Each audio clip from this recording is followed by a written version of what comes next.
And in fact, lengthy submissions were made both on the side of the Karnataka government and senior advocate Durand Cup, who actually made a very important argument before the court that he said that hijab can be equated with, in fact, the women wearing headgear on, in fact, covering their head in the Hindu religion when they visit temples or otherwise. So clearly drawing a distinction between women covering their head in the Hindu religion and the wearing of a hijab, and said that it is a sign of dignity. However, the court said that the definition of dignity changes from time to time. And in fact, then Mr. Tushar Mehta began his submission first, going on the role of the Popular Front of India, saying that all of these protests, the agitations that were there in the Karnataka hijab row were actually premeditated, pre-engineered by the Popular Front of India's student wing, that is the Campus Front of India, CFI. And he went on to explain the timeline of those events. And then he came on another aspect that hijab is not an essential religious practice in the Islamic religion. And in fact, in Islam, the countries which are governed by Islamic principles, like in Iran, which are constitutionally Islamic in nature, there also women are protesting against the hijab and to basically against the hijab, and said that that clearly means that hijab might be mentioned in the Quranic in scriptures, but then it is not an essential religious practice. Okay. So this was the line of argument that was adopted by Solicitor General Tushar Mehta. In fact, he also went on to draw a distinction between the Shirur Mutt and the Dargah Committee case, clearly saying that the view adopted in the Shirur Mutt case was basically of a 7-judges bench, and so that there is no conflict in the Dargah Committee case. It was said that the view is right, though it is from a 7-judges bench, and it is there just in case. At the heart of this entire debate, as Ananya is pointing out, is the question of merit, whether covering your head, wearing a hijab, is an essential religious practice protected under Article 25, the fundamental right under Part 3 of the Indian Constitution. If it is, the court will protect it despite the institutional norms. And if it's not, the court will give preference to the institutional norms like a school uniform. We'll talk about that story and much more on the other side of a quick break.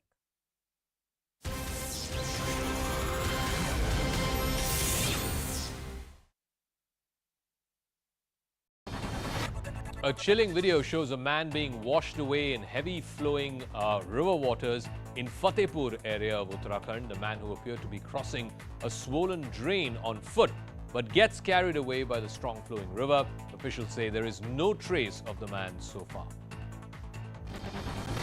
There was high drama at the Banaras Hindu University today. BA first-year students protested outside the central office demanding extension of exam dates. They raised slogans and created a ruckus while carrying out their demonstrations on campus. One passenger caused major disruption on a Pakistan International Airlines Peshawar-Dubai flight. The man is seen kicking the window of the aircraft and punching the seats while just wearing a vest. Another video shows him lying on the floor of the plane with his face down. The passenger was detained once the flight landed in Dubai. There is now internet services in Siachen, the world's highest battlefield. Siachen signalers have activated a satellite-based internet service. The internet has been activated on the Siachen Glacier at 19,000 feet. Bharat Broadband Network is providing net connectivity there. The army will also get its own dedicated communications satellite, the GSAT-7B. The satellite will enhance operational preparedness in the highest battlefield on the planet. Samajwadi Party chief Akhilesh Yadav's mega march in Lucknow was blocked by the police. Akhilesh Yadav and hundreds of SP workers were marching towards Vidhan Bhavan. They were holding placards and raising slogans against the state government over the law and order situation in the state, price rise and the conditions of roads. सरकार इसीलिए नहीं face करना चाहती है क्योंकि हर मुद्दे पर सरकार असफल हुई है. But soon enough, the protesting SP workers came face to face with police barricades. According to the cops, the party didn't have permission to march on their planned route. Blocked by the cops, Akhilesh Yadav and his party workers decided to hold a sit-in protest. Akhilesh Yadav ji और उनकी party इस समय बेरोजगारी की स्थिति में ये बौखलाहट के प्रदर्शन है. The face-off comes as the monsoon session of the Uttar Pradesh Assembly began today. Sunil Chhetri's Bengaluru FC won the Durand Cup, but it was the politicians who wanted to take credit for it. One video shows Bengal Governor La Ganesan pushing Sunil Chhetri away for a photo opportunity with the trophy. In another video, the star footballers of the match are being pushed aside by Bengal's sports minister. Leicester in the UK continues to be tense even weeks after an India-Pakistan cricket match. Street clashes continue to break out between large groups of Hindus and Muslims in Leicester. In the latest standoff, police stood in between the two groups to prevent escalation of violence. But slogans were raised by both sides and glass bottles were flung. There were also alleged videos of a temple being vandalized and properties owned by the Hindu community being destroyed. But at the same time, there were reports of mobs marching through Muslim-dominated areas chanting Jai Shri Ram. There has been recurring trouble in Leicester since the India-Pakistan Asia Cup match on the 28th of August. After India won the match, supporters gathered to celebrate, and that's when violence broke out. US President Joe Biden has ended the ambiguity over Taiwan. He has said that US forces will defend Taiwan in the event of a Chinese invasion. Before Biden's statement, the US had long stuck to its policy of not making clear whether it would respond militarily to an attack on Taiwan. Massive protests have broken out in Iran after the death of a 22-year-old woman because she was not wearing a hijab in public. Mahsa Amini was arrested by Iran's infamous morality police for not wearing the hijab properly. Her hair was not completely covered.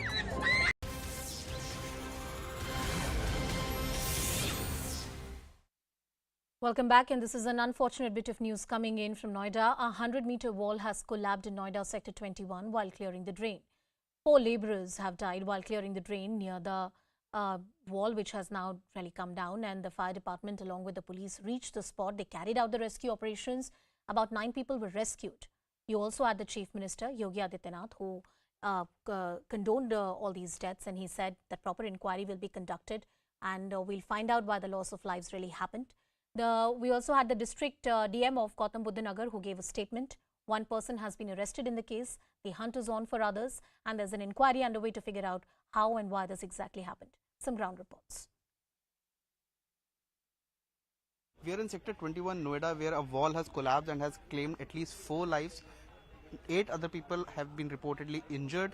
This is the wall that had collapsed. This is being said to be a boundary wall of Jalvayu Vihar residential complex in Noida Sector 21. It was around 9 AM that the police received information that a wall has collapsed. What we are being told that a drain was being constructed just parallel to the wall, and the wall was in a dilapidated condition, which is why due to the following construction work, the wall collapsed early morning today. At least 13 laborers, we are being told, that were working there, out of which all of them got trapped, and when all of them were pulled out by the fire services, Noida administration and rescue teams of NDRF were also here along with the local police, and when all of them were pulled out and sent to hospitals, 4 of them were declared brought dead, while others are still under treatment. What is the initial information that you have received, and you are on the spot? What is the assessment that you've got? See, when I got this information, I understand this is the oldest sectors of the Noida, and I'm here for last 39 years, and now 4 people have lost their lives. First, our work is that to give them sympathies, to give them financial help, to give them social help and medical help, whatever is required by them. Second part is who are responsible for this act, whether it is a structure failure of that old time construction, or secondly it is a supervisory or planning failure at present. Whosoever was doing this, it is a matter of investigation, and whatever investigations reveal, definitely they will be penalized. Our government under leadership of Honorable Chief Minister is sensitive in such affairs.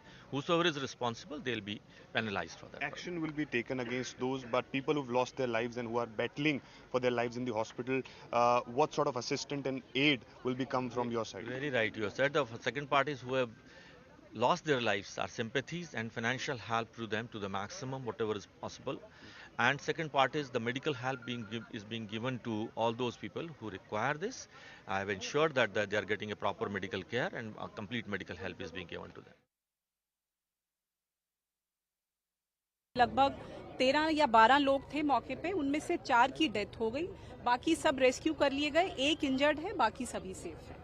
अभी तो सूचना मिलते ही हम लोग मौके पे आए हैं, इसमें जांच कराई जाएगी और अगर पुलिस प्रशासन अथॉरिटी द्वारा संयुक्त रूप से जांच कराई जाएगी। अगर किसी की भी कोई लापरवाही सामने आती है जिस भी स्तर पे, तो कार्रवाई की जाएगी। नहीं, बाउंड्री पे कोई काम नहीं हो रहा था, मैंने बताया बाउंड्री पुरानी बनी हुई थी और वो कोलैप्स की है।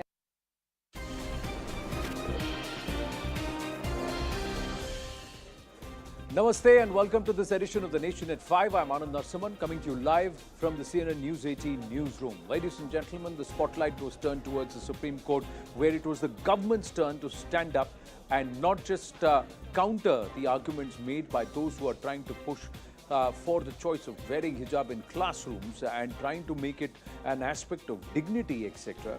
The government turned around and cited not just the incidents in Iran, but also said that the entire aspect has a political angle to it, because it was only after the Campus Front of India, the student wing of the Popular Front of India, made its entry and inroads into that college in Hubli, that this entire fracas started and the entire argument started in the first place. So the government very clearly coming out and saying that it started, it was not there till 2019, 2020, 2021. This whole aspect started only when the PFI got involved. Tushar Mehta further saying that a mention in the Quran will not make hijab essential. And he also argued that wearing a hijab is not an essential religious practice in Islam. The example of women against raising their voice in Iran was cited. Also the fact that in Iran it's being enforced as a cultural practice and not as an essential religious practice. The government arguing, as far as PFI is concerned, that there was no hijab that was being worn in 2004. It was all started only in 2021. On the other hand, Durand Cup, representing the petitioners challenging the Karnataka High Court judgment, argued that hijab is connected to the dignity of a Muslim woman, just like a Hindu woman who covers her head with the pallu of a sari. A similar argument which was made by JDS Neta CM Ibrahim.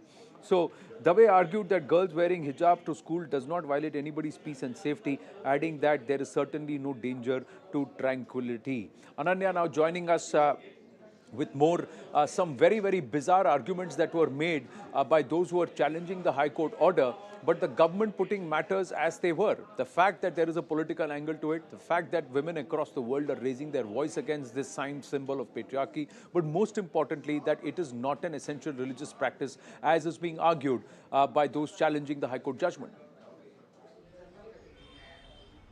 Well, definitely, Anand, this is the line of arguments adopted by the government of Karnataka through Solicitor General Tushar Mehta and also Advocate General of Karnataka, Prabhulinga Navadgi. But first up with Tushar Mehta, he started off his arguments with the PFI angle, clearly saying that until December 2021, there was no hijabs inside educational institutions in Karnataka and there was no one backing for it as well. But what happened in December 2021 was that the Popular Front of India came up with the social media, in fact, a program wherein they said that there should be a hijab and the girls should be wearing hijab. In fact, this happened after a few women had actually gone to ABVP protest, and then the PFI came into action, did this propaganda, and later on agitations erupted in the state of Karnataka, particularly in the Udupi district of Karnataka, wherein students started protesting, and in fact from the other side, some students wearing saffron shawls also came in.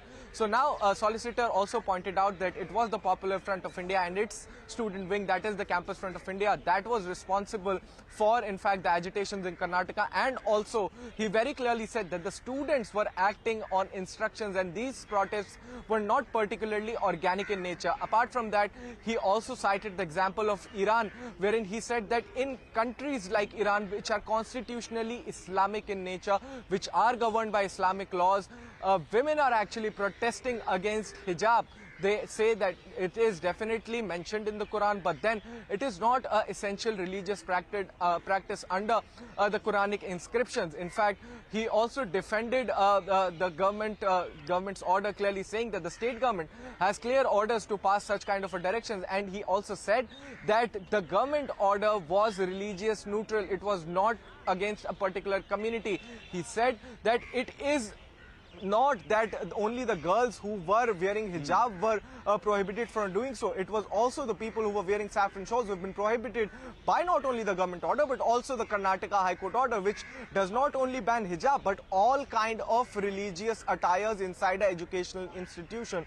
This was the line of argument that were adopted by Tushar Mehta, while on the other end, Mr. Durand Cup, who was appearing for one of the petitioners into this particular case, said that the wearing of a hijab is very, very similar to a Hindu woman covering her head with a pallu, and this is what is dignity. However, the judge countered this submission by clearly saying that the definition of dignity changes from time to time and place to place. So these were the sum and substance of today's hearing. But what is very, very essential is at this point of time, the government, the Karnataka government through Solicitor General cited a very crucial example of Iran, wherein the girls and women are actually protesting against hijab, which is being pressed as a cultural practice and not the interesting aspect, religious practice. yeah.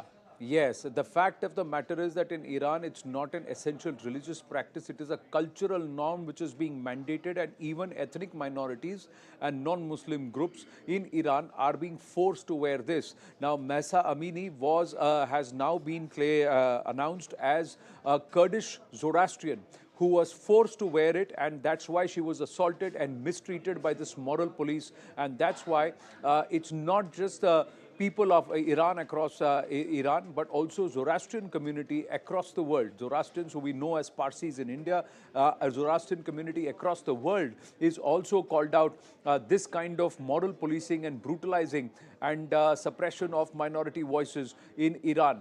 But more importantly, Iran enforcing this not as an essential religious practice, but as a cultural one. And that's where the big demarcation is. And that's where the argument of those challenging this petition is fraught or perhaps wrought with fallacies or misinformation. The other part is in the holy book.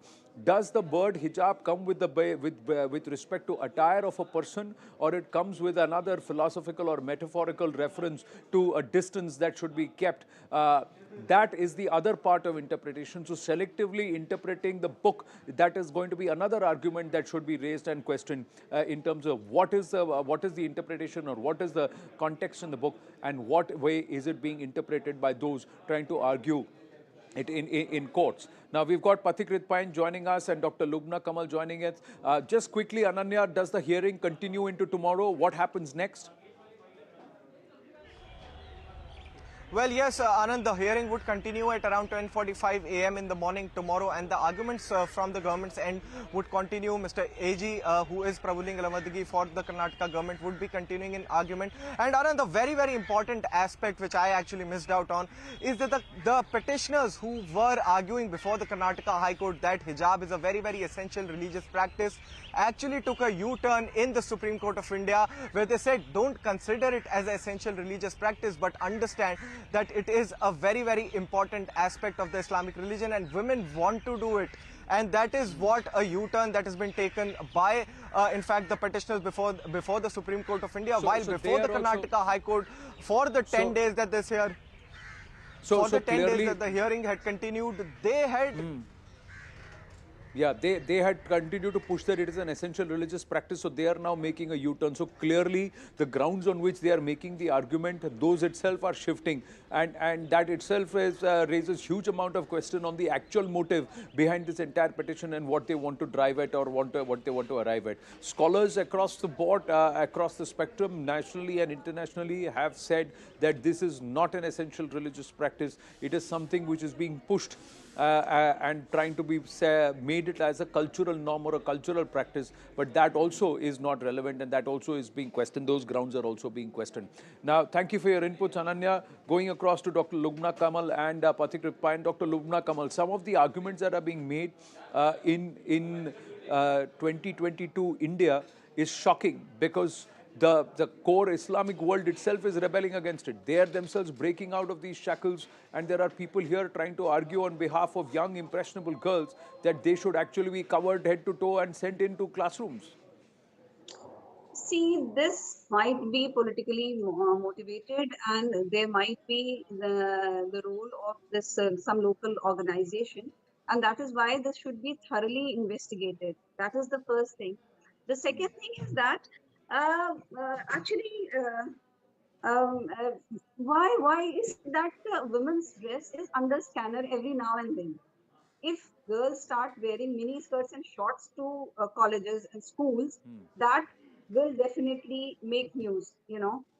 That would stir the hornet's nest again. Because my colleague, I am a faculty in a medical college, my colleague decided to wear jeans to college one day, and the principal said that you cannot do that. So why is it that, why cannot they have the right to dress or undress as per their choice?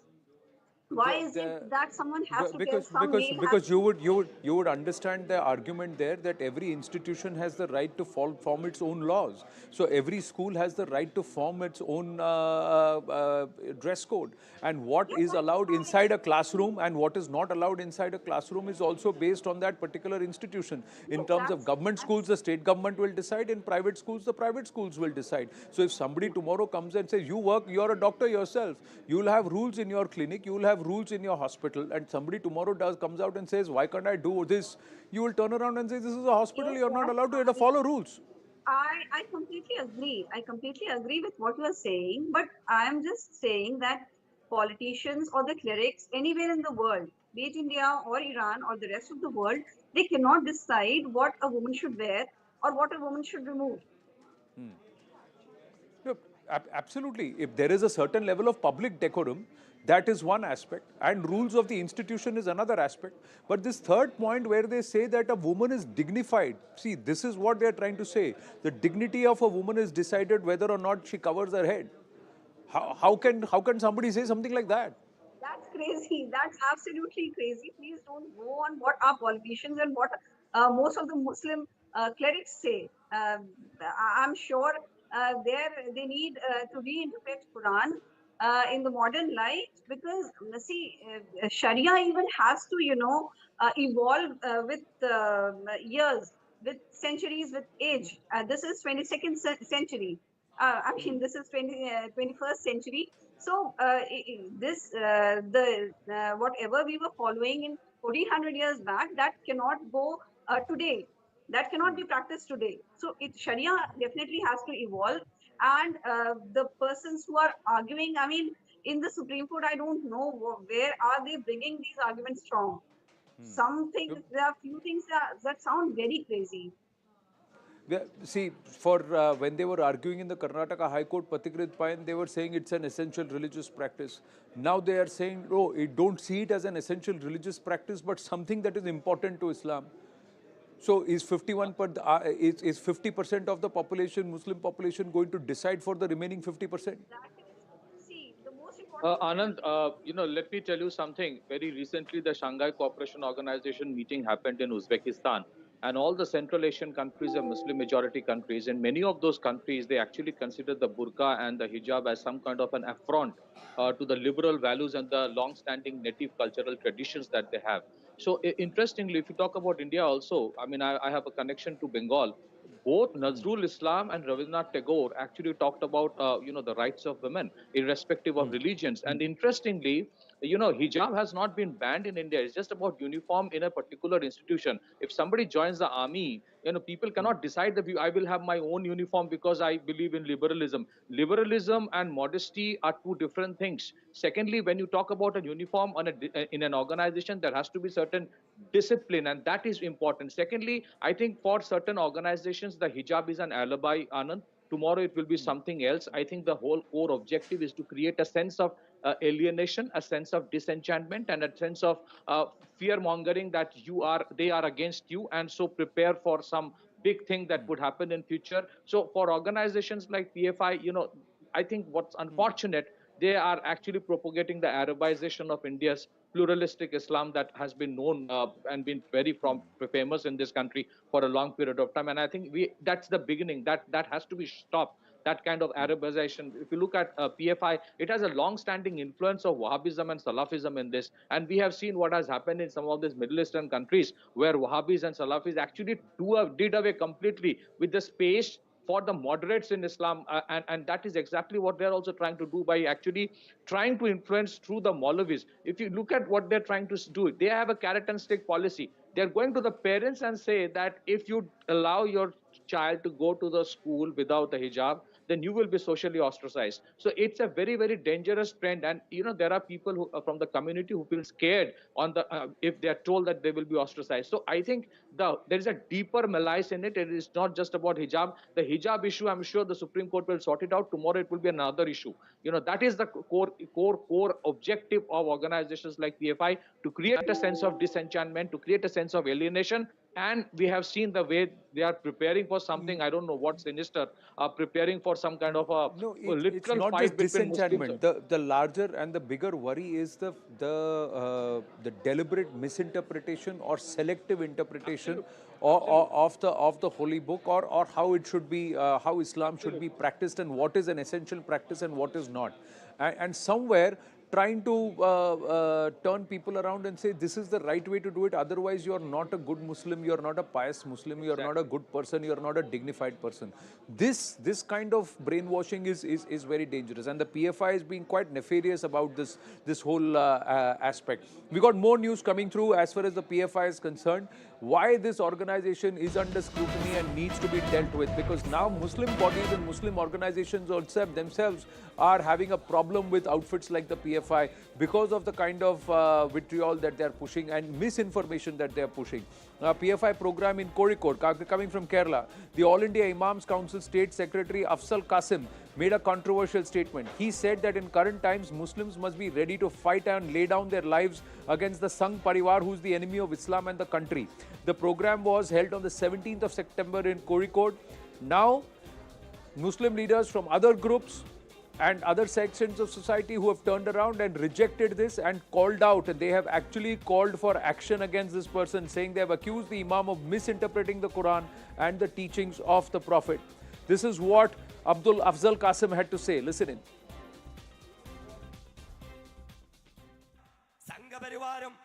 വർഗീയ കുപ്രചരണങ്ങൾ നടത്തുന്നതിന്റെ മുന്നിൽ ഞങ്ങൾ നിശബ്ദത പാലിക്കില്ല എന്ന് പറയാൻ ഈ ഉമ്മത്ത് ധീരത കാണിക്കേണ്ടതുണ്ട്.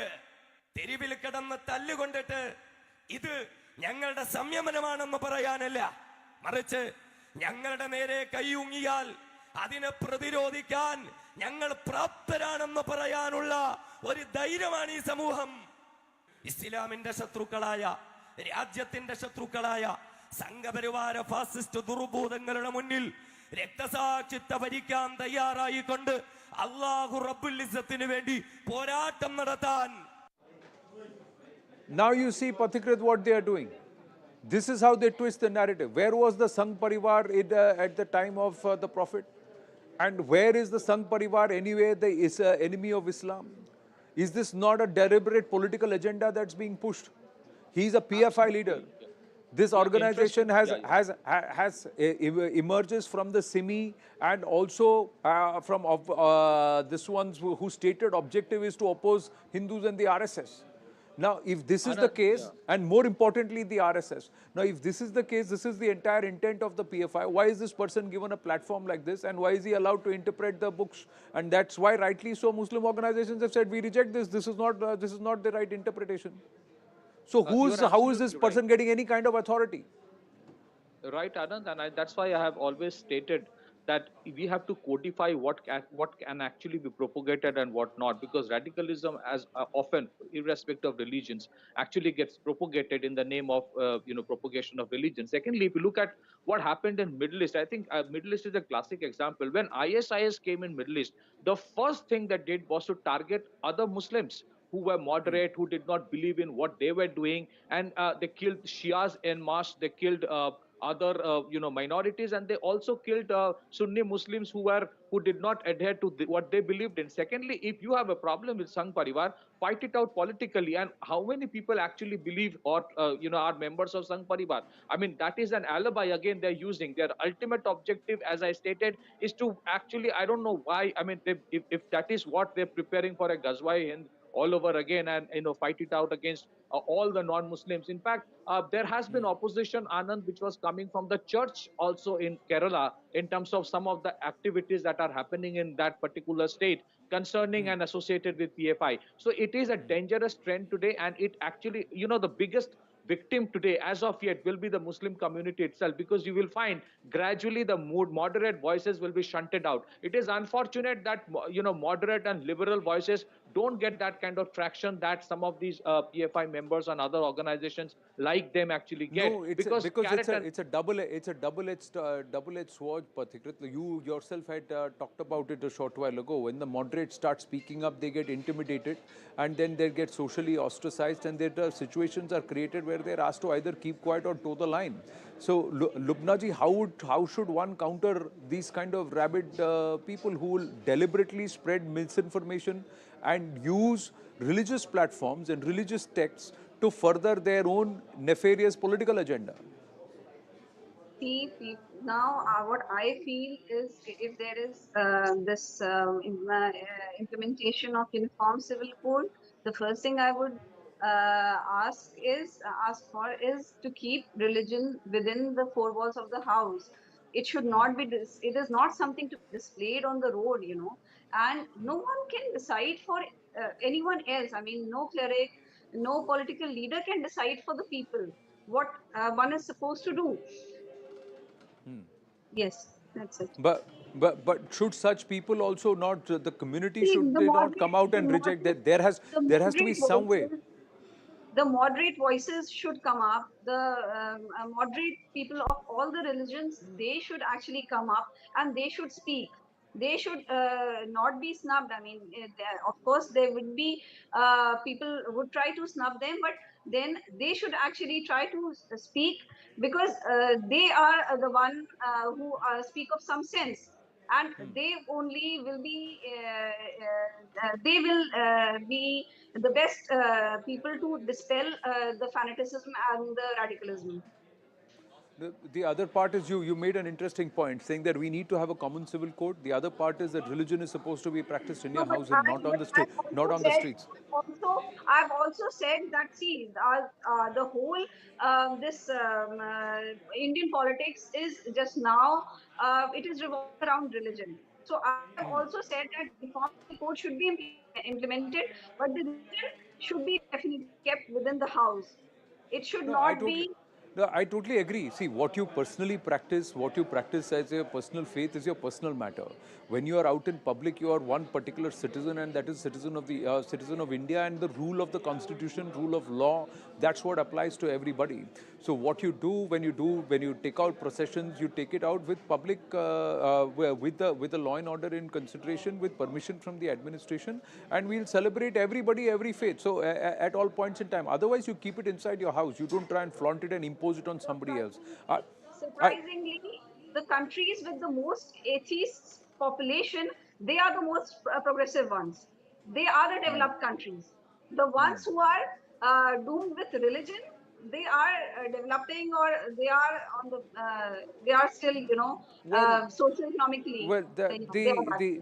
the argument can swing either ways, because America as a nation may perceive it to be very neutral, but the fact is that their president has to swear upon the Bible and not on the take oath on the Bible and not on the Constitution. And till date, there has not been a non-Christian president of the United States of America. So there are other nations which allow, like India, vibrant democracies where all the firqas of all religion are present in its 1.4 billion population.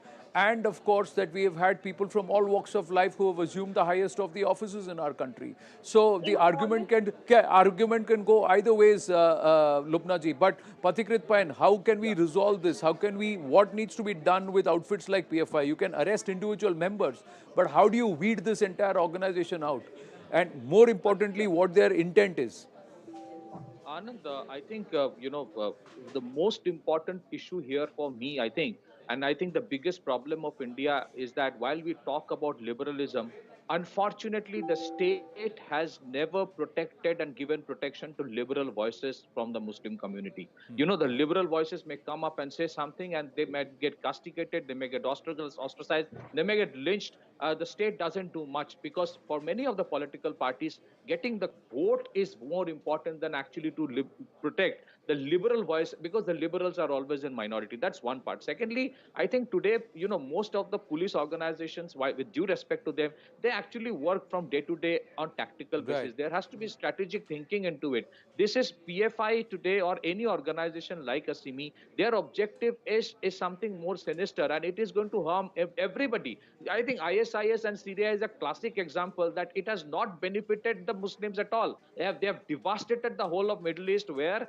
all the Muslim majority countries have banned ISIS and Al Qaeda. Reason is very simple. The moment you create an edifice of radicalism, it is from those radical beliefs and value systems that are not, I would not use the word value, or whatever is propagated in the name of radicalism, from there the terrorist is created. So I think we have to have, number one, codify as to what can be propagated, even while having freedom of speech and religion propagation. And number two, I think we need to understand that this is a problem, and PFI is a very, very intelligent organization, Anand, because they know where to, they have always remained below the radar. They have done everything, but they can't still be called a terror organization. So that is where it is a challenge. This is how smart they have tried to become, that they have tried to delink the campus front of India from PFI itself. The narrative over the last 2 years or last 6 months is that campus front of India is delinked from PFI. Earlier, it used to be very promptly flaunted as the student wing or the campus wing of the PFI. Now they have tried to delink. So you'll have campus front leaders who will come for debates, and they will come out and say that we are an independent organization, independent of the PFI. So that's how fast they are trying to evolve and set the narrative right. The evolution is also seen in court, where on the one hand in High Court they say it's an essential religious practice, and now in the Supreme Court they say don't look at it as an essential religious practice but an important component of Islam. So they'll play with the words and try and tweak the argument so that they can try and push for the narrative that they want. So all of this is there and everybody is watching. Let's hope the wisdom of the judges prevails for the good of the country. Thank you for your inputs, Lubna ji, and also Patikrit Payan. We got more news coming through with respect to the PFI. Here, we've just got news coming through. Leader of the Popular Front of India, Abu Bakr Siddiq, he's been arrested, and this arrest happened on Monday in connection with the killing of the RSS leader, S.K. Srinivasan, in Kerala's Palakkad district in April this year. Now, as per sources, evidence including CCTV visuals, eyewitness statements have indicted the PFI leader. He has also been accused of creating a hit list of netas and community leaders.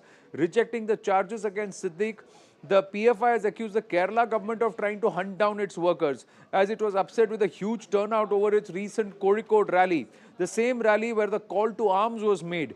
27 suspects linked to the PFI have been arrested in connection with Srinivasan's killing. Neetu Raghukumar now joins us with more. So on the one hand, you have the likes of Afzal Qasim, who makes those vitriolic remarks on that Kozhikode rally. On the other hand, Abu Bakr Siddiq, who's now been indicted and arrested as one of the 27 accused in the murder of Srinivasan. That's correct. He's the 27th accused in the murder of Srinivasan, who's an RSS leader. This murder happened on April 16th. According to the police, the police have initially submitted a charge sheet for about 26 people. And this is a 27th arrest that they have made. In the charge sheet itself in court, they had informed that this is only part A. There will be more people involved in this. They are looking at the entire conspiracy, not just the people who participated in the actual crime or helped them after that, but they are looking into the entire conspiracy. According to the police, they have eyewitness statements, CCTV records, call records of this leader with those involved in the crime, and saying that only on that particular time there were calls to and fro. Either previously or after that there have not been any calls. So all these at our locations, these are all evidence that the police have collected, and police say that there will be more arrests in connection with this. But what is the PFI's point of view, and where was Abu Bakr Siddiq when he was arrested, Neetu? He was arrested from his house that is what the police have told us. But what the PFI is telling is that this is a witch hunt by the Kerala LDF government. They are upset with the turnover of people that has come in for this PFI meeting in Kozhikode, and that is forcing them to take this extreme step. So the PFI clearly stating that this is a witch hunt against them. Well, thank you. Thank you for your inputs, Neetu. We're going to take a very, very short break here on The Nation at 5. Stay with us.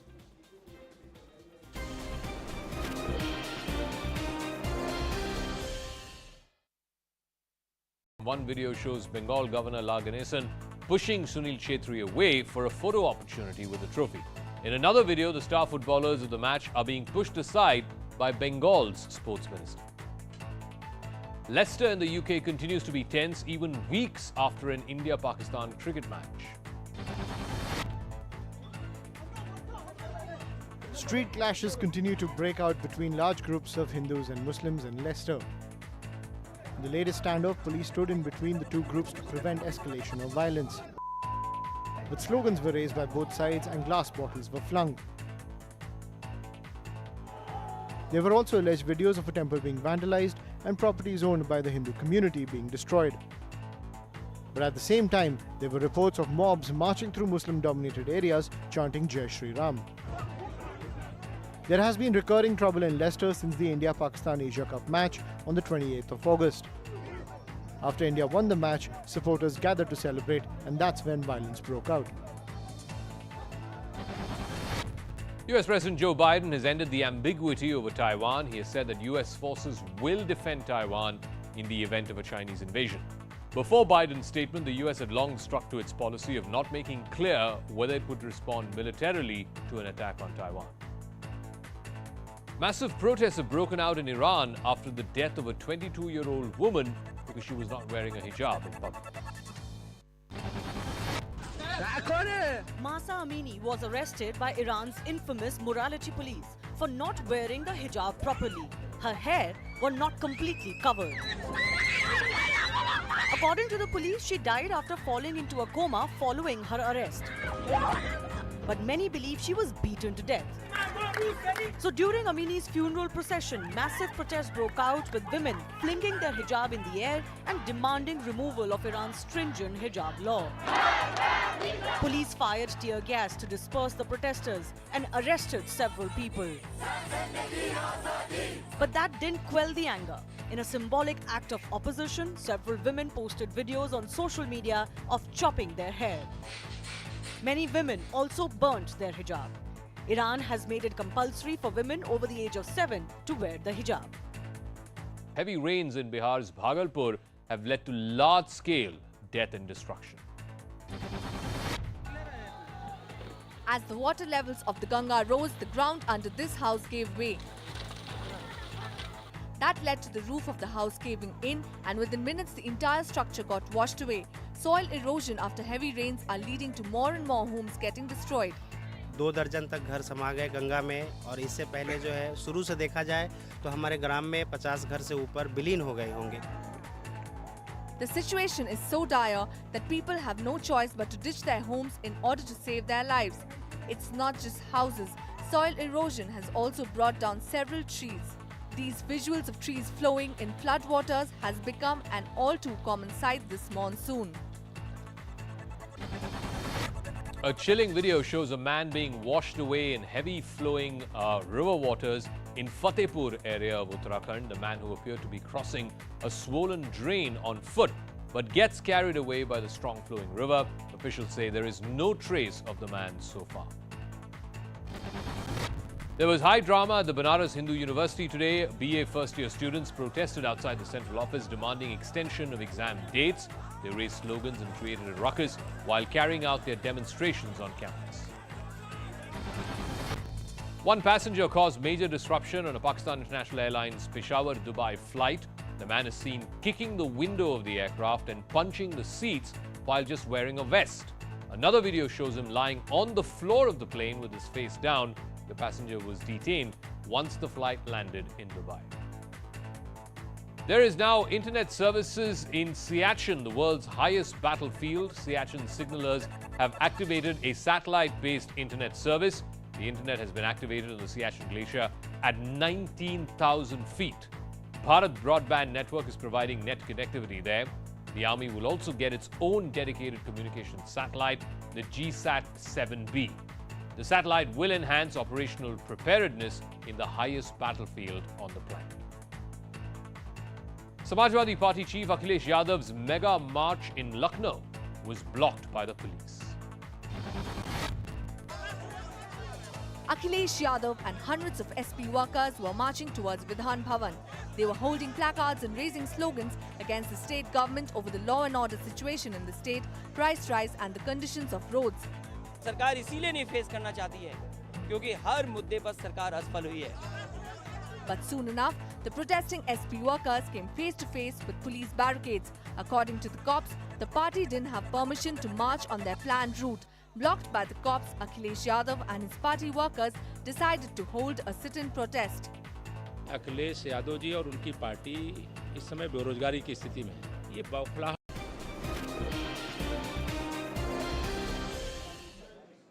Back on the Nation at 5 with the CNN News 18 exclusive. Our investigations editor Manoj Gupta getting us these inputs. Imran Khan has spoken out not just against the current government, but he's also brought in the former President Asif Ali Zardari and also taken on the establishment in Pakistan. Speaking out against the army, speaking out against the ISI and the machinery. Imran Khan laying into all of them, calling the likes of Shahbaz Sharif and Asif Ali Zardari thieves. He has said that they don't have the right to appoint the next army chief. He's also questioned the top ISI heads and of course top members of the establishment and accused them of calling and intimidating his loyalists, his workers and trying to get them to scare them. Imran Khan saying that this is the final call, trying to say that the people are with him and the current government has no legitimacy or no right to decide the future of Pakistan.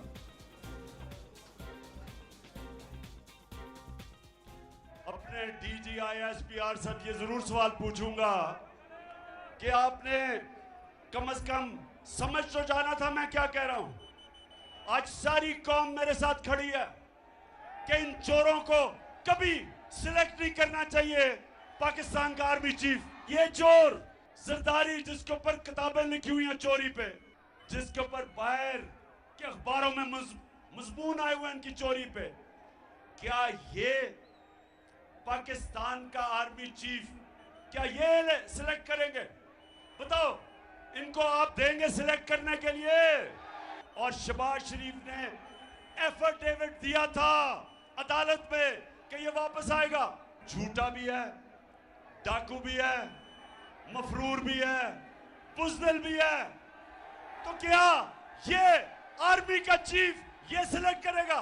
जो mister x और mister Y लोगों को धमकियां देते हैं, वापस धमकियां दो इनको. ये होते कौन है आपको डराने वाले? ये खुफिया नंबरों से डराना धमकाना कि जी हम ये कर देंगे वो कर देंगे. जो करना करो, हम भी करेंगे. Imran Khan really raising up ratcheting up not just the decibel levels, but also upping the ante in terms of taking on the establishment. Pathikrit Pine with us now. Is this his frustration or has he very clearly identified his two main rivals, the PMLN and the PPP, who seem to be getting the backing of the establishment? Is this ire against a repeat or an extension for Qamar Javed Bajwa, or Bajwa's man taking that taking his place going forward as the army chief? Because Imran Khan wanted to get a particular kind of a leadership in, and they've all been shunted out or cornered, sidelined. Anand, there's no doubt that he's pushing the button a little too far, but he knows how to play to the gallery. Of course, his major concern is, Qamar Javed Bajwa. And there was this grapevine that it's not just about the issue of Faiz Hamid, that he had a huge tiff with General Bajwa. It was also mentioned that during the issue of he being unceremoniously ousted from power in April 2022, he had mentioned that some powerful elements are behind it, and there was this grapevine that he was actually somebody got physical with him when he actually talked about some kind of a coup. So interestingly, Imran Khan's real concern is, and the possibility remains very profound, that Qamar Javed Bajwa might get an extension, and that is something that Imran Khan doesn't want, because I think till the time, as of yet, the establishment has remained silent and have tolerated Imran Khan, is because they still don't know what would happen next. But if Bajwa comes back, then I think he will go all out against Imran Khan, because there is this long-standing animosity for a long period of time, which is now coming out. But frankly speaking, one big issue here is that, the establishment may have changed the regime, but the problems of Pakistan are not going anywhere. They remain so profound that Imran Khan knows with his oratory how to actually turn the tide, and he has to a certain extent been able to do that. Problem for the establishment and the government is that there is a support base that Imran Khan has, and with his oratory, he has been able to make them convinced that these are the evil people. But reality also is that Imran Khan did not do anything different when he was in power. He did the same thing with his opposition people in terms of intimidation, putting them in behind bars or incarcerated. He also got his power because of the blessings of the establishment. Very clearly, the information shows very clearly Imran Khan was not a popular leader. He did not have the majority mandate.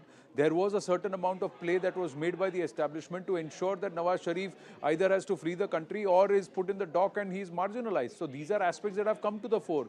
Now the same establishment a few years later is turning back and trying to pave the way for a return for Nawaz Sharif. How much of geopolitics is involved in this? Because Imran Khan went and firmly sat in the lap of the Chinese thinking that the Chinese will bail him out, but they didn't. Now he's trying to make amends with the Americans who he was lashing out. Even in his public rallies, he's lashing out at America, but he's got the PTI American wing to try and start lobbying and to try and curry favors with the Americans. How much of that is involved in what the establishment does and how things are panning out in Pakistan right now? Is Imran's anger clearly against only the military establishment or also those who are now controlling that establishment? You are right. I think from the establishment's perspective, I think Imran Khan has become a Frankenstein. So the establishment is not happy with Imran Khan. He has always been an untested material.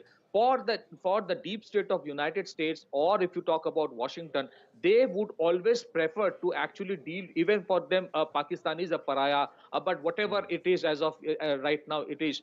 They would still prefer to deal with the Sharifs or the Bhuttos than to deal with Imran Khan. Remember, till the time Imran Khan was in power, Joe Biden never called him up or never received his phone calls. So there is a tiff that is definitely there, and it was known because the whole objective of Imran Khan or the manner in which he came to power has been by channelizing anger against the Americans by saying that American drone attacks must stop. So the Americans have not forgotten whatever might be the intentions of Americans. In fact, remember, they actually gave this $450 million deal for the F-16 sustainment deal that they call it in terms of giving modern equipments. It did not, and it never happened during the terms of Imran Khan. The bailout is also perhaps going to happen. FATF grey listing may also go away, all with the blessings of United States happening during Shahbaz Sharif time. And if it results in improving the condition of Pakistan, which is unlikely, then Imran Khan will have nothing to say to the audience or his own voters. So I think he is angry both, as you rightly mentioned, against the deep state of United States and United States. It's a deep state of Pakistan and United States. And of course, he knows that the only way he can take on both by actually channelizing the anger of the people against this regime of Shahbaz Sharif and Bhuttos, which in any case has been a total flop. Right. Thank you for your inputs, Pathikrit. Moving on and coming back closer home, where it's become an issue with the Bhagavad Gita. After Gujarat, the Karnataka government's decision to teach the Bhagavad Gita in schools is back in focus. While speaking exclusively to CNN News 18, State Education Minister B.C. Nagesh saying that the government will introduce the Bhagavad Gita in schools and colleges from this academic year itself. We will talk about this story after a very short break. Stay with us.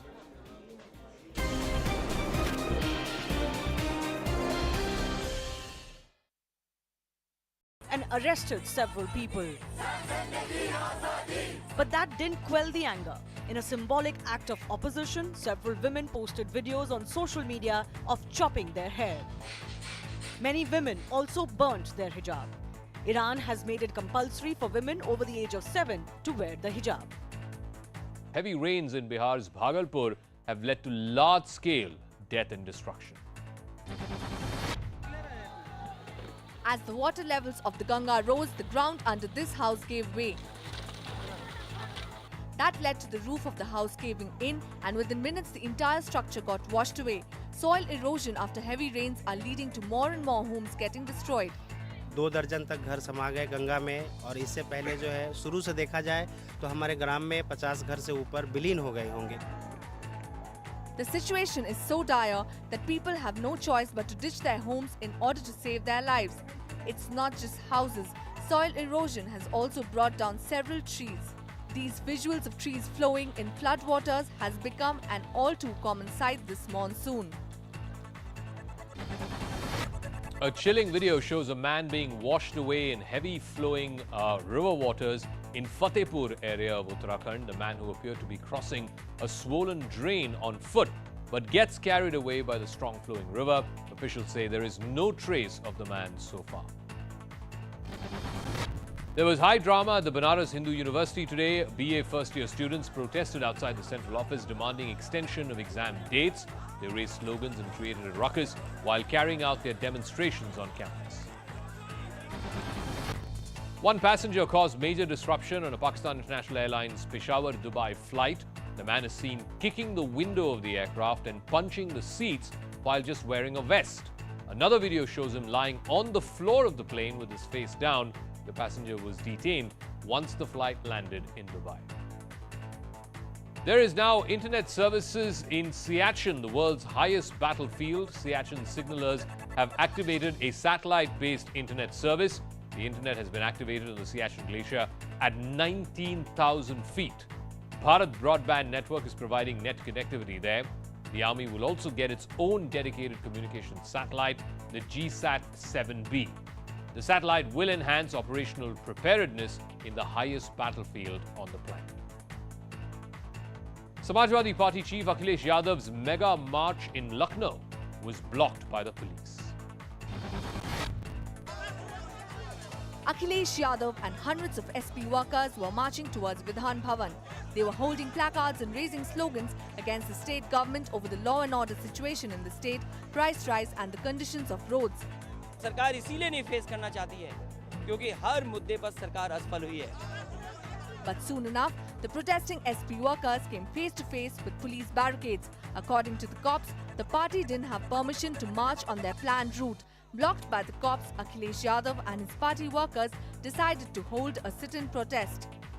Akhilesh Yadav ji और उनकी party इस समय बेरोजगारी की स्थिति में ये बौखलाहट के प्रदर्शन है.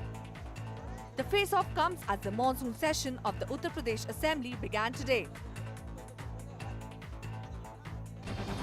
Sunil Chhetri's Bengaluru FC won the Durand Cup, but it was the politicians who wanted to take credit for it. One video shows Bengal Governor La Ganesan pushing Sunil Chhetri away for a photo opportunity with the trophy. In another video, the star footballers of the match are being pushed aside by Bengal's sports minister. Leicester in the UK continues to be tense even weeks after an India-Pakistan cricket match. Street clashes continue to break out between large groups of Hindus and Muslims in Leicester. In the latest standoff, police stood in between the two groups to prevent escalation of violence. But slogans were raised by both sides and glass bottles were flung.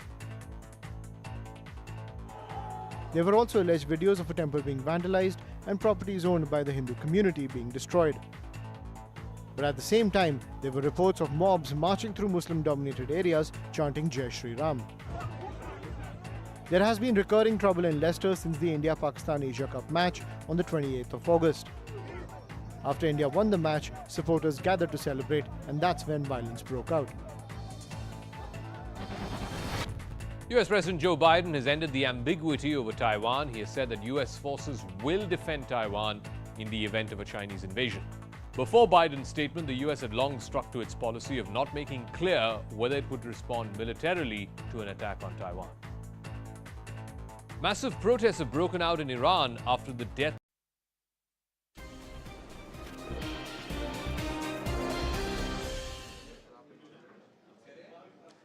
Back on the Nation at 5 with the latest coming in from Karnataka, where the government's decision to teach certain portions of the Bhagavad Gita in schools is back in focus. Now, for about 2 to 3 months, or if not more, the Karnataka government has been trying to bring this initiative because states like Gujarat and some of the other states have already started implementing it, where certain portions, the operative portions which talk about morals and value systems, which are important instructions, which have got no religious character in it at all, are supposed to be going to be instructed and taught to children as early as 6 years or as young as 6 years old till the time they're about 9 to 10 years old.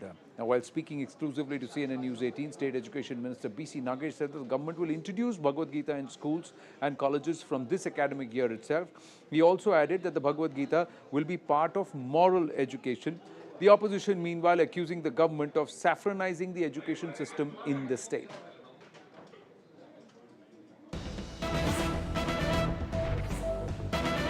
And not surprisingly, AIMIM Chief Asaduddin Owaisi jumping into it and tweeting it and saying that for the Sangh, anything pertaining to Islam is religious, but anything to do with Hinduism is cultural and moral. Gita is a religious text.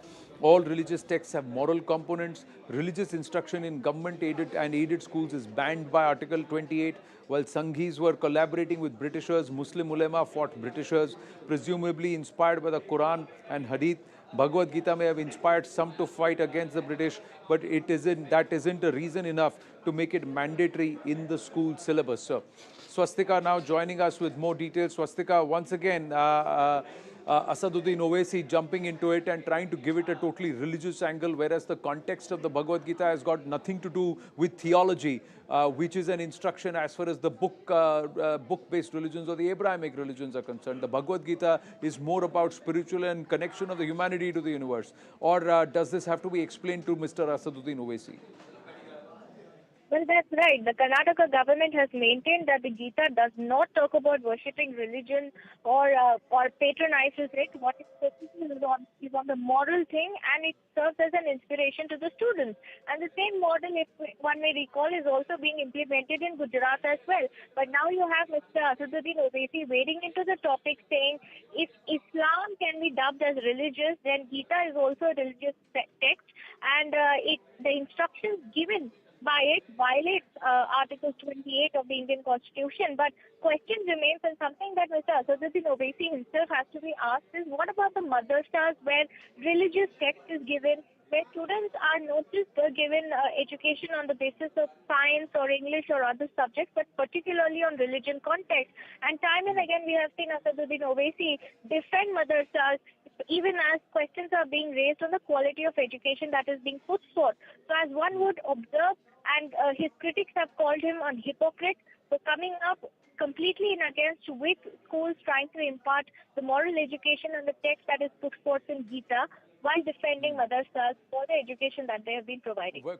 quite ironically, if you were to go by Dr. Vikram Sampat's book, Mr. Asaduddin Owaisi's tweet and the language that he is tone that he is used mirrors the kind of language that was spoken by the likes of Shaukat Ali and also Muhammad Ali Jinnah. Quite ironic, way back in 1923, this conversation that was had between Shaukat Ali and Veer Savarkar is chronicled in Dr. Sampat's book. And somehow the language seems to be the same. Meanwhile, Harish Upadhyay with us. Harish Upadhyay, what is the government's position as far as implementing Bhagavad Gita in schools and colleges? Is this going to be mandatory or is it going to be an option? What portions, all the 18 chapters, every verse or certain verses will be taught? What's the modus or the plan for the government? Using the whole Bhagavad Gita, it's not being introduced as a subject. Parts of Bhagavad Gita, especially the one that talks about morality, will be introduced. It will be in the moral science textbook, and along with Bhagavad Gita, there will be chapters or portions taken from various other books as well, not just restricted to Hindu scriptures, but other religion as well. That's the argument of the government, and the focus would be to not propagate any religion or any specific book, but to teach moral science to students. And that's the argument of the government every time someone talks about saffronization of education here, saying that this is not about religion.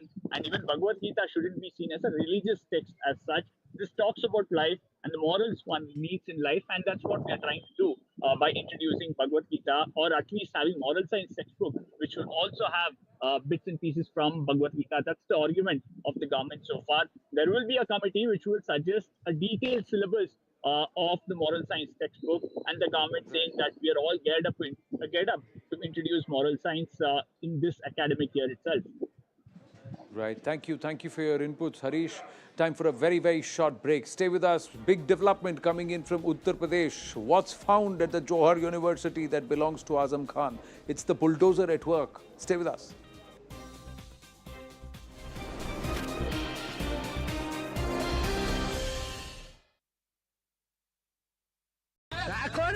Mahsa Amini was arrested by Iran's infamous morality police for not wearing the hijab properly.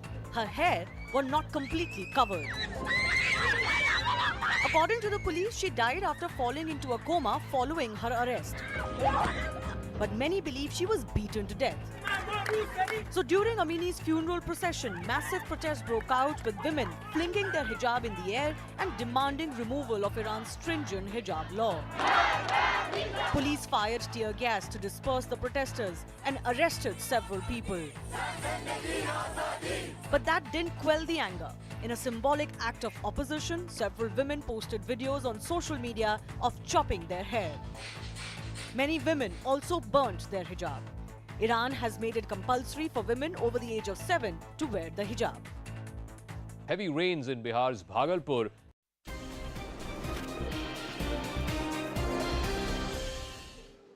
Back on with more trouble for Azam Khan and, of course, the Samajwadi Party, where a demolition operation in Rampur at Azam Khan's Johar University has recovered cleaning machines which was meant for the municipality of Rampur. Now, during the Samajwadi Party government, machines worth crores of rupees were bought by the municipality of Rampur for cleaning operations. It was actually being used in the Johar University instead of the municipality. When the BJP government came into power in 2017, these machines were actually dismantled and buried inside the university. Cops have now registered an FIR against 7 people, including Azam Khan and his son Abdullah Azam. Walker Ali ने एक मुकदमा पंजीकृत कराया कोतवाली में, जिन्होंने बताया कि पूर्व की सरकार में एक नगर पालिका ने ज़मीन साफ करने के लिए, सफाई के लिए एक बहुत बड़ी मशीन खरीदी थी करोड़ों रुपए की, जिसकी कीमत थी, और वो मशीन यूनिवर्सिटी में इस्तेमाल की जा रही थी, शहर में ना करके। और जब नई सरकार बनी तो उस मशीन की खोजबीन हुई, तो यूनिवर्सिटी प्रशासन ने और यहाँ के कुलपति, उपकुलपति और उनके साथियों ने मिलकर उस मशीन को कटवाकर यहाँ पर दबवा दिया है। Pranshu Mishra now joins us with more. Pranshu, chala bulldozer, nikla cleaning machine. Yes, sir, that's right. In fact, it clearly seems that after a brief lull, Anand, the UP government is again, clearly pursuing this case of Johar University and Azam Khan. Now, we already know that there are almost 99 cases against Azam Khan since 2017. He recently, a few months back, he was able to, secure bail in all the cases, come out. And then we all saw that how he has been politically active, also still against the Bharatiya Janata Party. But this new case, the case of finding the missing machine, that clearly comes in as an embarrassment for both Azam Khan as well as for the Samajwadi Party. And this is not the only case. In fact, in this drive for recovering the machine, there was also this input that several precious books belonging to a local madrasa, which have gone missing, they are also somewhere held inside this Johar University. And when the wall was broken down, a concealed room was found out, and from there, old manuscripts, Islamic books, they have been recovered. So fresh case has also been registered against Azam Khan. Now, interesting thing to see would be that whether Azam Khan is arrested again in this new case, because he is already out in bail in almost 99 cases. So this case again going to see the Samajwadi Party heavyweight and also the sitting MLA, father and son, again going back to jail? That needs to be seen. But it clearly seems that after a brief lull, if we talk about politics, it suddenly seems that the government is again getting tough in pursuing cases against Azam and his son. No, but this also spells trouble for the Samajwadi Party, because उन पर टोंटी चुराने का आरोप था, पर अब तो सफाई मशीन दफनाया ये साबित हो गया. And this is the same person, this is the same, and the premises of the person whom Akhilesh Yadav went out of the way to back.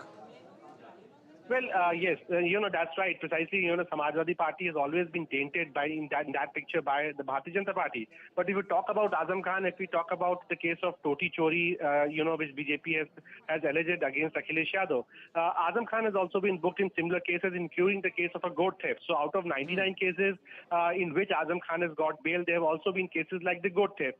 So the BJP's political line of attack had been very clear. The leaders of the Samajwadi Party, how big or small they may be, when it comes to doing theft or breaching, the legal lines, no offense is, is big enough for them not to have not been breached, and that's the reason why even Azam Khan faces small petty cases like goat theft against him. No, but is there a reaction from Abdullah Azam or Azam Khan so far, Pranshu, on how this Safai machine or cleaning machines were found buried inside the Johor University?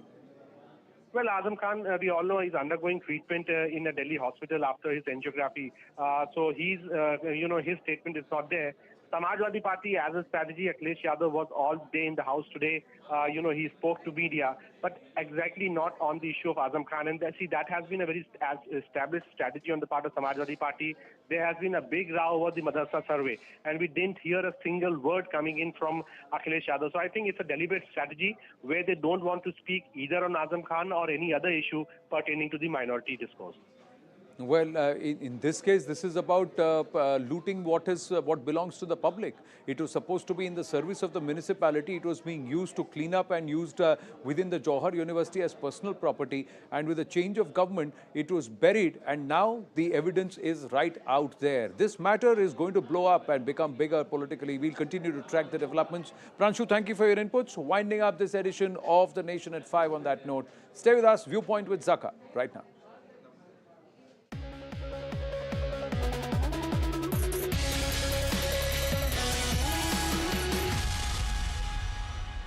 Good evening, this is Viewpoint. I'm Zaka Jacob. For the first time in 30 years, cinema halls are functional once again in Kashmir. Back in the 80s and 90s, most of the theatres shut down because of the militancy. It was also a very hardline version of Islam that was propagated by the Kashmiri separatists, which led them to view cinema as haram and therefore shut down all movie halls. The question is, after almost 30 years, finally we're seeing a multiplex open up in Srinagar. Just a few days back, we had cinema halls opening up in Shopian as well. Does this mark the beginning of a new normal in Kashmir? After 3 decades, the cinemas have returned to Kashmir. On Sunday, LG Manoj Sinha kicked off 2 makeshift cinema halls cum auditoriums in militancy-affected Shopian and Pulwama. This was to wean away youth from joining subversive activities. और ये एक लक्ष्य रखा गया है कि हर जम्मू कश्मीर के हर जिले में मिशन यूथ के अंतर्गत ये 100 सीटर सिनेमा हॉल बनाए जाएं. The biggest beneficiaries would be students who would not only enjoy the cinemas but would also be given education through audiovisual learning. Pulwama में बहुत पहली बार खुला है ये सिनेमा और यहाँ पे आज एलजी मनोज सिन्हा आए थे इसकी इनॉग्रेशन करने के लिए और बहुत सारे स्कूल से हम बच्चे जमा हुए थे आज यहाँ पे. उनके साथ हमने बैठ के कुछ क्लिप्स देखी हैं. सब लोगों को यहाँ के लोगों को बहुत एक्सपोजर मिलने वाला है, वरना तो बाहर जाना पड़ता था ऐसा कुछ देखने के लिए. लेफ्टिनेंट गवर्नर आए थे यहाँ पे और उन्होंने सिनेमा का और इनॉग्रेशन किया पुलवामा में और उनसे बात भी हुई बहुत सारों की और उनने यहाँ पे इनॉग्रेशन जब की तो बहुत अच्छा हुआ कि एक्सपोजर अब बहुत ज़्यादा बढ़ेगा. While all the 20 districts across the Union Territory would have mini cinema halls, the biggest and the first multiplex in Kashmir would start today. The 520-seater, 3-storied multiplex is a state-of-the-art facility and is set to attract entertainment-starved valley residents. The move will also regain Bollywood's lost connection with Kashmir. Bollywood और Kashmir का रिश्ता is very old relationship. I think the first film here was shot Barsat by Raj Kapoor. So we want to revive that. We want to revive the connection of Bollywood and Kashmir. We also want to give full entertainment to our children, to our students, to our elderly. There must be at least 50% people in this state who have not seen, in the valley, who have not seen a film in a cinema hall. Between 2000 to 2018, Many cinema owners tried to revamp 4 of the 10 cinema halls in Srinagar, but due to rising militancy, they had to lock up the facilities again. The owners are saying that there's tremendous response. Now, one hopes and prays that this sticks and this works very well, and youngsters as well as old people, they get an opportunity to come here with their families and watch. In Srinagar, this is Mufti Islam.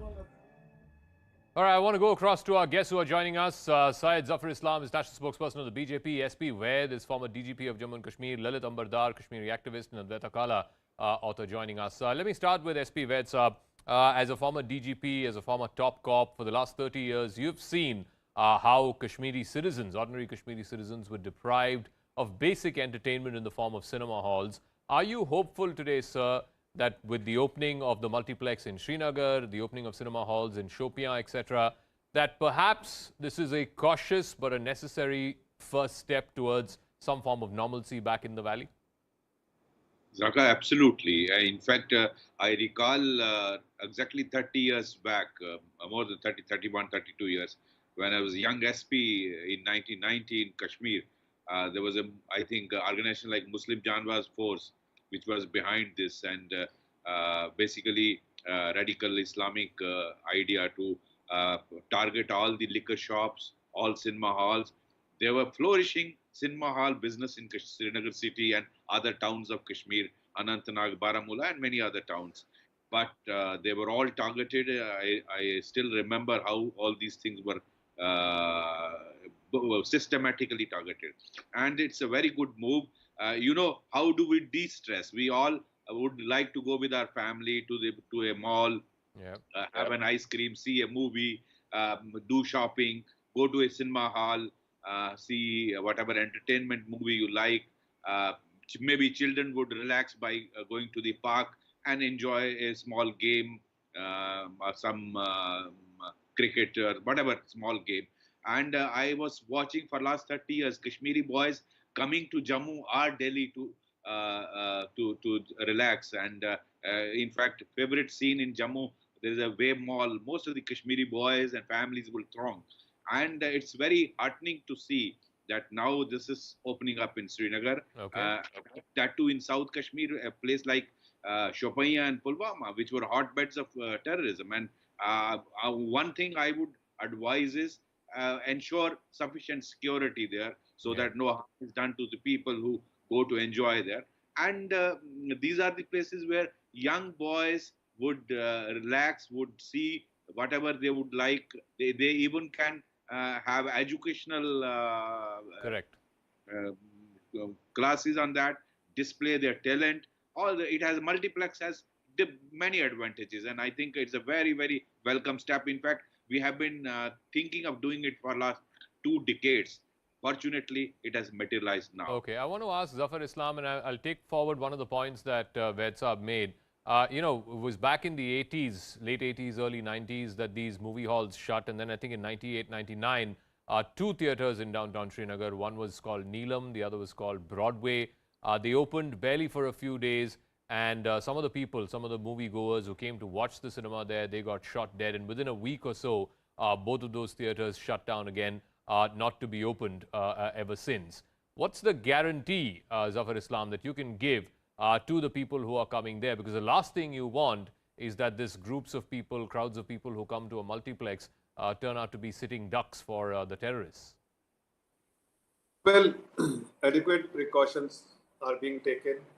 Security measures are being taken. And most important, Zaka, it is for you and for the viewers to understand that this was the demand of the ordinary Kashmiris, because they also need an outlet where they can entertain themselves. And movie theatre is something which every single individual would want to go, and perhaps it was missing, and that some of these young minds they were unnecessarily being used by the terrorist organization and radicalized them. So it's a welcome beginning that the movie theatre is being opened now. And also this is also a testimony that normalcy is getting back in the valley, because people will start demanding for things like movie theater and all, when they feel that yes, there is a normalcy around them and they can comfortably go to theater to watch movies.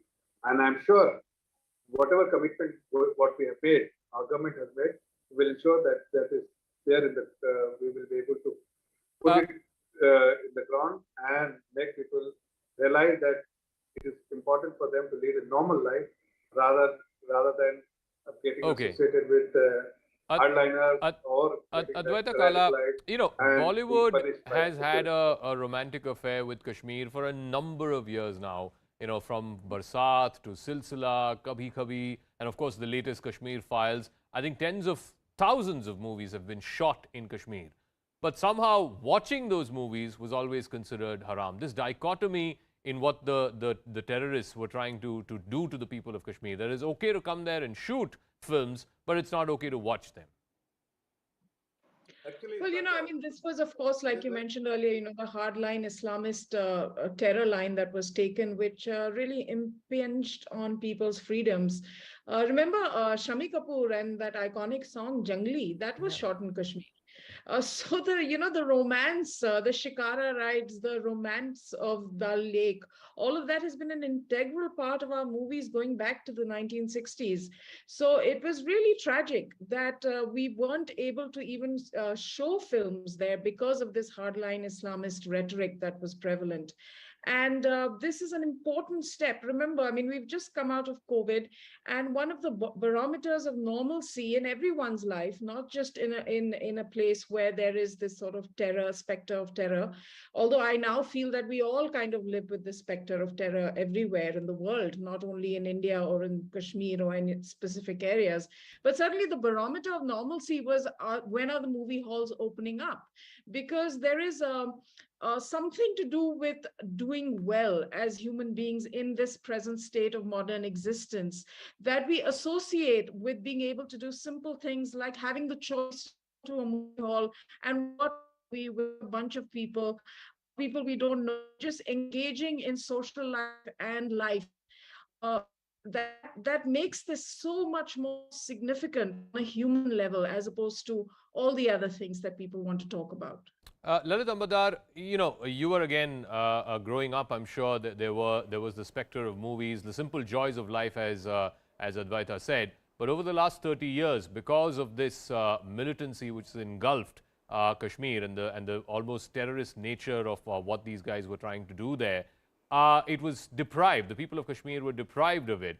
Do you think that what is happening today is a significant marker, especially after the abrogation of Article 370? The process of normalization has been going on there for the last couple of years.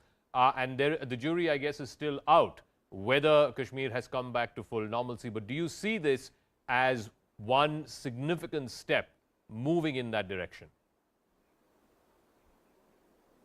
Zaka, with your permission, I would like to take 10 seconds because your presentation brings me that into a state of nostalgia. You talked about my college, my school days. Let me tell you, there's Kashmir. It wasn't only that. There would be hardly any Hindi movie which wouldn't have at least one song that was shot in Kashmir. That is number one. Number two, we had a very rich cinema culture in Kashmir. I recall we used to have a concession for the students, and on Friday, first show, you would only see boys and girls queuing up outside the cinema hall across the Srinagar city. I come from Srinagar.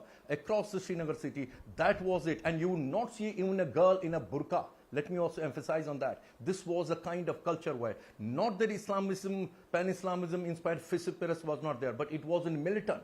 They hadn't taken to weapons. They were not targeting Hindu women. But what happened? So it's nostalgic recall. And you know, by the way, one of the definitions, one of the agendas of genocide is also to erase the memories of the survivors of genocide. Let me, through you, remind the nation and remind our perpetrators of genocide, we carry that memory, those memories with us, and Kashmir is us, and we'll come back to Kashmir and avenge what all we have lost there, and the genocide through using all the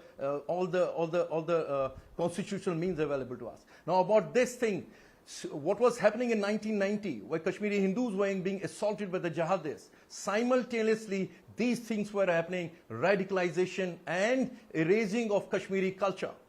That cinema halls were burnt or closed, and then the parlors for the women were closed, bars were closed, and everything was brought to almost, it was like Afghanistan.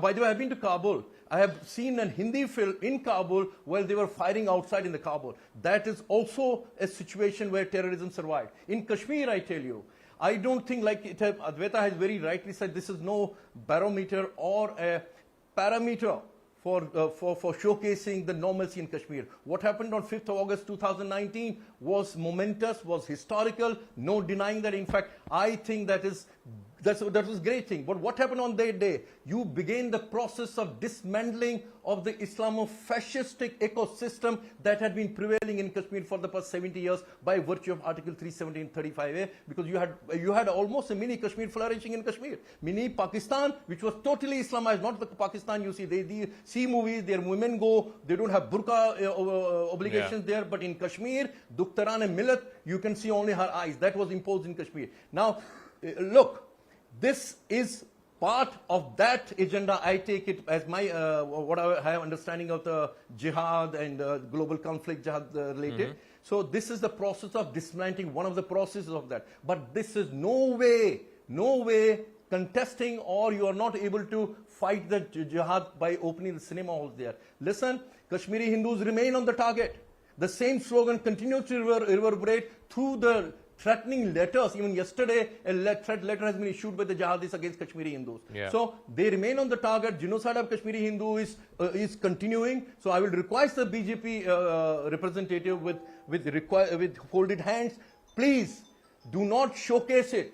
Like the governor of Jammu Kashmir said only a couple of days ago, said if Kashmiri Hindus want to come back, they have to show the desire to come back. Just to come and watch a movie in a secured environment. Is that what Kashmir Jihad is all about? Is that how we are going to reverse or address genocide of Hindus? Let Zafar respond to that. Since you asked him a question, let Zafar respond to that, and then I'll go back to SP Ved and to Advaita Kala. Yeah, Zafar. I think everyone must understand that whatever happened in 1990 cannot be undone. Incompetent government at that point in time made it happen. Today, what is important for all of us to ignore the past, whatever happened, but look forward and address the concerns of all the Kashmiri Pandits, what they had. Our government is trying to address the concern of every single Kashmiri Pandit so that they come back to their home, where what belongs to them, and feel safe and secure in their own home and in their own environment. That is our priority. Having said that, you also have to do these things to ensure that normalcy. You cannot only bring normalcy by holding gun on someone's head. Okay. If that is what you're advocating, that will never happen, because you cannot bring normalcy by shooting people. You have to balance both. You have to do something where you can change the people's mind, and that is something with young mind. When, as you rightly said, that people used to go to cinema theater and without wearing burqa, but they're all young minds.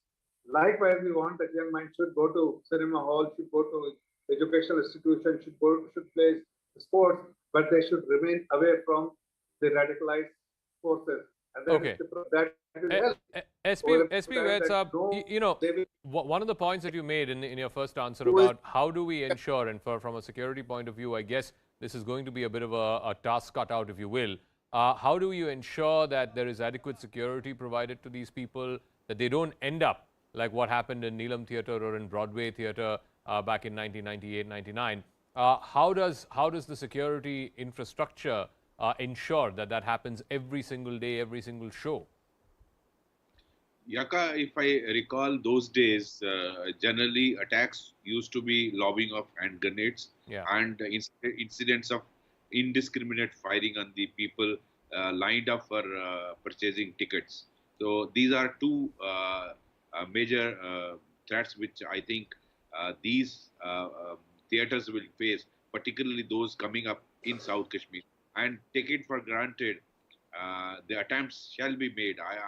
I am very sure, because the hardcore Islamists would not, they will see this as an attempt to derail the hardcore hardcore Islamic agenda they have imposed in last 3 decades. So they will take it as a challenge, and they are likely to attack. What is required is, number one, proper access control in the halls so that no one can take an ID or something to blast and kill many people watching the movie. Number two, outside people who have lined up for the purchase of tickets, or those who are the crowds assembled outside these theaters. I think they need to be provided by way of patrolling and area domination and frisking up everyone approaching these theaters. I think that needs to be done so that KORTs are kept ready. If anybody attempts, he is neutralized immediately, and before anyone can harm, he is detected and taken care of. That's very, very important. I think precautions like this, domination by the security forces and JNK police, would be very, very important aspect to ensure. Okay, so that's an important point that SP Vaid Saab is making. But Advaita, again, taking off from what Lalit was also trying to say, yes, this is an important step. It is a step in the direction of normalcy. But to mistake this as somehow, the threat against Kashmiri Hindus and other ordinary Kashmiri citizens reducing in any way, that would be a complete mistake, because we've just seen in the last 6 months or so, whether it's a Rahul Bhatt, a Makhanlal Bindu, a Rajni Bala, that threat is very much present and alive even today. Absolutely. I mean, you're going to have to undo 30 years of this sort of Islamist rhetoric of spineless governments that have not taken the strong, tough decisions that needed to be taken to bring Kashmir back to normalcy. I think one of the big decisions that we saw taken, the historic decision 3 years ago, is something that is coming into effect. It's taking time, as can be expected. There's still a lot of pressure. There's still a lot of threat. We've had something like 12 lakh tourists for the first time, the highest number so far, visit Kashmir. We've had the maximum number in terms of value, in terms of investment in Kashmir. So there are multiple steps that are being taken. It's not just this one step of cinema halls being opened. I think to undo 30 years of this kind of an environment, it'll have to take time. It'll be baby steps. We're not there yet, but we're definitely moving in that direction. And right now, I think we're going to have to be happy with that. And tell the people of Kashmir, see you at the movies, finally. Such good news. I'll give Lalit the final word. I think that the directional trend, not just about the opening of the multiplex, but also, the flower festival that happened there recently, the record number of tourists who've come there, which Advaita was pointing to. This is the moving in the direction of normalcy, as some would say. Yes, the threat is always alive, and particularly so for Kashmiri Hindus. I guess the threat is doubly alive. But life has to go on. Life has to move towards the direction of normalcy. Zaka, with due regards to you for your sentiment and Zafar Saab's optimism, I think Kashmiri Hindus are not bed bakriyan nahi, they're not cattle, they're not sheep that we should just move on.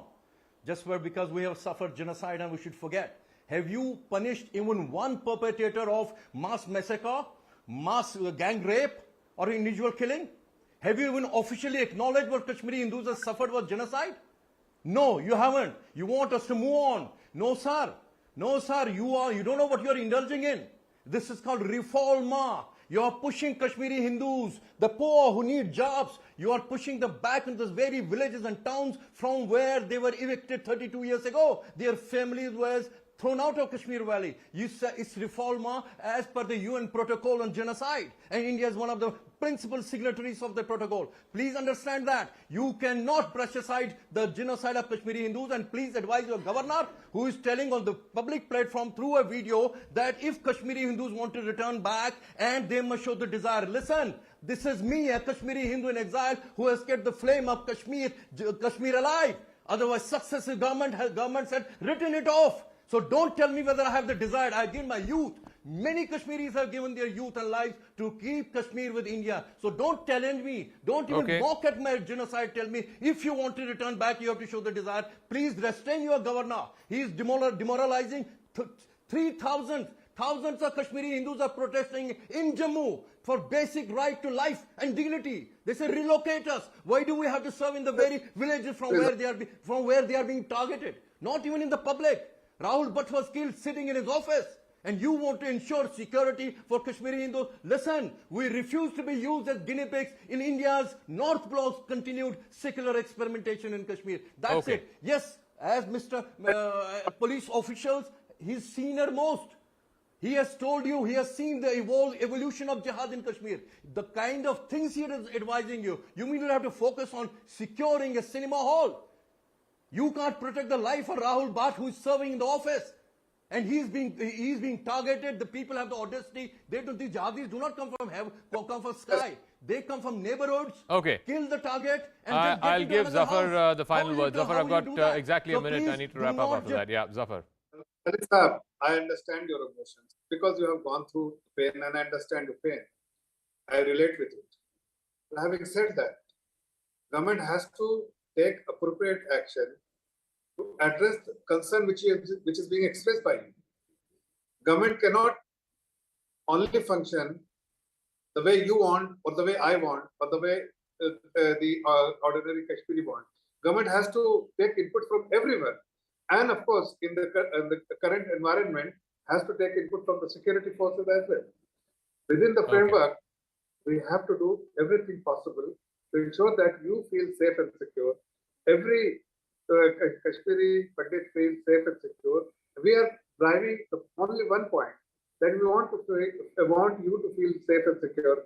And in opening a cinema hall, trust me, it is a positive development because it changes people's young mind.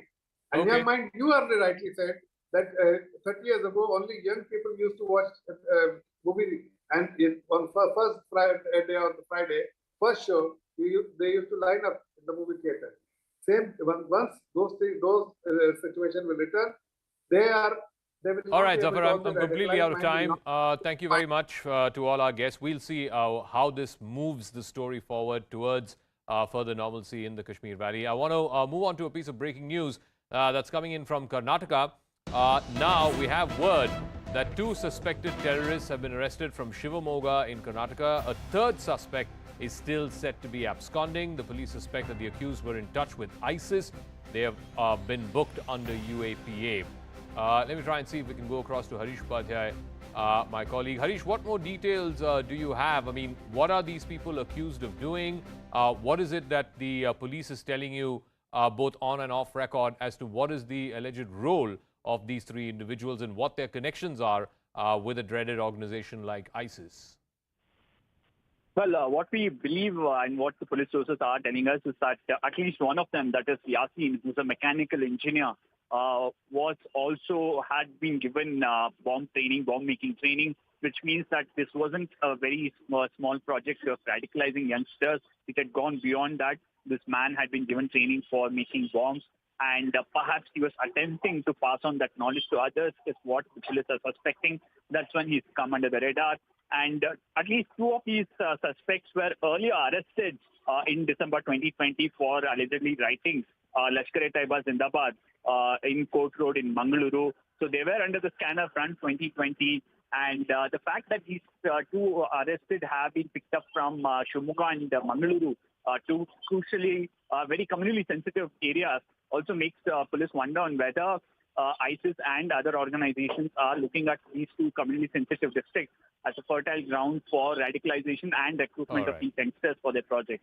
Okay, we'll leave it at that. Harish Upadhyay, many thanks for joining us with those details. Meanwhile, staying in Karnataka, the hijab hearing is underway in the Supreme Court. Solicitor General Tushar Mehta has cited the ongoing anti-hijab protests in Iran, saying that they are constitutionally Islamic countries where women are fighting against the hijab. Tushar Mehta has also argued that wearing a hijab is not an essential religious practice in Islam. He's also said that a mere mention in the Quran will not make the hijab essential. The government has also argued that it was the PFI which started the movement to get people, young girls, to wear a hijab, adding that the protests were not a spontaneous act by some students. Alleging a larger conspiracy, the Government Council also argued that no one wore hijab in 2004. It only started after 2021. On the other hand, senior advocate Durand Cup, representing the petitioners, challenging the Karnataka High Court judgment argued that a hijab is connected to dignity of a Muslim woman, just like a Hindu woman covers her head with a pallu or a scarf. Dave also argued that girls wearing hijab to the school does not violate anybody's peace and safety. Let me go across to Ananya Bhatnagar. The fact that Iran and what's happening in Iran was brought into the arguments today. What was placed on record and the contrast between India and Iran? Of course, one is a democracy, the other is a theocracy. Well, definitely, Zaka, fierce arguments took place on the day 8 of the Karnataka Hijab hearing today before a bench of Justice Hemant Gupta and Sudhanshu Dhulia. Solicitor General of India, Tushar Mehta, began his arguments with the PFI angle, clearly saying that until the December 2021, there was no hijab back then and the girls were not wearing or pressing for it. But then the PFI came in and launched a social media propaganda and a program with regards to wearing of hijabs, and after that, agitations erupted in the state of Karnataka with regards to the wearing of hijab, and the situation in the state of Karnataka deteriorated. Apart from that, he also cited Iran protests, wherein he said that hijab is not an essential religious practice, and constitutionally, in fact, Islamic countries like Iran, women are protesting against the wearing of hijab, though there it is being pressed as a cultural prospect. Here, what am I arguing is that hijab is not an essential religious practice in the Islamic religion, though it finds a mention in the Quranic inscriptions, but then also it is not an essential religious practice. He also went on to cite the judgments of the Shirur Mutt and the Dargah committee, and in fact the arguments would continue tomorrow at 10:45 when the bench reassembles to hear the day 9 of Karnataka Hijab hearing. All right, we'll leave it at that. Ananya, thanks very much for joining us with the details of what happened in a fiery day of arguments in the Supreme Court in the hijab matter. That's a wrap. Ridhima joining you in a moment with the biggest exclusive tonight.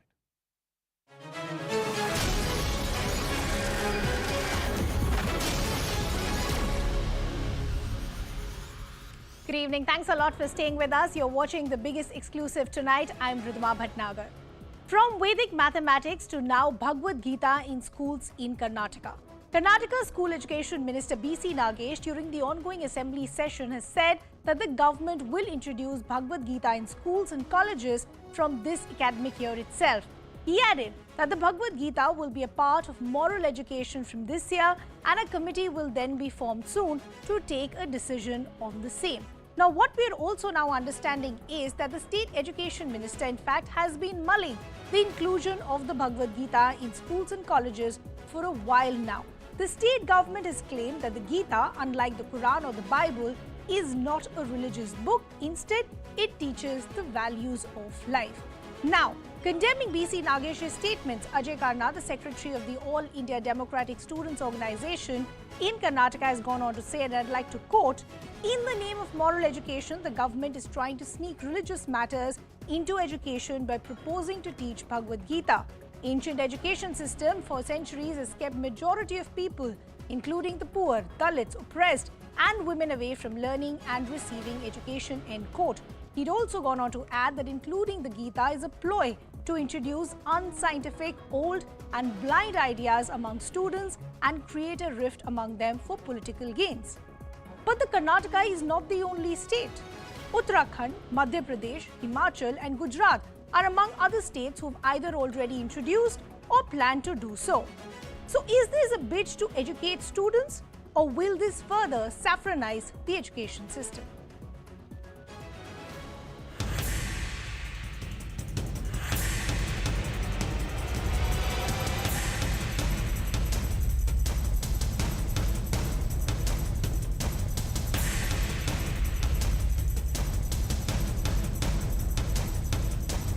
Bhagavad Gita as a subject will not be taught.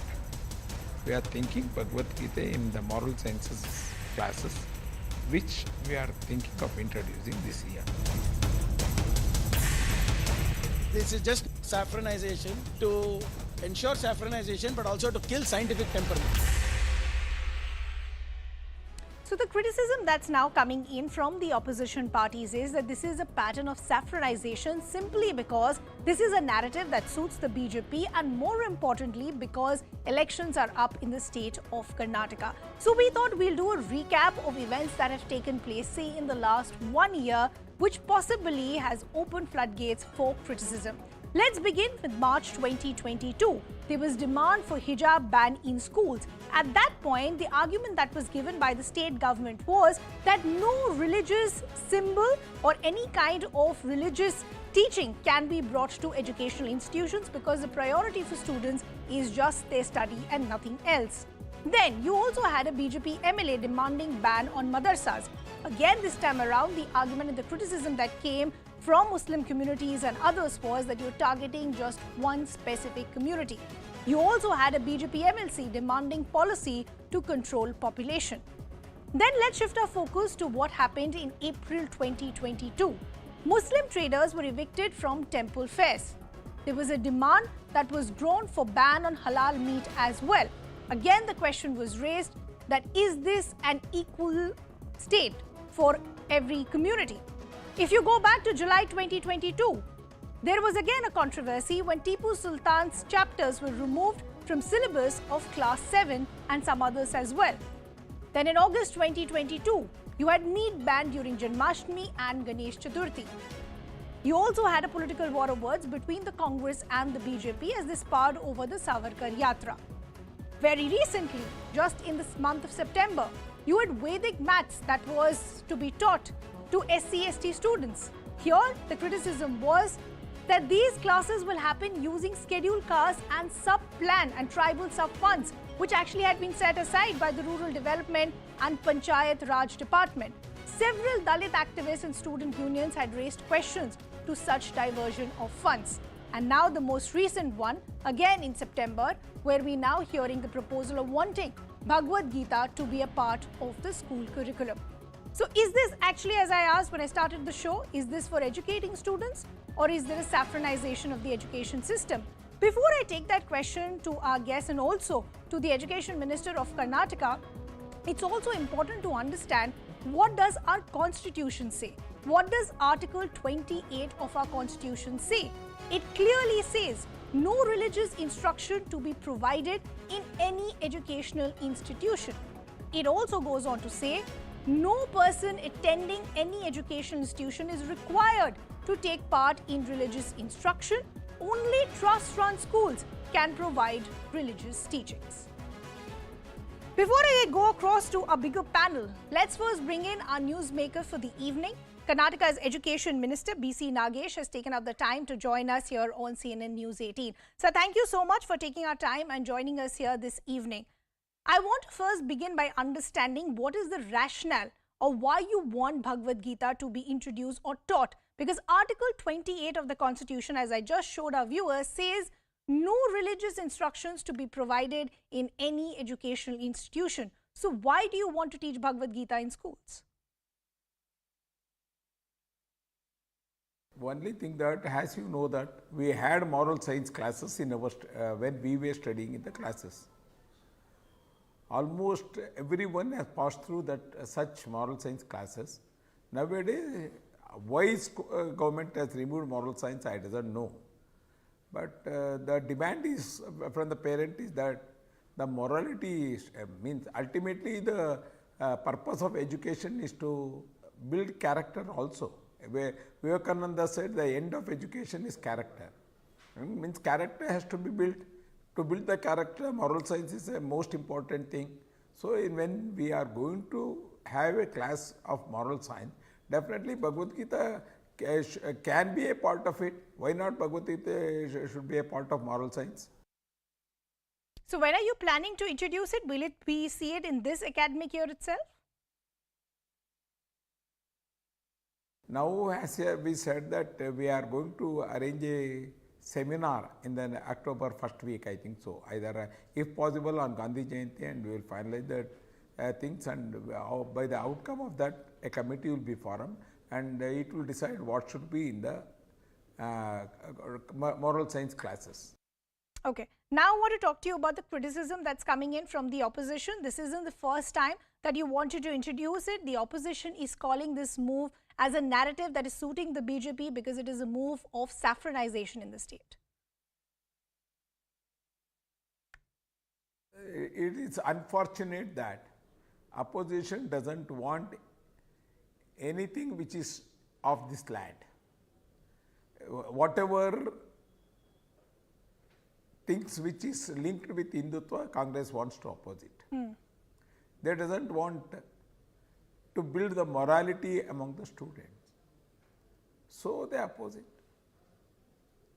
Whoever wants to see that morality should not be the part of education, they will oppose it. Otherwise, why they are going to oppose it? No, the reason they're opposing it, sir, is because they're saying there are enough instances being given to show that one particular religion is being prioritized. There is a saffronization that is taking place. The examples that are being given is last week you had Vedic mathematics that was introduced. Now you're talking about Bhagavad Gita to be brought in. The comparison takes us back to when the hijab row was at its peak in the state of Karnataka. At that time, the argument that was given by your state government and by your representatives was that any religious symbol needs to be kept out of educational institutions because the priority for the student or the child is just to study. So isn't this hypocrisy then? Do you feel Bhagavad Gita is a religious textbook? Has anyone said that Bhagavad Gita is a religious thing? As you know that Bhagavad Gita doesn't deal anything about worship of God or any religious practices. Bhagavad Gita, as you, I think you have read what Gandhiji has said, what Rabindranath Tagore has said, what Ambedkar has said about Bhagavad Gita. And most of the freedom fighters who have fought for the freedom movement and were jailed for years together, all of them have said that Bhagavad Gita has built up the morality and the strength for us to fight for the freedom movement. When it can create some strength among the freedom fighters and to face Britishers, why should not be Bhagavad Gita introduced in our schools? No, then the criticism here is that why only Bhagavad Gita? If you're saying that, okay, we take your argument that Bhagavad Gita has got nothing to do with a particular religion, then bring in Quran and Bible as well. But that's not where the criticism ends. The criticism also is that is this the real priority of the state government? Because in July this year, we also had reported how students were deprived of shoes, socks, uniform, and paucity of funds was blamed at that time despite a budget that was being allocated. So what is the priority of the state government then? Who said the textbook has not been distributed? Can you get me one document that the textbook has not gone to the schools? And let they see. Siddaramaiah was distributing books till December, but we have completed everything because of the Ukraine and Russia war. We are unable to print the textbook because the publisher did not get the pulp from Ukraine. Otherwise, we had tendered in the right time. We had given the orders for the textbook printing in the right time because of Russia and Ukraine war. And you media also know what was the shortage of the paper in the country. Okay. Lastly, I also want to understand another aspect, sir. There are a lot of criticism that's coming your way from the opposition, and they're training their guns, questioning the timing of when all of this is happening. They're saying that this is a narrative that's suiting the polarizing narrative of the BJP, and you're doing all of this because elections are due for the state. Whenever we speak of Indianization, whenever we speak of Rashtriyate, they feel like that because they are anti. I feel that the nationalism should not come in the country. Okay. We appreciate you taking out the time, sir, and joining us here on CNN News 18. We'll really have to see what happens after the formation of this committee. So the question that we're asking then this evening is, Gita in with textbooks, education, is it being saffronized in the state of Karnataka? Let me also now bring in our other guests to take this discussion forward. We have spokesperson of Karnataka BJP, Mohan Vishwa. We have political analyst Sumansi Raman. We also have Dr. C.B. Sharma, professor at the School of Education, IGNOU, and former chairperson, NIOS.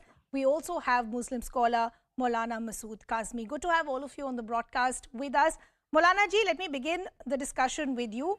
I don't know if you heard my conversation with the Education Minister B.C. Nagesh. वो ये कह रहे हैं कि भगवत गीता में तो कोई religious tone या टेक्सचर है ही नहीं.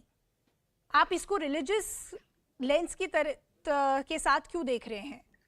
बच्चों को बाकी चीजों की एजुकेशन की भी जरूरत होती है, तो ये तो मॉरल साइंस के पार्ट में आएगा, कोई सब्जेक्ट की तरह से नहीं पढ़ाया जाएगा.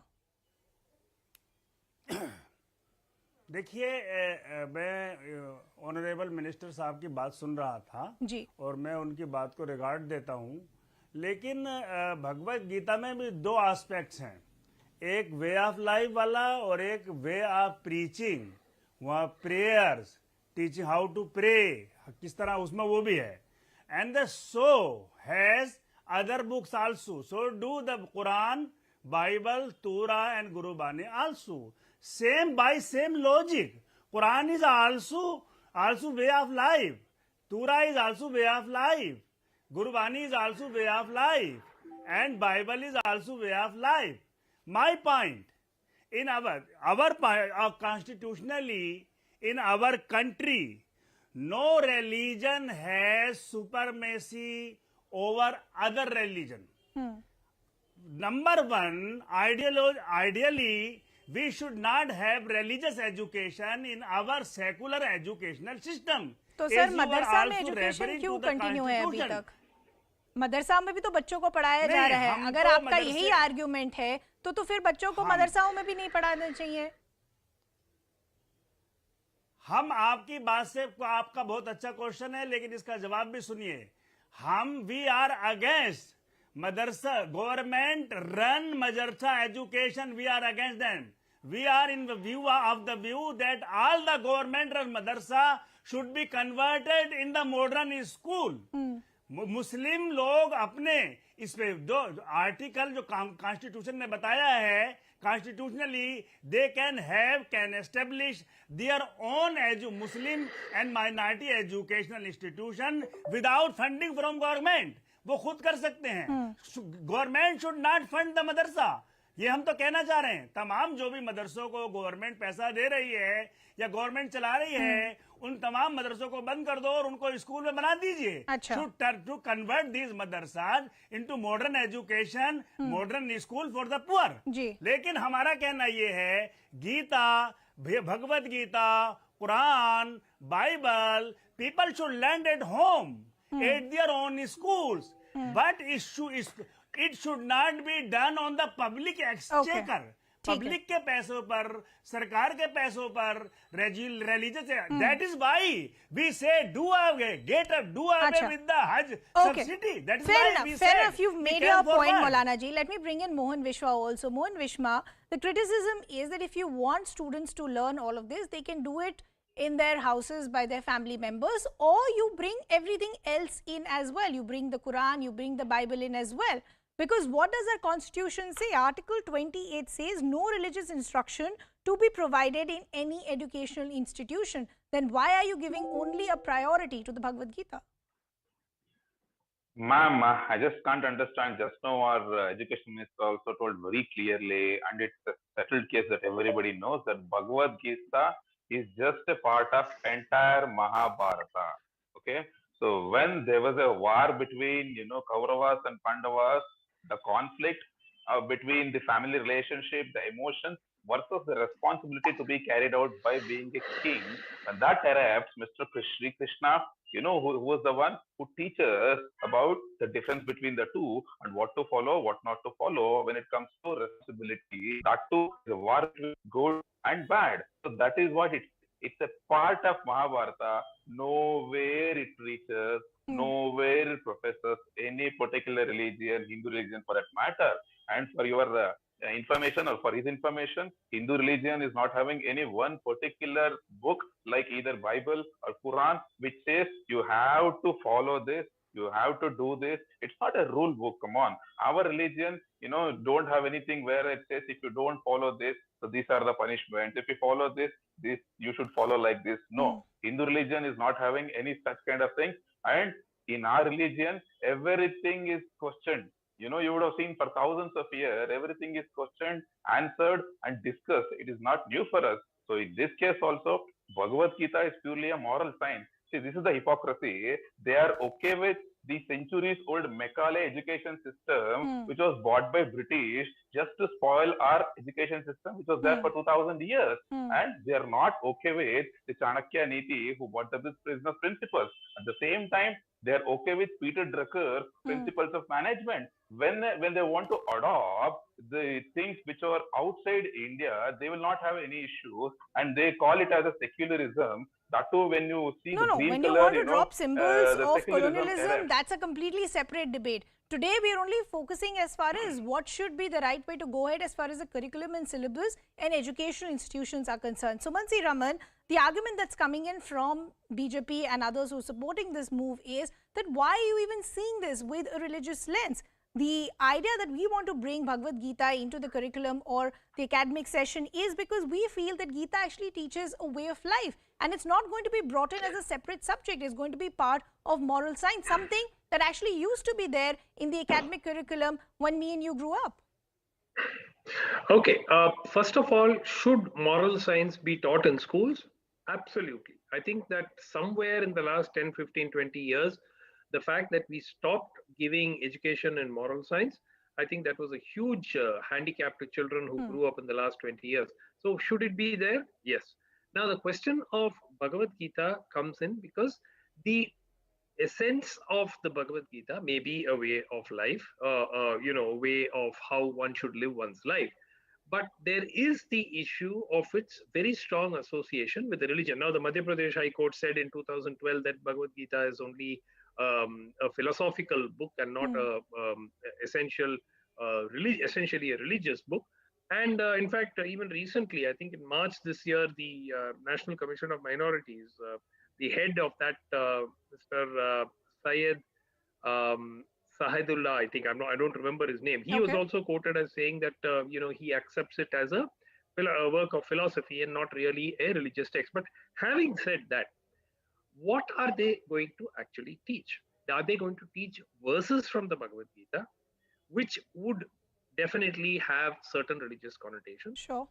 Or is it going to be the general drift of, say, the essence of how one should live one's life as excerpted from the Bhagavad Gita? There are two different things, and the minister has not really clarified, though he said we are not teaching the Bhagavad Gita itself. We are going to be teaching morals from the Bhagavad Gita. Now, I studied in a Christian school, and we were taught regularly parables from the Bible. We were taught stories from the Bible as part of our moral science class. We never had a problem with it. And of course, it was a private institution. The point is, if the morals from the Bhagavad Gita are going to be taught, there is nothing which should prevent the government from teaching morals from other religious texts also. There is no problem in finding such parables or such illustrations from other religious texts. If they're actually going to be teaching the Gita itself, which the minister actually has refuted, then you have a problem because there is a certain element of religion which is associated with the Bhagavad Gita. Okay, fair point that you're making, that we'll still have to see what exactly or which part of the Bhagavad Gita actually is going to be part of the curriculum. But C.P. Sharma, I want to bring you in and I want to understand from the point of view of an academician or somebody who deals with students and the education system. Like I remember when I was growing up, we used to have a period of catechism, and people, who wanted to take that class, or students from the Christian community, they would go separately, but it wasn't something that was imposed on all of us. And that is the question that is being raised, that if you actually bring it formally as part of the curriculum, the Bhagavad Gita, aren't you playing with the essential fabric or the idea of what India represents, which is that we take pride in it being multilingual, multi-faiths and secular? Very nice observation and very good example that you give from your own education and life. We need to first distinguish between dharma and religion. What is dharma? Dharma is not religion. It's not a translation of religion. Dharma is good conduct towards others. And Bhagavad Gita is good conduct towards everybody in the society. Let me ask you a question. Is Draupadi a goddess? Do we pray her? And if she is a character in Mahabharata and she is clothed in the public by her own community people, they were also by definition Hindus, then why is this text being revered? Why do Hindus read this and this has existed in the society? Because it's a dharma pustak. It teaches what a society should be like and should not be like. I don't think comparing Gita to Quran or any other religious text is really right. Come and debate Gita. Can I debate Quran? Is the society ready to debate Quran and every action that is said in Quran? No. Gita is an open text. You can criticize Krishna for his actions, for his decisions. We do that as Hindus. I am a Hindu, but I still criticize Krishna for certain actions that he did. It is a dharma pustak. Why are we crying horse in the society when children don't listen to their parents? Why are we so worried when the students don't listen to their teacher? Arjun Krishna Samvad is an example of what a teacher and a student should be. I'm also very worried about the example being given of Vedic mathematics. Vedic mathematics has nothing to do with religion. It's a great mathematics that was deliberately put on the back burner so that the Indian method of making mathematics, the Indian mind should not. No, sir. The reason that example was given because there are multiple problems with that. One, the problem was where the funds were coming from. That's a separate debate. The other was there's already an existing practice and curriculum in place. So you'll actually be disrupting that. How easy will it be for students to cope with it? That's a separate debate. And lastly, the most crucial point was that not many academicians were actually taken into confidence when this was being brought in. But that's a completely separate debate. But sir, that's a completely separate debate. I agree with the point that you're making. And Maulana ji, I want to bring you back in the conversation. आज क्या हमारी priority ये होनी चाहिए कि हम बच्चों को क्या पढ़ा रहे हैं या ये प्रायोरिटी होनी चाहिए कि कहाँ से ये आ रहा है? देखिए सब no doubt Gita has very good ideas. Gita is the book that can help student to judge what is right and what is wrong. So do other religious books also do. Quran, Bible and also do so. But if you only select one single religious book for school, it means you are giving impression that you are giving supremacy of one specific religious book on other religious books, and that by doing so you are slipping away from the path of tolerance, and this is against the ethos of the secular constitution. Mohan Vishwa, respond to this specific criticism that we've taken your point. You are saying that it has no religious overtones. This is about teaching students about a way of life. Then can't we do the same with the Bible and Quran as well? I'm sure there are enough lessons for all of us to learn in those scriptures as well. See, ma'am, the education minister wouldn't have responded the debate, but when you see the assembly session which went on today, which went on yesterday, when one of the MLC, asked the same question regarding Bhagavad Gita curriculum, so there the education minister was very clear. He said the committee is being formed, the committee is reviewing about which part of Bhagavad Gita, what should be taught, or is there any other moral science places to be taught. So that is what he has given the statement in the assembly. So it's clarified over there. It's not that, we are teaching or we are preaching some religious textbooks. And like one of the gentlemen who said in that debate, it's purely about the moral science which we are speaking. Till now, whenever the moral science was teaching in the school, there was no debate about this. And you said, somebody said in the debate that some part of Bible was taught when he was in Christian school and all. So then, no debate came out. The Hindus never opposed it, or they never came out of it. And why only when something related to Hindutva, or when something related to, the Hindu religion or Mahabharata or Ram or Krishna speaks about in the society, why they feel suddenly they are insecure, and why they feel that, why the secular, the front comes up. So I just can't understand. So the education minister has clearly told that a separate committee is formed. They are reviewing it. Post that only, what to be included, what not to be included will be decided. So you can see the proceedings of the assembly session of yesterday. So it is very clear, very categorically mentioned over there. Sumansi Raman, would you want to respond to what Mohan Vishwa is saying? He is saying there is a pattern that is now emerging. Anything that the state government or the BJP does, the opposition is up in arms saying this is against the secular fabric of the country. No, but I think that what he is not comprehending is that the constitution demands that we are a secular nation. At the moment, that is the status. Sure. Now, the point is, I was taught parables or stories from the Bible because the institution was a private one. Sure. Now, the problem is not about Hindu-run schools or private schools teaching Hindu texts. In fact, the Bhagavad Gita is also already being taught in thousands of schools across the country. There is no issue at all.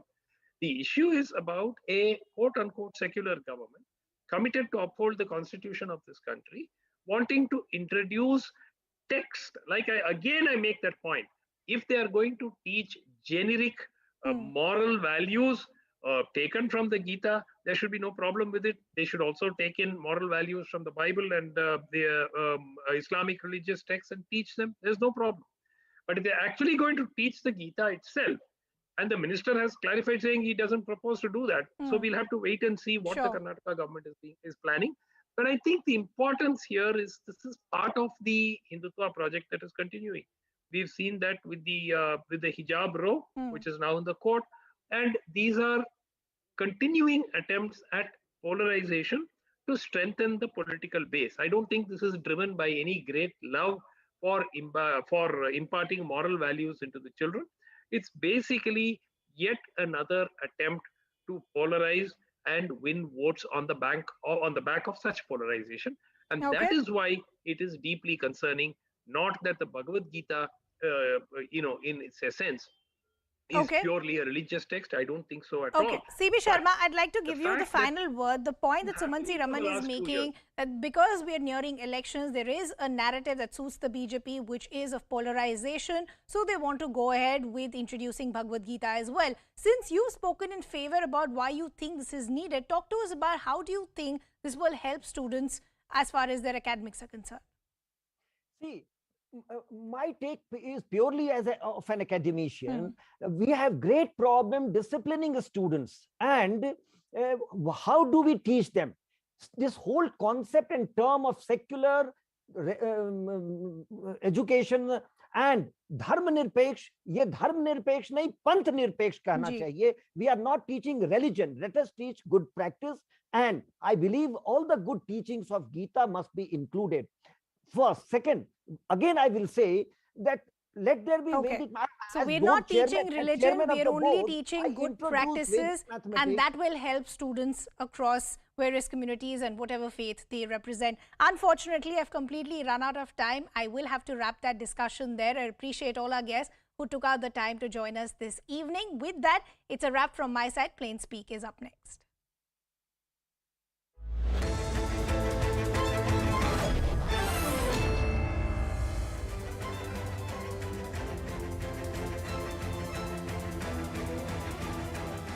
Good evening, everyone. Thanks a lot for staying with us. You're watching Plain Speak with me, Shivani Gupta. Hijab hearing in the Supreme Court took a dramatic turn today as Solicitor General Tushar Mehta submitted that the hijab protests in Karnataka were not spontaneous. While representing the Karnataka government, SG Tushar Mehta reiterated that the agitation over hijab was part of a larger conspiracy and orchestrated to create social unrest. Remember, a full bench of the Karnataka High Court had held that wearing hijab by women was not an essential religious practice of Islam.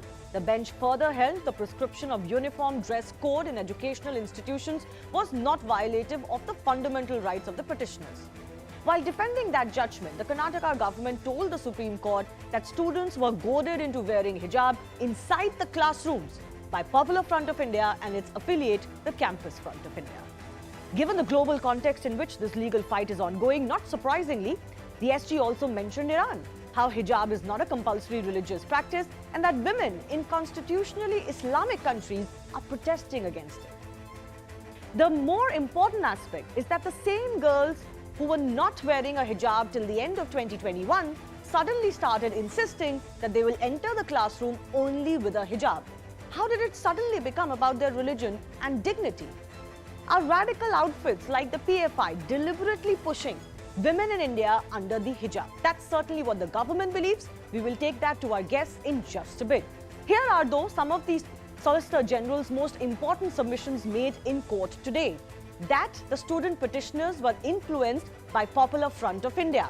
That the PFI, in fact, started a movement late 2021 and 2022 on social media to push wearing of the hijab. And students were part of this larger conspiracy. That they also acted as advised by the PFI in this case, more importantly the CFI, which is the Campus Front of India.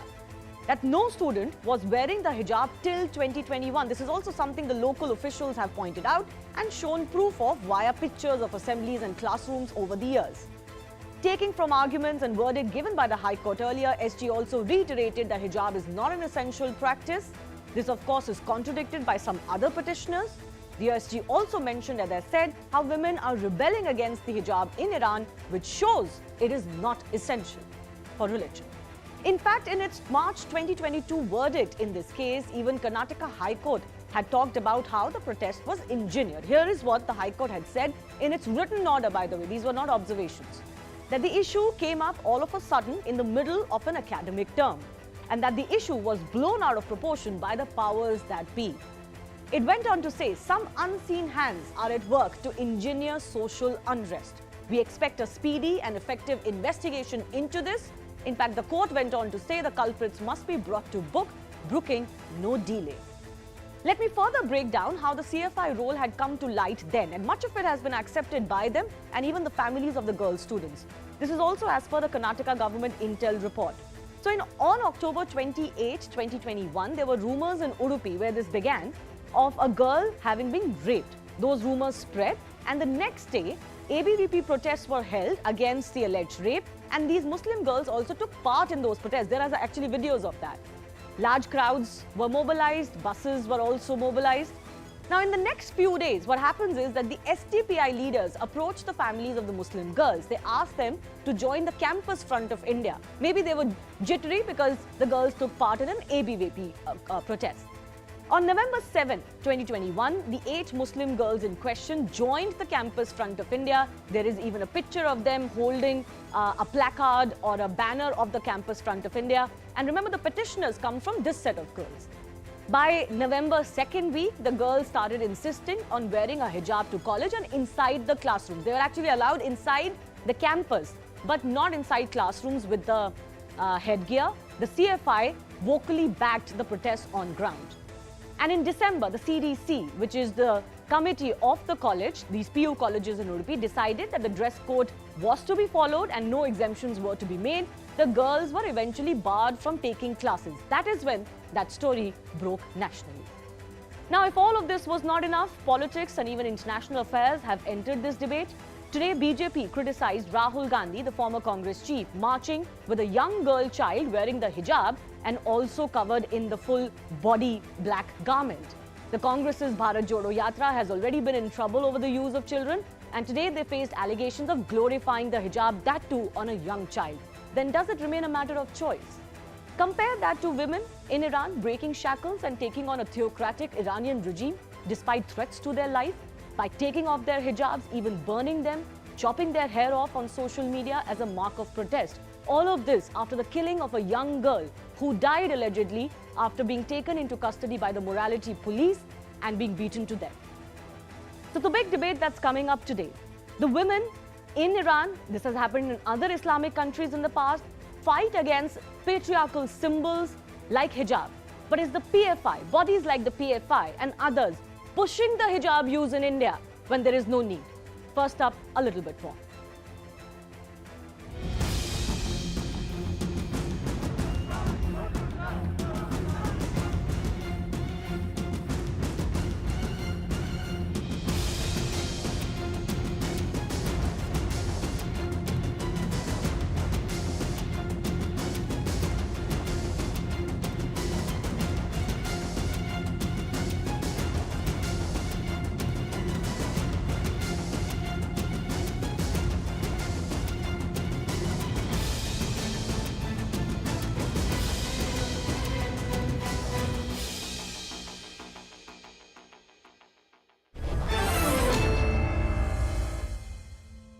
Vijay Prasad is joining us. He's from the Karnataka BJP unit. Dr. Pavan Rao Ambedkar is from the AIMIM.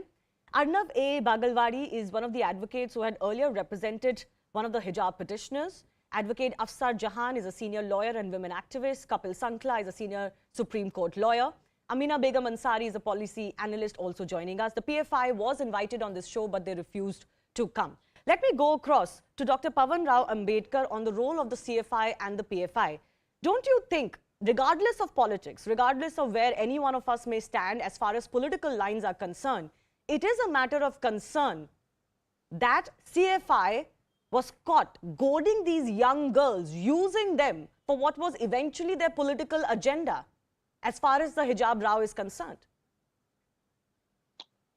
Very good evening to all of you.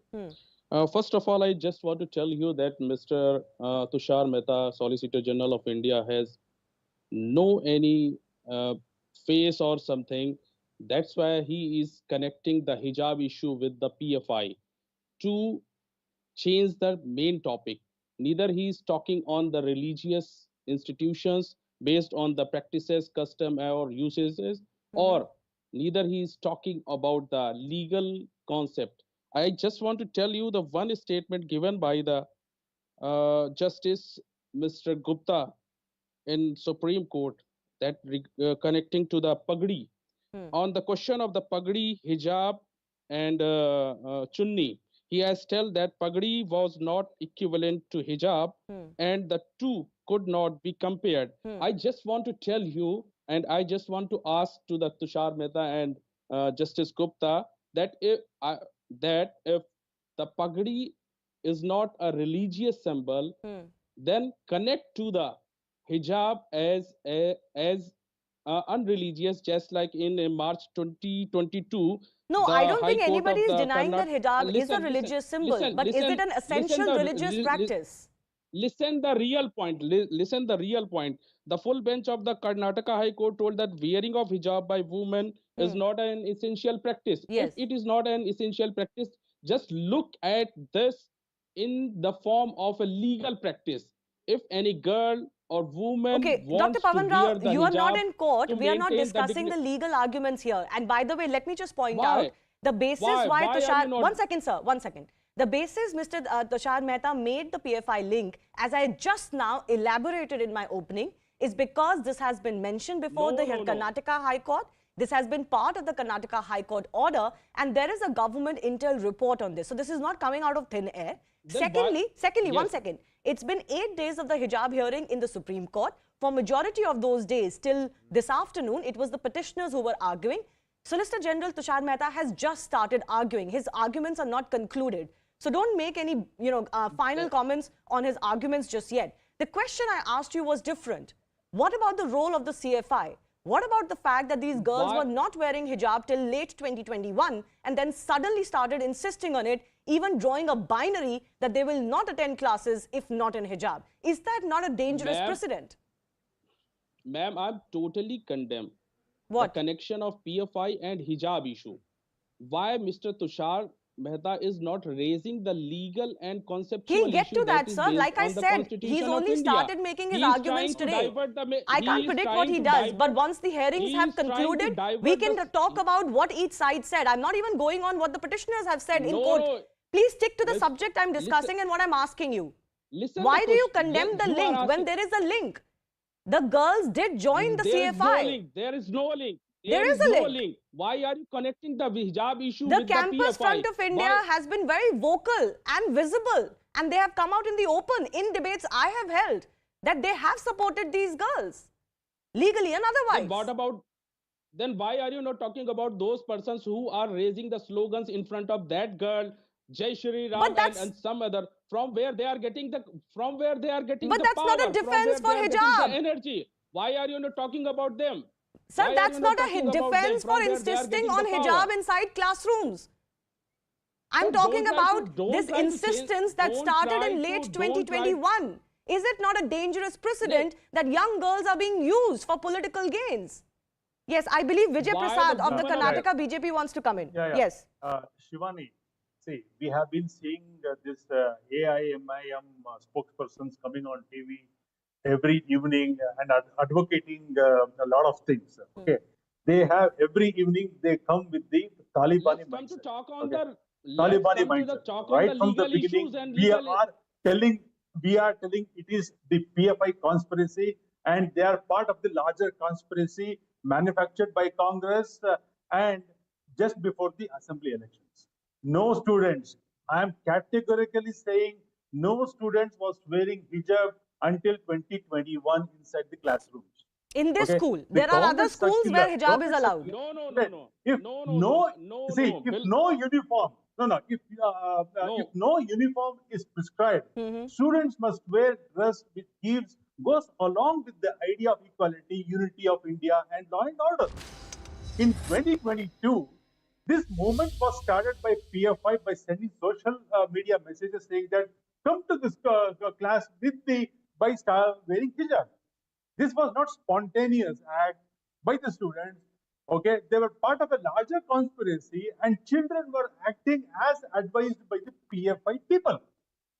Okay, now at the same time, if you see Iran, unfortunately, Mr. female Mr. Prasad, killed you don't have in the custody. answer. You don't have the neither legal answer nor the religious answer. That's why you are connecting. That's why you are connecting two different sides. That's why you are connecting two different sides. One second. Can I just come in? Can I just come in? 1 second. No. At the same time, Dr. Pawan Rao, please don't speak over our other guests. When you were speaking, you were given a chance. But I'm not understanding, why are you so uncomfortable with the mention of Iran? Why should we not mention it? Pawan Rao, see, try to be, Pawan Rao, have patience to listen to others. Yes. The Karnataka High Court bench has given a judgment of 129 pages, spanning 129 pages. The court has eloquently answered key questions pertaining to the hijab rule and said that prescription of the school uniform is only a reasonable restriction that students cannot object to. The High Court has held that wearing hijab is not part of an essential religious practice under Islam. Wearing hijab is an optional practice in Islam, and as a consequence, is not an obligatory religious practice. Yes. The wearing of hijab is a right that falls under the freedom of expression, which is subject to institutional discipline. I am stressing down the word institutional discipline, and not under freedom of religion in the Constitution. Yes, I believe the petitioners at that time had gone to court arguing that this is a fundamental right, and clearly those arguments didn't work because you have to then go to the touchstone of essential religious practice. Now, incidentally, the petitioners in court are saying, no, don't go into essential religious practice, possibly realizing that it will not be established as an essential religious practice, because we know from our basic human experience that not all Muslim women wear the hijab. In fact, insisting, as some petitioners have done in court, that it is obligatory on all Muslim women, condemns the Muslim women who don't wear the hijab. We've got two more advocates joining us. Arnav A, I want to come to you because you were initially representing one of the hijab petitioners. Don't you believe that there was indeed, quote unquote, an unseen hand? Would you be willing to concede that today, as the Karnataka High Court order also mentioned? First of all, thank you for having me in this show. One thing is that there is no involvement of the PI, and that's pretty sure of that. As per whatever has been stated so far with regard to the 2021 involvement of the PFI, these girls have joined the PUC college much earlier. And in fact, at that time of joining, their ID cards itself, they are wearing so, question of PFI involvement is another rouse of the advocates in the Supreme Court, specifically the SG, to dissect and to derail rather the major issue, which is a constitutional issue.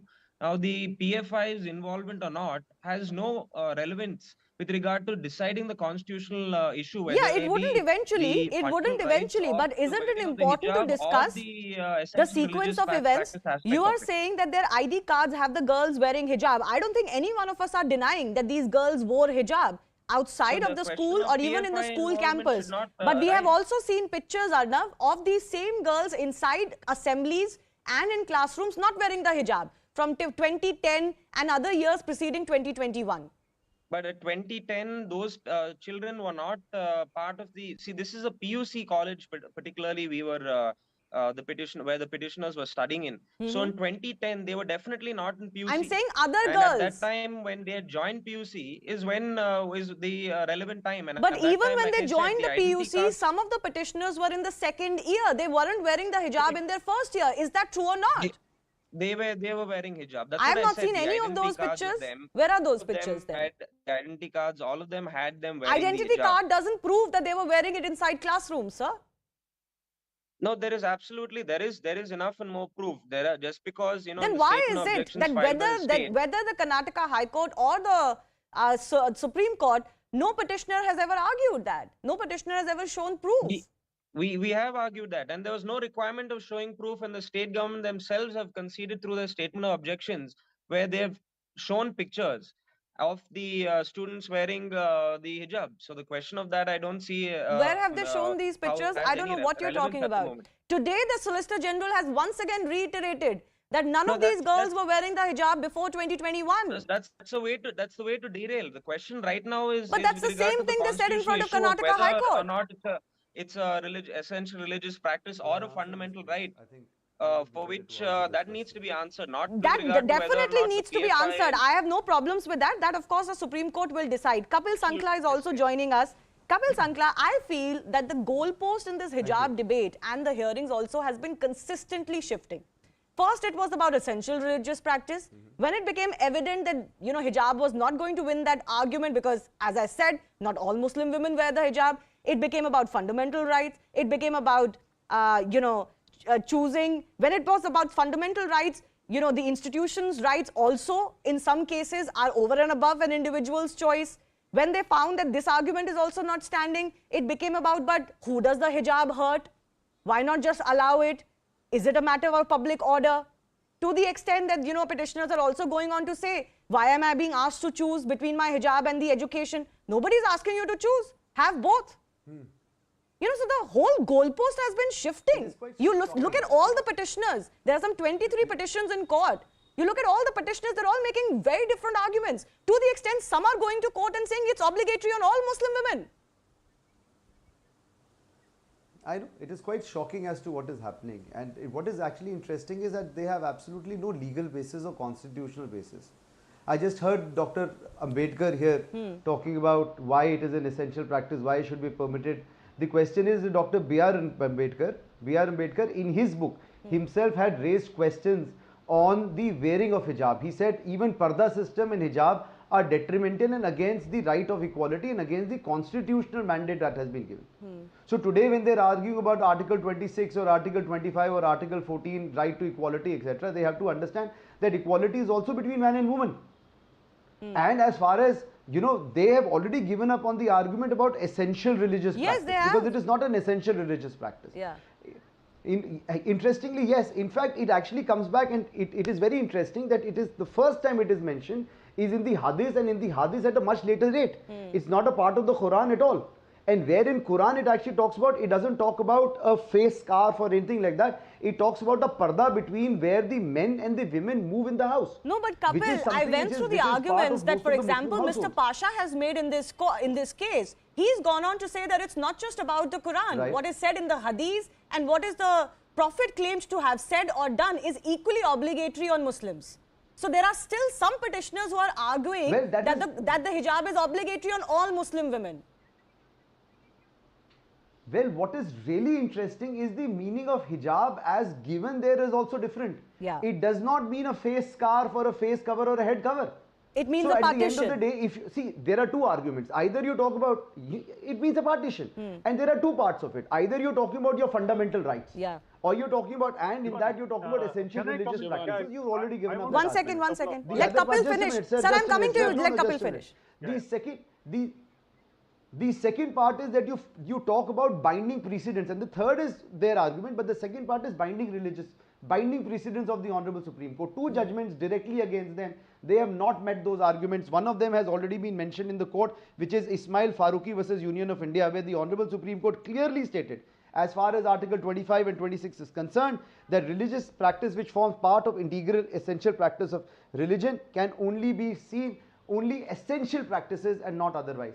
The other is as far as the right of the institute itself is there. Institution itself is there, which is Fatima Tasneem versus State of Kerala, in which it was held that collective right of an institution would be given primacy over the individual rights of a petitioner, rightly so.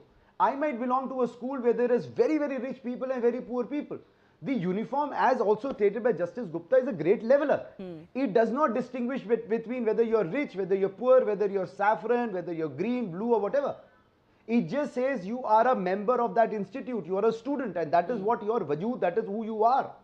And that is what is important. And therefore, I think what Mr. Tushar Mehta said was absolutely right, that a uniform is uniform for everyone. Yeah. You know, this case has just so many strands. There are, of course, legal constitutional arguments, but there are, of course, very social arguments to be made here as well. Let me go across to Advocate Afsar Jahan. Ms. Jahan, the problem is that even within the Muslim world, there is no consensus whether hijab is essential or not. In that respect, do you believe that this fight was always a needless fight to begin with?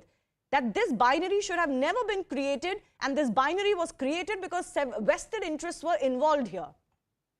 Shivani, let me answer you. First of all, as this debate started with the students being associated with PFI, let me clear that, first of all, it's absolutely nonsense and frivolous to associate these students with PFI. And the case of hijab is not the case of PFI. It's the matter of fundamental rights of Muslim women, okay, which has been given under Article 29 as well as Article 25.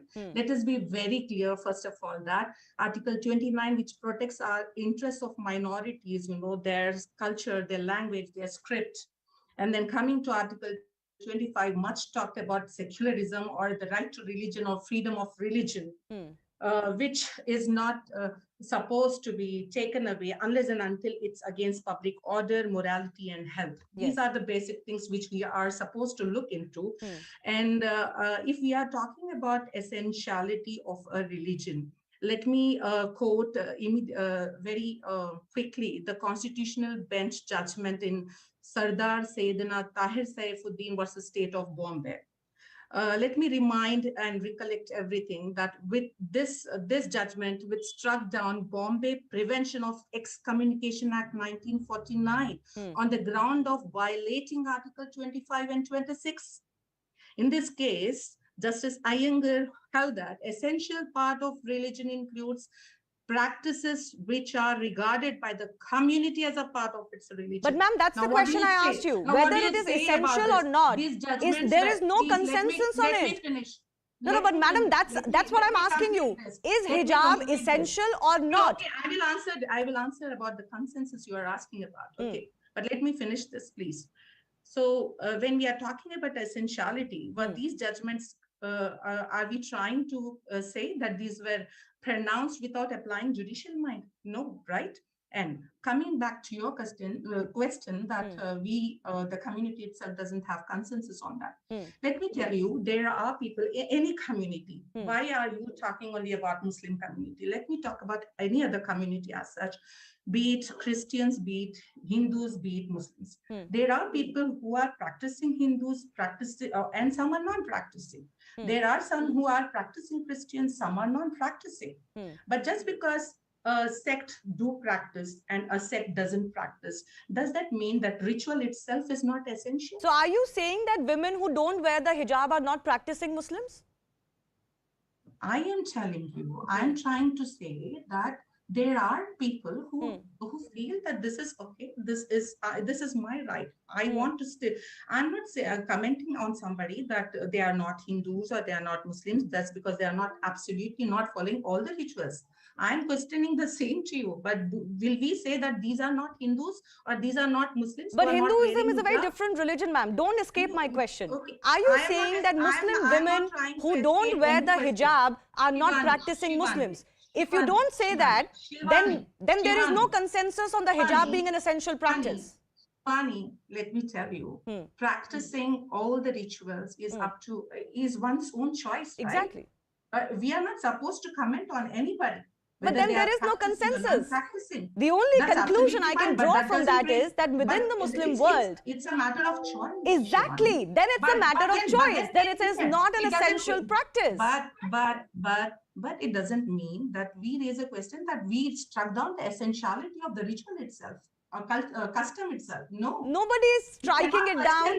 Let me also reiterate, there is no ban on the hijab. This is a simple question of whether you can force yourself to wear the hijab inside a classroom. Amana is listening to your argument. Amana, my fundamental question is this only. By insisting that these girls must be allowed to wear the hijab inside a classroom is a dangerous precedent being set that those women who don't wear the hijab are not good Muslims or not practicing Muslims. I see it going down that very slippery slope. Look at what's happening in Iran today. Why don't we not learn from what is happening today there? Ma'am, 1 second, you had your chance. Let Amana come in. Let Amana come in. Absolutely wrong. I was trying to only give you example. Don't. Amana? Let me make my point. Please give me 2 minutes uninterested because I want to highlight certain points here. First of all, this dictator... Hello? Yes, Amana, we can hear you. Go ahead. Yeah. This dictatorship which you see that Islamic State imposes on the women by the law, is there in a Muslim society, we get not shamed if we don't wear the hijab and the burqa. That is the reality of our society. Let them make any point the hijab and the burqa is a racist practices which wants to women to control a women. It is a patriarchal dress code and it is a cultural dress code. It is not the Islamic dress code. Even Islam themselves has agreed upon it. Now let me bring some sense in this burqa debate. There is no ban in India when it comes to wearing the burqa, niqab or hijab. Also, there is no law which makes it mandatory to wear, unlike Iraq. Also, there are at least 10 European nations that has put a ban on a burqa, including there are some Muslim countries like Tunisia, or, Azerbaijan, Lebanon. They have also banned the burqa in a varying degree, because they also see it as a patriarchal, as a regressive practice. In a similar fashion, there was a burqa ban by a Muslim education society in Kerala, which owns around 100 educational institutes in 2019. Yes. But we saw no outrage, no protest, no politics over it. Never happened. And also, this is a fact that in the contrast, we know what happened in Afghanistan and in Iran, if women women chooses not to wear the burqa. So the point is what is the real agenda behind all the protests? Why this is happening when there is no ban in India over the burqa? You mentioned the case in Kerala. Here there is a BJP government. Right. And that's where the PFI, CFI role comes. Mind you, I will reiterate, there is a picture of these girls joining the CFI, which is the Campus Front of India, an affiliation of the PFI. But that is where the question comes of vested interests, Amana. Even the father of that girl, Muskan, who shouted Allah Akbar, is a PFI member. We can't deny these names. Now let me talk about the, how psychologically it plays. The idea behind this entire manufactured outrage is to create a narrative that state has put a ban on a burqa or a hijab, and Muslim identity is under the attack. In India. They can steer us so they can steer us pro-hijab or to be told the pro-burqa sentiment among the masses. With the help of communist ideologues. The politicization of such matters helps them to affect an ordinary Muslim mindset. An average, Muslim see burqa as aggressive practices, but she will support it because now she feels or he feels that his identity is under that attack. Yeah. What I am most worried about, Amana, you make a good point, but what I am more worried about is the fact that we are treading down a very dangerous path where some are now insisting that it is obligatory on all Muslim women, and there is this borderline talk of if you don't wear it, then you don't believe in all practices, others believe in all practices, and that's really a very, very dangerous precedent and binary to go down, because then you're creating pressure on other Muslim women in a country like India to don the hijab when they have decided that this is not what they want to do. Because there is a morality code and there is a dignity being thrusted down women's throats here. Shivani, I want to come. Shivani, Yes. I wanted to say something here. Mr. Prasad, I have only 30 seconds left. Yes, sir, please go ahead. No. See, what is happening is, let me not go to the integrity, it becomes too technical. What is happening here is, before 2022, students were not wearing hijab. PFI comes into the picture. They provoke the students to wear hijab. And then when the school stops these students in entering the classes, they start all these protests. And then Karnataka government comes in. They give the order. They the same PFI goes against the government order, and they go to the court. 15 days is spent in court. They don't believe in the court's judgment, and then they entirely lock, stock, and barrel. They go to the Supreme Court. Well, 40 petitions. That's their right. But you are also right in the fact that the CFI and the PFI are on record to say that they will not accept the Karnataka High Court judgment. If they had nothing to do with this case, why were they giving out those statements and press conferences? But I've run out of time. I've run out of time, sir. Let's see how the hijab hearing continues in the Supreme Court. One side of petitioners have spoken. The other side is yet to speak. Moving on, but staying with Karnataka, the government has decided that they will introduce Bhagavad Gita as a separate subject and include it in moral education, as confirmed by Primary and Secondary Education Minister B.C. Nagesh in the State Legislative Council. Not surprisingly, this has ignited a debate and opposition is coming in from the likes of the Congress party, claiming saffronization of education. In fact, senior Congress leader and former minister from Mysuru, Tanveer Said, went on to say that introducing the Gita in the syllabus is more dangerous than COVID pandemic. Even JDS has mocked the government on the proposal. Mind you, it is a proposal where it stands. It hasn't been introduced or approved yet. But it is also important to note here that the same issue arose in March earlier this year, when the government denied that they have any such plans. But they are also under pressure from their own members. And it seems under that pressure, they've done a rethink now and announced their intent to introduce Gita lessons. Over the last couple of years, many state governments are introducing or wanting to introduce the Gita lessons in schools. And yes, all of them are BJP-led governments. In March 2022, Gujarat included Gita in all schools. In April, the Himachal Pradesh government announced that Gita will be taught to class 9. In May this year, Uttarakhand government announced that it is also mulling Gita inclusion, pending a committee report. In May, Madhya Pradesh decided to teach Gita in colleges. Last year in December, the STMC, which is the municipal corporation, proposed teaching Gita in its schools. And last year in December, Haryana also announced that they will include Gita verses in school syllabus. Now, the Bhagavad Gita is a widely read document and is considered one of the greatest books ever written. Here is what many great philosophers and poets have said on the Bhagavad Gita, starting from Mahatma Gandhi, that Gita is the universal mother, she turns away nobody. Sri Aurobindo said Bhagavad Gita is a true scripture of the human race. Jawaharlal Nehru from the Congress party said Bhagavad Gita deals with spiritual foundation of human existence. Hermann Hesse is a German poet who said marvel of Bhagavad Gita is its truly beautiful revelation of life's wisdom. And Aldous Huxley is a British author who said the Gita is the most systematic statement of spiritual evolution. Then what is the problem with students being introduced to some concepts from the Gita? Is the opposition to Gita lessons in schools fair? I have clearly replied that Bhagavad Gita as a subject will not be taught. We are thinking Bhagavad Gita in the moral sciences classes, which we are thinking of introducing this year. They want to polarize the entire election process. Rather talking about Bhagavad Gita or the Quran or Bible, I think the government should come forward to talk about the syllabus in a scientific manner and implement the facilities for children by giving on right time the textbooks, school uniforms, shoes and socks.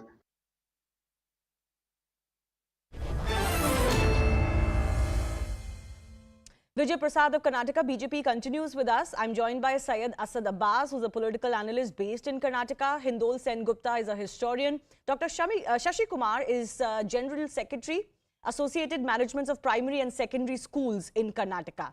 Asad, let me come to you first. You know, the concept of karma, for example, the concept of karma is a widely accepted, widely regarded, widely quoted concept. It comes from Hinduism. It comes, in fact, and is espoused in in the Gita?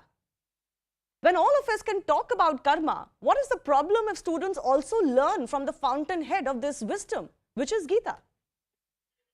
It's something very beautiful what you've articulated, Shivaniji. Let me compliment you on that and come straight to the point. Let me tell you, there is a beautiful saying in the Bhagavad Gita itself. Hello, am I 1 second? Asad, you're audible, but we can't see you. Continue in the meantime. Yes, certainly I shall. Go on. The point that I'd like to derive, Shivaniji, is a very simple one. Let me tell you, Bhagavad Gita is one of the most beautiful books in the world. I am testimony to it. Many a times when I'm invited in the educational institutions, I quote from Bhagavad Gita and Lord Krishna. This is very point. I'm making a very progressive thought here, Shivaniji. I'm sure the viewers will appreciate it. What did Lord Krishna say? A man, what he thinks, so he becomes. A man is made by belief. This absolutely has nothing to do with religion. The fact we need to understand here. One quote I'd like to address to you, ma'am. When you take decision from your heart. Do not be confused by others' advice. The voice of your heart is my voice. This is something to be taken too. The fact that certain political parties are alleviating this by saying that this is bringing in Hinduism or Hindu so on and so forth is absolutely false. The fact I take a precedent is a simple one. I went to Christian convent, Shivaniji, and I was taught the prayer, Our Father who art in heaven, hallowed be thy name. Why didn't these political parties have a ring with that? No, because those are private institutions. No, there's a legal argument here, Syed. I understand the point that you're making, but there is a legal argument here. Private institutions, especially religious institutions, can teach their religion. We are talking about public schools now. Do you believe there is any problem if Gita lessons were to be introduced, or this is mere politicking by the opponents? For those, Shivaniji, I'll make it very simple. Let me simplify for those who are adhering to this. Please read the Bhagavad Gita before you make any judgments, respected sirs, of political parties. We need to take a line of value education, moral education, which we had in our schools, and which were taken from Quran, Guru Granth Sahib, Bible, and the Holy Bhagavad Gita. Let us have a conglomeration But of can all the sorts. Gita be compared to a Quran or the Bible? That's also a fundamental question people are asking. The Gita, is it purely a religious binding book, or is it a book about life's teachings? Mr. Absolutely. Shivaniji, you've articulated this point very well. Shivani, This is not to do with the religion, but this is to give life's wisdom. 10 seconds, sir. 10 seconds. This book is about life skills. This book is about wisdom. This book, how you can better in life. That is exactly what I was taught in my formal education in school. Yeah, but I think it's an unfair comparison to compare the Gita with the word of God as in Bible and Quran, because those are not debatable. Anyways, yes, Mr. Prasad. Thanks for your sermons, Abbas.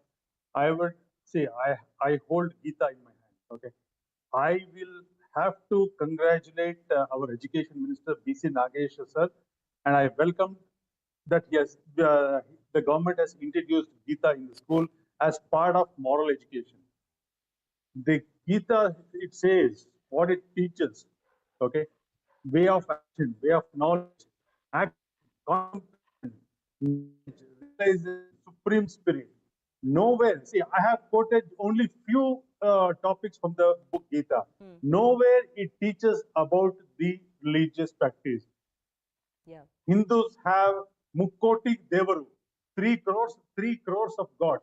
It is up to you which god you want to pray, which god it's up to you, right? But as far as the Islam and Christianity is concerned, they start propagating particular, say, please believe in prophet or please believe in Jesus. We don't say that. But as far as the fact of the matter is, Mr. Prasad, we also cannot deny these are the words of Lord Krishna, right? Yeah. The Gita comes from the sermons of Lord Krishna. And frankly, I am not one of those who's going to appropriate Hinduism and deny Hinduism its credit. The Gita is very much coming from Hinduism. It cannot be made into some sort of a cultural or a moral book alone, as was done with yoga. I'm sorry. Gita does not teach us.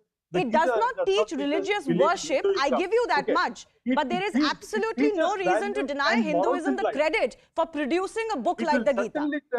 The Gita will certainly tell you how to improve your quality of life. Yeah, but I don't Gita think the is a opposition is on that. picture I of don't think life. the opposition is on the quality of what Gita teaches. The opposition is primarily this. This is essentially coming Quick from a religion. rebuttal, Shivani ji, quick rebuttal. One second. No, two of my guests have not spoken. Hindol, my fundamental question is this. First of all, I am not one of those people who's going to say yoga is not Hindu or Gita is not Hindu. They are very much Hindu. They come from Hinduism. They cannot be appropriated by cancelling out their roots.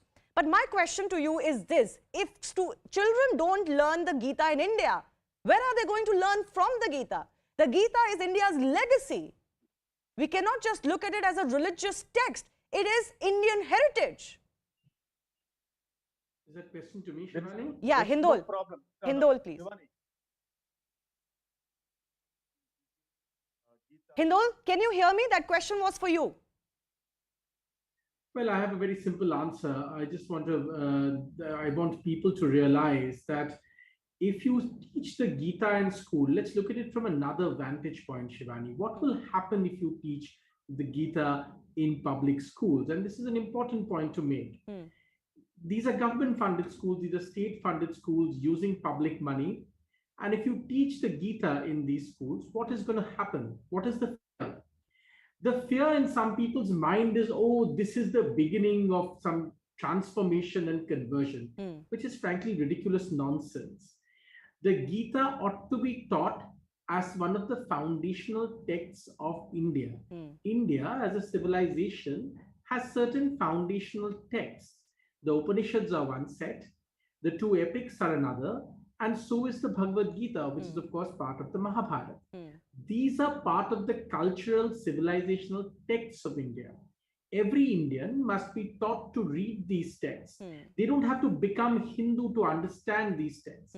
They should be taught to understand these texts and understand what's in these texts, so that they have a deeper understanding of the country in where they live in, the civilization to which they belong, and the culture which is theirs. That culture does not mean, appreciating this cultural heritage does not mean everybody has to become Hindu. That is a ridiculous and a stupid argument. Only stupid people say these things. But I believe that the Gita ought to be taught, including in government schools and public funded schools, because it is part of the civilizational heritage of India. You would remember, Hindol, that even the teaching of yoga was objected to at one time. And this is my fundamental question. If all religions that have lived in India continue to oppose teachings of what is from India, what births in India, then there is a problem. Then that clash happens. Literally everyone who lives in India must accept that there is a fundamental civilizational birthing that happened in India. While we are secular, while we accept everybody, there is no harm in appreciating Indian heritage. And once you keep making yourself an opposition to Indian heritage, that's when religious divide takes over. And unfortunately, that is what a lot of Muslim voices continue to do, like Asaduddin Owaisi is doing today. Well, lots of people have said lots of things in the past, and many of these things were ridiculous rubbish. The yoga, opposition to the yoga is exactly like this. I'm reminded that there was one communist leader in our country who once infamously and very vilely said that yoga is like yogic positions, or positions in yoga were like positions that a dog makes when a dog stretches. Even this you only have to Google to see which communist leader said this. All this is rubbish that's gone on in our country for too long. I maintain what I've been saying for yoga and indeed for teaching the Gita. This country has a fundamental civilization. That civilization has a fundamental culture. Understanding that culture and civilization does not necessarily change your religion. That is a ridiculous argument. Therefore, every citizen, no matter what their religion is, must seek to understand and should seek to understand what is their and I think there is a foundational fundamental civilization. responsibility amongst all religious groups in India to not be seen as an opposition to Indian civilizational heritage all the time. That onus also goes on them. And when you continue to berate yoga or oppose Gita, it just shows you want to live in a secular country, but you don't want to accept the ethos of that country as a civilization. And that is why it continues to be a civilizational battle. But I want to go across to our fourth panelist as well, Dr. Shashi Kumar, because you come from the education field. Mr. Kumar, I believe you feel that the choice of introducing Gita must be given to the particular schools themselves. Am I right? And if so, why? Why do you feel that there could be opposition to Gita lessons? Absolutely right. Most of the schools across Karnataka, being Hindus, even we do preach Gita in our academics. It is the choice, and what we preach and what we want to deliver from that is a different context. But when it is made by some authority a compulsory thing, there might be repercussion, because end of the day, public schools are not just with Hindus. There are multi people who are studying there. Multi students are studying there. They are from different caste, creeds, everything. So something forcefully implementing somewhere it might go legal aspects. So we are afraid of that. But end of the day, government of Karnataka advising them to introduce Gita is a welcome sign. But you can't insist that upon that. If that is the thing, can I ask you some a other supplementary community question? will come forward and say, let us I get your point, but can I ask you a supplementary question, Mr. Kumar? Let's say the government says that give your students an option for a moral science lesson in Gita. Do you think that could be a good midway? Students who want to opt for it can opt for it? That is what I'm saying. Absolutely right. You see that you give a choice, because, for example, don't keep in mind, if, for example, there are Urdu schools, there are Marathi schools, there are several schools. If it is a Hindu, it is different. When you talk about Urdu school and insisting compulsorily to do away with that, then they may ask, let us to introduce Quran in our academics. Where NCF or NCERT, there are no guidelines in such, or there are no recommendation. When there is no curriculum of NCERT or no recommendation of NCF, why are you insisting with compulsory? That is our question. Okay, all right. I have to leave it at that. I think this could be a dangerous line for the government. Is this just to appease one section, or are they truly committed to it? We will know in some time. Yes, Mr. Prasad, I can give you 20 seconds. Is your government committed to this, or is this just for elections coming up? No. See, it is to bring in the moral education among the students. As the historian has categorically said that if not the students of our schools does not learn about the Indian tradition, Indian heritage, where will they learn?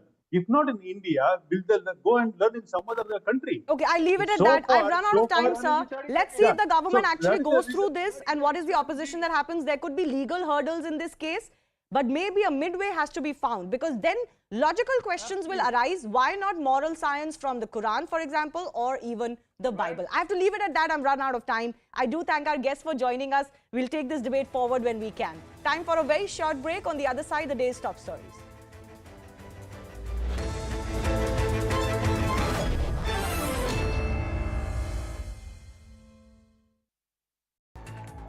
The situation is so dire that people have no choice but to ditch their homes in order to save their lives. It's not just houses. Soil erosion has also brought down several trees. These visuals of trees flowing in floodwaters has become an all too common sight this monsoon. A chilling video shows a man being washed away in heavy flowing river waters in Fatehpur area of Uttarakhand. The man who appeared to be crossing a swollen drain on foot but gets carried away by the strong flowing river. Officials say there is no trace of the man so far. There was high drama at the Banaras Hindu University today. BA first-year students protested outside the central office demanding extension of exam dates. They raised slogans and created a ruckus while carrying out their demonstrations on campus. One passenger caused major disruption on a Pakistan International Airlines Peshawar-Dubai flight. The man is seen kicking the window of the aircraft and punching the seats while just wearing a vest. Another video shows him lying on the floor of the plane with his face down. The passenger was detained once the flight landed in Dubai. There is now internet services in Siachen, the world's highest battlefield. Siachen signalers have activated a satellite-based internet service. The internet has been activated on the Siachen Glacier at 19,000 feet. Bharat Broadband Network is providing net connectivity there. The army will also get its own dedicated communications satellite, the GSAT-7B. The satellite will enhance operational preparedness in the highest battlefield on the planet. Samajwadi Party chief Akhilesh Yadav's mega march in Lucknow was blocked by the police. Akhilesh Yadav and hundreds of SP workers were marching towards Vidhan Bhavan. They were holding placards and raising slogans against the state government over the law and order situation in the state, price rise and the conditions of roads. सरकार इसीलिए नहीं face करना चाहती है क्योंकि हर मुद्दे पर सरकार असफल हुई है. But soon enough, the protesting SP workers came face to face with police barricades. According to the cops, the party didn't have permission to march on their planned route. Blocked by the cops, Akhilesh Yadav and his party workers decided to hold a sit-in protest. Akhilesh Yadav ji और उनकी party इस समय बेरोजगारी की स्थिति में है. ये बौखलाहट के प्रदर्शन है. The face-off comes as the monsoon session of the Uttar Pradesh Assembly began today. Sunil Chhetri's Bengaluru FC won the Durand Cup, but it was the politicians who wanted to take credit for it. One video shows Bengal Governor La Ganesan pushing Sunil Chhetri away for a photo opportunity with the trophy. In another video, the star footballers of the match are being pushed aside by Bengal's sports minister. Leicester in the UK continues to be tense even weeks after an India-Pakistan cricket match. Street clashes continue to break out between large groups of Hindus and Muslims in Leicester. In the latest standoff, police stood in between the two groups to prevent escalation of violence. But slogans were raised by both sides and glass bottles were flung. There were also alleged videos of a temple being vandalized and properties owned by the Hindu community being destroyed. But at the same time, there were reports of mobs marching through Muslim-dominated areas chanting Jai Shri Ram. There has been recurring trouble in Leicester since the India-Pakistan Asia Cup match on the 28th of August. After India won the match, supporters gathered to celebrate, and that's when violence broke out. US President Joe Biden has ended the ambiguity over Taiwan. He has said that US forces will defend Taiwan in the event of a Chinese invasion.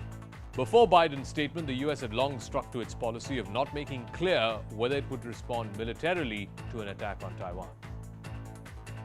Massive protests have broken out in Iran after the death of a 22-year-old woman because she was not wearing a hijab in public.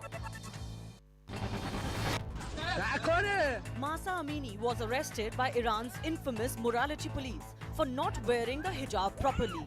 Her hair was not completely covered. According to the police, she died after falling into a coma following her arrest. But many believe she was beaten to death. So during Amini's funeral procession, massive protests broke out with women flinging their hijab in the air and demanding removal of Iran's stringent hijab law. Police fired tear gas to disperse the protesters and arrested several people. But that didn't quell the anger. In a symbolic act of opposition, several women posted videos on social media of chopping their hair. Many women also burnt their hijab. Iran has made it compulsory for women over the age of 7 to wear the hijab. Heavy rains in Bihar's Bhagalpur have led to large-scale death and destruction. As the water levels of the Ganga rose, the ground under this house gave way. That led to the roof of the house caving in, and within minutes the entire structure got washed away. Soil erosion after heavy rains are leading to more and more homes getting destroyed. 2 दर्जन तक घर समा गए गंगा में, और इससे पहले जो है शुरू से देखा जाए तो हमारे ग्राम में 50 घर से ऊपर विलीन हो गए होंगे. The situation is so dire that people have no choice but to ditch their homes in order to save their lives. It's not just houses. Soil erosion has also brought down several trees. These visuals of trees flowing in floodwaters has become an all too common sight this monsoon.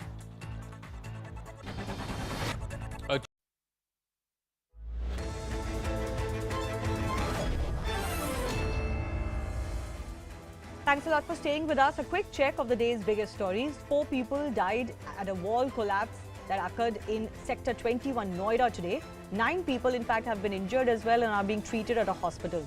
Rescue operations are over, but now work is underway to clean the debris. BJP held protests against Rajasthan government over their inaction over lumpy virus in Jaipur. Party workers clashed with the police while they demonstrated. The virus has killed thousands of cows and is adding to the woes of farmers. A leader of Islamic outfit, Popular Front of India, Abu Bakr Siddique, was arrested in connection with the killing of an RSS leader, SK Srinivasan, in Kerala's Palakkad district in April this year. 27 people who were either workers of PFI or linked with the affiliated groups have been arrested so far in this case.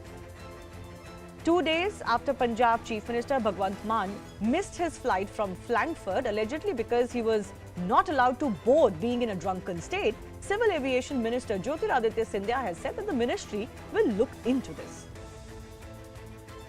Members of the Kurmi Adivasi community in West Midnapur blocked roads and railway tracks at the Kemashuli rail station and on NH6. The protesters demanded inclusion of their community in the list of scheduled tribe, inclusion of Kurmali language in the constitution's 8th schedule, and the fixing of a government code for the Sarana religious practice. In a major crackdown, Karnataka police arrested 2 suspected terrorists having alleged links with ISIS from Shivamogga. A third terror suspect has also been identified but remains on the run. The accused have been booked under UAPA. INS Ajay was decommissioned on Monday after rendering 32 years of glorious service to the country. The ceremony was conducted at the Naval Dockyard in Mumbai as per tradition, where the national flag, naval ensign and the decommissioning pennant of the ship were lowered for the last time at sunset. Tamil actress Deepa, who is also known as Pauline Jessica, was found dead in her apartment in Chennai. Reports say she died by suicide. The actor left a message behind in her diary which read that she fell in love with someone who did not accept her love, because of which she is taking her own life. Her body has been sent for a post-mortem. Gujarati film Cello Show has been chosen as India's submission to the Best International Feature Film category at the 95th Academy Awards or Oscars. The film has also premiered at Tribeca Film Festival in 2021. In October last year, Cello Show even won the Golden Spike at the 66th Valladolid International Film Festival. Wrestler Bajrang Punia got a rousing welcome upon his return to Delhi after clinching the bronze medal at the World Championships in Belgrade. The 28-year-old, who also won bronze at the Olympic Games earlier last year, became the first Indian to clinch 4 medals at the World Championships. And finally, we leave you with the return of the big screen in the Kashmir Valley after 3 decades. Thanks a lot for watching.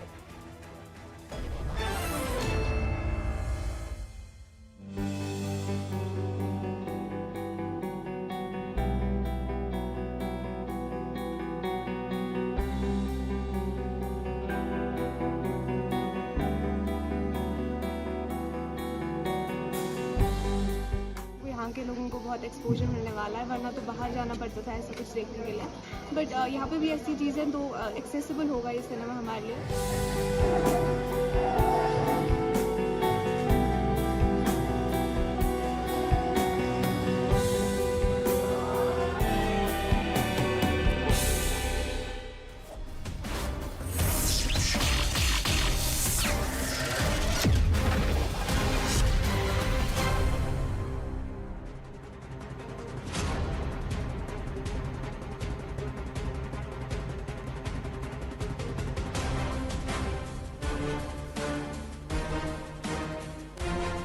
Namaste and welcome to this edition of The Right Stand. Come to think of it, the administration in the Union Territory of Jammu and Kashmir has taken the right stand, ladies and gentlemen, by reopening cinema halls. Not just in Srinagar, but over the weekend, cinema halls were opened even in Pulwama and Shopia, regions where it is a rarity, it is perhaps never before that Shopia has seen a cinema hall. There was a trend in the past where in certain regions in South Kashmir, there would be no cinema halls because it was infested with hardliners and of course the Pak propagandists. But Srinagar and a large part of the rest of the Kashmir Valley had been enjoying the thrills and the beauty of real so that they could escape the real or perhaps see the real manifest, however you want to look at it. They did go to the movies. It all stopped in the 90s. And then when they started to restarted at the turn of the millennium in 2004, 2005. Terrorism and Pak-based radical propaganda put paid to all those chances. But since the abrogation of Article 370, since 2019, 5th of August, things have taken a turn. And more importantly, this is not an imposition by the administration. What we see manifest today with the opening of a multiplex, 520-seater, 3 stories, 3 shows in a day, that's what it's going to start with, is a demand from the people. This is what the people of Jammu and Kashmir want, and that is why it is happening. Will there be threats going in the future? Of course. But will those threats be withstood? Yes. Are the people wanting to embrace culture, cinema, and of course, the country? After 3 decades, the cinemas have returned to Kashmir. On Sunday, LG Manoj Sinha kicked off 2 makeshift cinema halls cum auditoriums in militancy-affected Shopian and Pulwama. This was to wean away youth from joining subversive activities. और ये एक लक्ष्य रखा गया है कि हर जम्मू कश्मीर के हर जिले में मिशन यूथ के अंतर्गत ये 100 सीटर सिनेमा हॉल बनाए जाएं. The biggest beneficiaries would be students who would not only enjoy the cinemas but would also be given education through audiovisual learning. Pulwama में बहुत पहली बार खुला है ये सिनेमा और यहाँ पे आज एलजी मनोज सिन्हा आए थे इसकी इनॉग्रेशन करने के लिए और बहुत सारे स्कूल से हम बच्चे जमा हुए थे आज यहाँ पे उनके साथ हमने बैठ के कुछ क्लिप्स देखी हैं. सब लोगों को यहाँ के लोगों को बहुत एक्सपोजर मिलने वाला है वरना तो बाहर जाना पड़ता था ऐसा कुछ देखने के लिए. लेफ्टिनेंट गवर्नर आए थे यहाँ पे और उन्होंने सिनेमा का और इनॉग्रेशन किया पुलवामा में और उनसे बात भी हुई बहुत सारों की और उनने यहाँ पे इनॉग्रेशन जब की तो बहुत अच्छा हुआ कि एक्सपोजर अब बहुत ज़्यादा बढ़ेगा.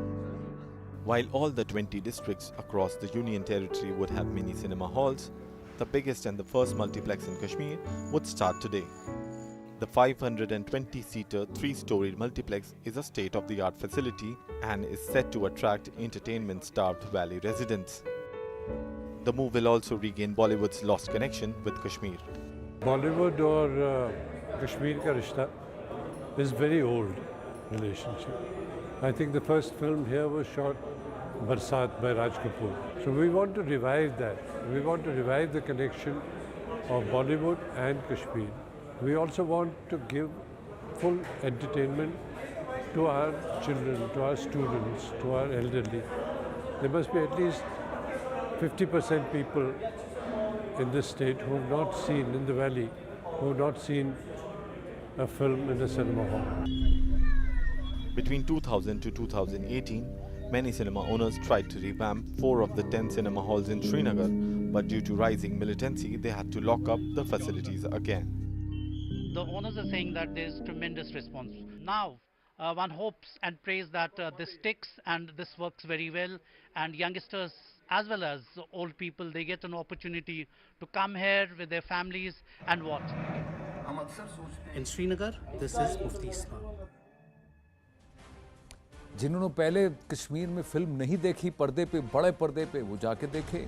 जो पहले देख चुके हैं वो पुरानी यादों को ताज़ा करें, माजी को थोड़ा याद करें. Well, that's the whole idea. Cultural rhythms vibrating very, very strong as this move has happened. It's been made possible. We are hoping that we should get Vijay Dharji joining us in a short while from now.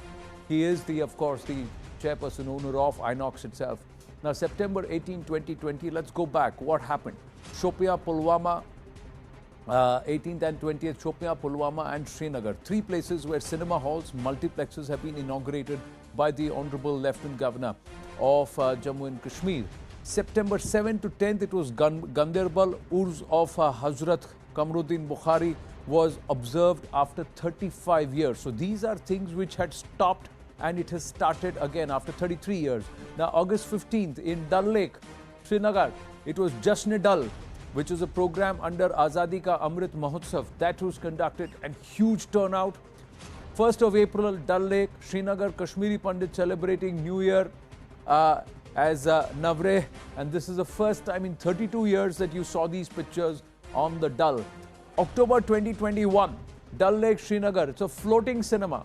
Kashmir Ki Kali was actually screened on this floating cinema, bringing back memories of that classic of Shami Kapoor and Sharbala Tagore. So, is this a master stroke to counter terror, to try and shift this entire narrative which was so negative and pessimistic towards one of optimism, driven by culture and of course the big screen? Come to the movies. Cinemas back in Kashmir. And yes, we do have Vijay Dharji, owner Inox Multiplex Cinema, joining us now. So let's go to him first up. We've got a huge array of voices from Jammu and Kashmir who have their links with and who have served, done their large part of their service in Jammu and Kashmir, joining us on this very special broadcast. But first to Vijay Dharji. Vijay ji, namaste. Thank you very, very much. Let me first ask you, how do you view the developments today? Sir, I think it's a great first step. I think the Honorable Lieutenant Governor has been very supportive throughout the entire process. I think it was just right that he came and inaugurated the function, the cinema halls, and I think it went by quite well. I think it's a culmination of a long cherished dream. We're extremely happy today. We are ecstatic today. Well, I think the happiness shows, but what has been the response of the people?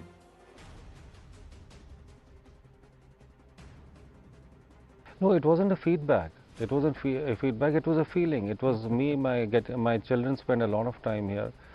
My wife spends a lot of time here. My parents are already resettled here, and it's just that in the evenings we didn't know where to go, what to do.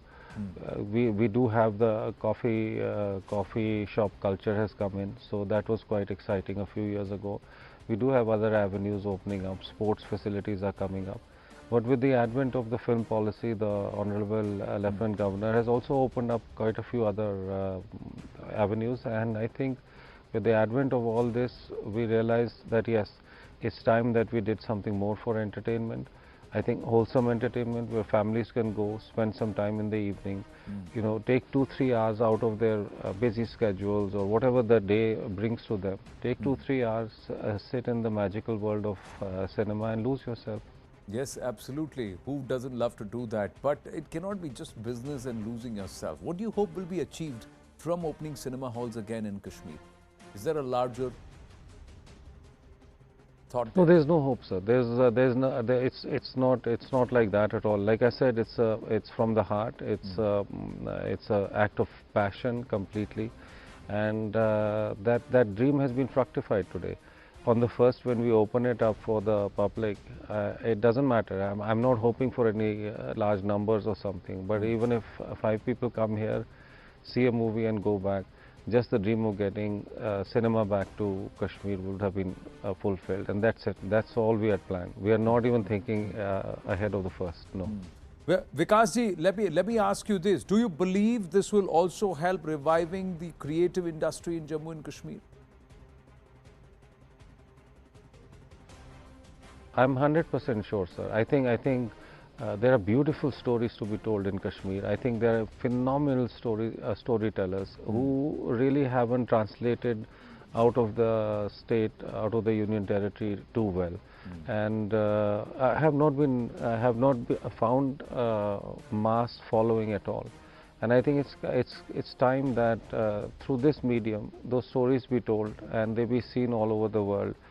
And I'm sure everyone else will also realize that what I'm saying is absolutely correct. We are master storytellers. Yes, absolutely. And I personally am aware of some people who just brilliant, just simply brilliant. They just needed this opportunity and this avenue. Let's hope that happens. But in the past, we've seen cinema halls open and then shut down because there has been an act of terror. Some threats have come through. Do you think this will be an impediment going forward?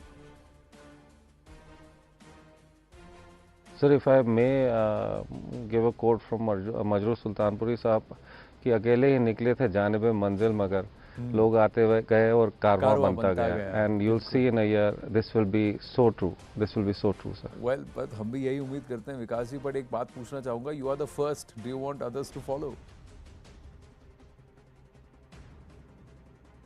Sir, I'm not thinking in that direction. I'm not thinking at all, to be honest with you. If we had to do something here, a lot of people advise us for other avenues of business, and this is something which has come from the heart.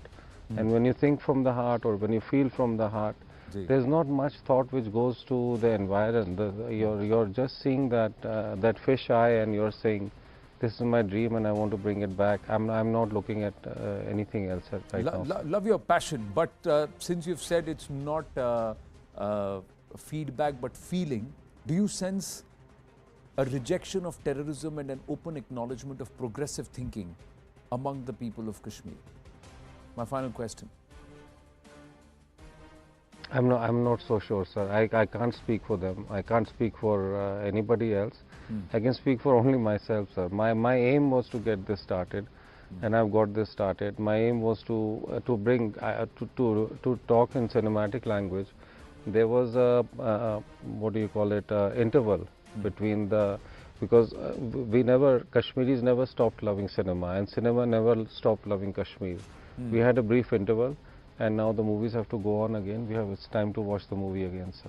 That's all I'm concentrating on. Wow, what a message. And I really love your spirit. May all your dreams come true like this one. And जैसे आपने कहा कि लोग जुड़ते गए, कारवां बनता गया, मजरूर साहब को आपने कोट किया है. So let's just hope that happens. Vikas ji, thank you very, very much. And also my respects and greetings to your family. Your father too has been very instrumental in this, in making this happen. So thank you very much for making the time. So let's go across to our guest. We've got another filmmaker in the mix. He's also got Kashmiri roots, and he's also championing the cause for cinema and, of course, return of the movies into Jammu and Kashmir. Ashok Pandit is with us. I have General Dhillon, Lieutenant General KJS Dhillon, former GOC 15 Corps, with us. General Saab, thank you very much. I think you're away on a break, but you've still made time for us this evening. Thank you very much. Ambassador Rajiv Dogra is with us. Danish Manzoor Bhatt, editor Asia Newsweek, is also with us, and I'm hoping we will be able to get across to Mehjabeen ji, actor in Jammu and Kashmir. She is having network problems. We'll try and connect with her. We need her on the show. But first, let me ask you, Lieutenant General KJS Dhillon, लोग जुड़ते गए, कारवां बनता गया, विकास जी कह रहे हैं, but I'm asking you, did you ever think this would happen? Good evening, Anand, and first of all, I must compliment Mr. Dhar Senior and Vikas, of course. Me and Mr. Dhar Senior have had a lot of discussions on this opening up of a multiplex when I was a co-commander in Srinagar. And going back to your question, log judte gaye, karma banta gaya. I have seen it from the beginning, 1988 when I was there, 1989 when the cinemas shut down, 1990 I was there. Karma kabhi toota hi nahi tha. I remember Srinagar mein, Army Transit Camp mein, there was a shop which used to rent out the video cassettes. And maximum video cassettes of Hindi movies used to be taken by local people. They would watch the movies at home. Of course, the cinemas were shut down because of intimidation and ISI strategy and the fear and the terror. But Kashmiri people never stopped loving Indian cinema. They never stopped loving Bollywood. They never stopped loving their art, culture, music, Mosiki, Sangeet.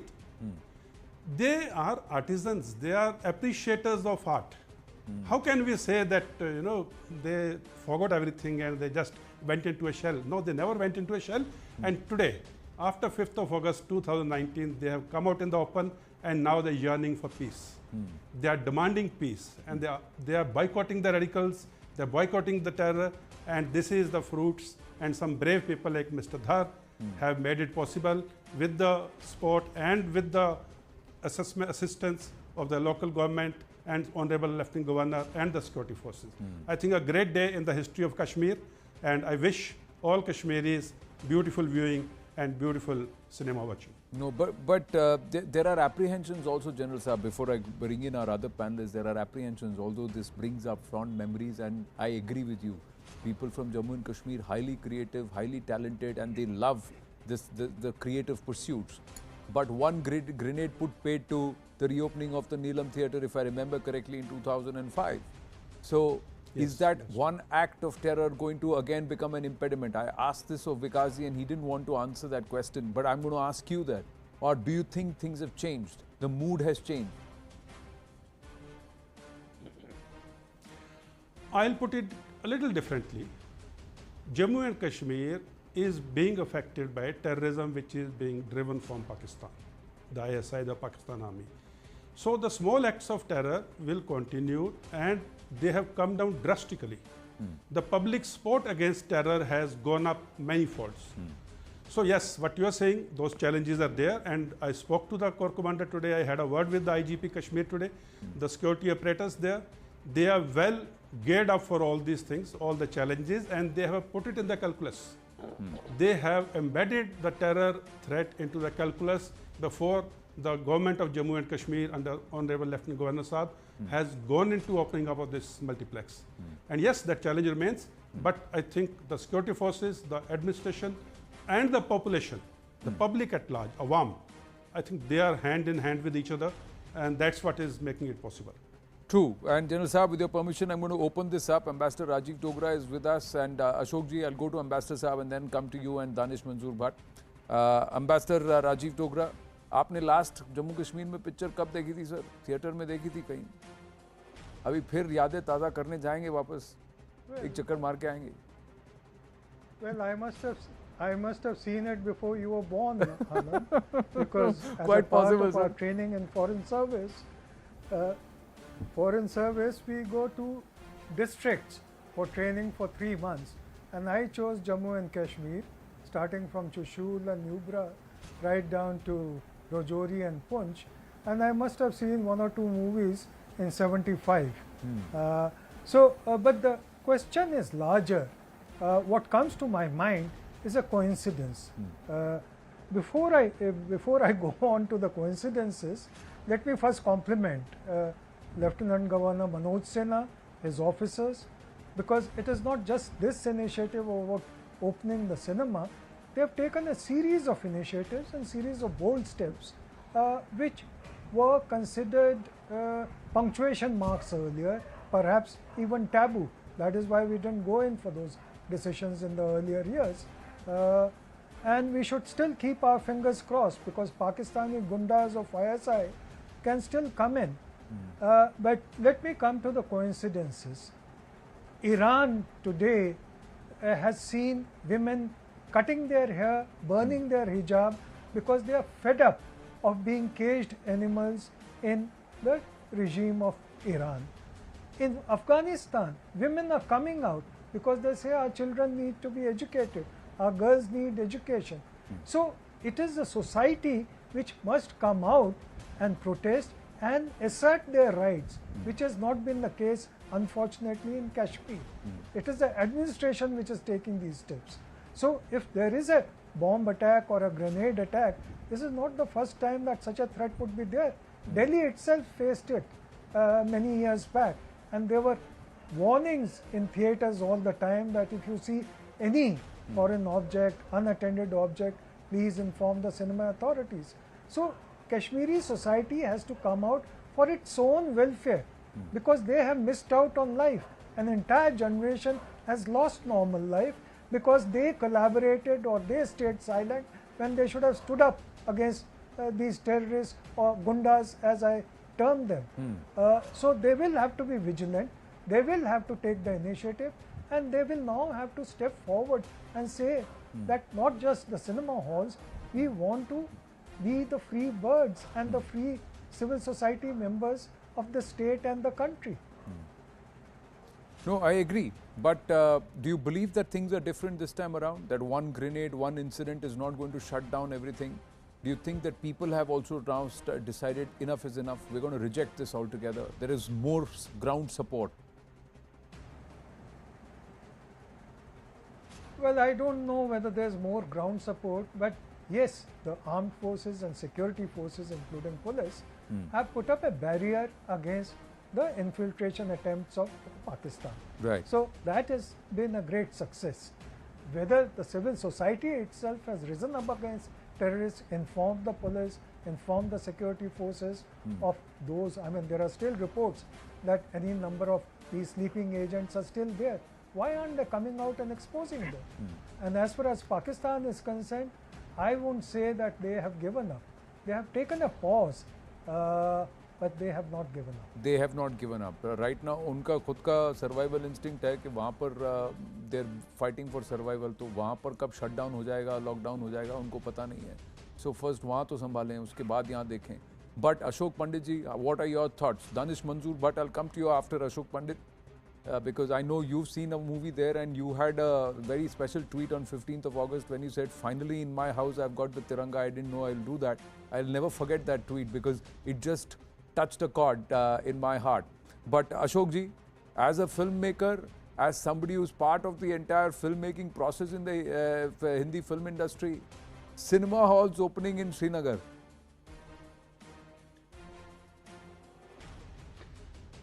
Anand, good evening. Well, on behalf of Indian Motion Pictures Producers Association, Indian Film and Television Directors Association, and Federation of Western India Cine Employees, three major bodies, I would like to thank and applaud the effort of Lieutenant Governor Manoj Sahab and his entire team and definitely Vikas Dhar, his father, to start reopen the theatres in Kashmir.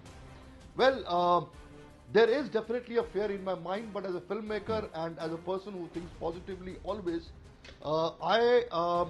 it's a great news for all of us. Especially there is a theatre which is opened in my district. That's Pulwama, because I live near Pulwama in a village called Muran. I belong to that place, so there is an extra excitement that theatres are opening in my birth at my place where I lived, and I had a home there, or my parents had a home there. So, coming to the actual point, you see, theatres is a place. It's not only cinema per se. Cinema is a medium where bondings occur, where people sit together and watch a film. They are entertained. We are entertainers. So, to bring in positivity in the minds of people, entire 3 to 4 generations who have been born and brought up in Kashmir from last 33 years and who must have not left Kashmir didn't know what cinema is all about, except for digital media and television and all that. Now, if you see today on social media, whether it's Instagram or I keep on seeing posts of people from youngsters from Kashmir, they are brilliant cinematographers, they are brilliant musicians, they are brilliant cameramen, they are brilliant technicians in Kashmir and in Jammu as far as Kashmiri Pandits are concerned. So you have a place now, a center, where it's a multi-purpose theatre. It's not only cinema, it's a multi-purpose theatre. And the best thing I liked about Governors and his concept is that the theatres are not city concentrated. It's not only Srinagar, it's Pulwama, it's Kulgam, it's Anantnag, places where you would have never imagined theatres are there. Anantnag, you had a theatre. Right. But the best thing is that it is creeping into the small towns in villages where the youngsters will come up and they will have an alternative. There's a major stress buster. There's a learning process. You can show films. You can show training films. You can bring the entire India. What all is happening in the country to those theatres and people, the youngsters, the students, the children, the makers, the artists. Everybody can use this place to perform and spread positivity in Kashmir so that we live a peaceful life. I think it's a very great initiative taken by present government. But as you have been raising this question and again about a grenade, I, as a Kashmiri Pandit, I definitely have a tinge of fear that hopefully God, my Mata Kher Bhavani, protects us and lets the positivity of our governor and the government. And one more thing, Anand, which is very important is, see, it's not the theatres which are open now. We have been exchanging our ideas as filmmakers, as associations with our LG. So this process of opening theatres has started, cinema support has been starting from last 2 to 3 years, where Governor Saab has started a cinema policy. Correct. Subsidies have been given to producers now. It's an encouragement to the film producers to come and shoot there. Yes. The job opportunities, lot of things, lot of people will come out and then things will move on as far as films and cinema is concerned, Anand. So I was there. I was there when this film policy was announced at the SKCC. There was a special program and Imran Khan had come and there were other artists and performers had come. People from the Telugu film industry were present. There were people who had come from the Tamil film industry. There was shooting that was going on at that point and now multiple films. So, and that's when the film policy was announced and the LG promised that there will be more. And at that time also people said कि picture तो आप बनाने दे रहे हैं, picture cinema hall कब खोलेंगे? So you know, casual conversation this was asked, and he said that will also happen. So that's it's taken some time, but I think one of the aspects is not to get cowed down. To like General Dhillon was saying, that it's part of the calculus that there will be these attempts to try and threaten, to intimidate, to scare. The fact is that you should not get scared. You got to come back and stare them back in the eye and come back in bigger numbers the next day. If there is an incident that happens at a multiplex or at a cinema hall or near that to try and intimidate, the next day it should be houseful, irrespective of what movie it is. People should just come out to say that we reject you. That attitude also has to come into play, Danish Manzoor, because it's very critical. A bully will work only till the time there are those who get bullied. The day they decide they will not get bullied and the collective grows up, then the bully becomes bullied. Danish Manzoor. Right, Anand, absolutely. I think, the irony here is that the way Pakistan and its ISI killed the art and culture scene in Kashmir, and very systematically so. It's glaring, it's right there. And my fellow Kashmiris need to see through these lies. I mean, all of these separatist leaders had televisions at home. They would rent out CDs and DVDs, as General Dhillon pointed out a while ago. Many people would sort of go and buy take these VHS cassettes back in the day on rent, and then eventually CDs and DVDs on rent.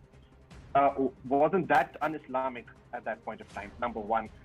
Look at Pakistan itself, a country, barely bigger than a matchbox. Pardon me for saying this, but that's what I feel. 160 plus cinema screens in that country, but they have a problem with one in Jammu and Kashmir. 10,000 Urdu movies made, 8,000 Punjabi movies made, 6,000 Pashto movies made in Pakistan, in Pakistani cinema. They call it Lollywood.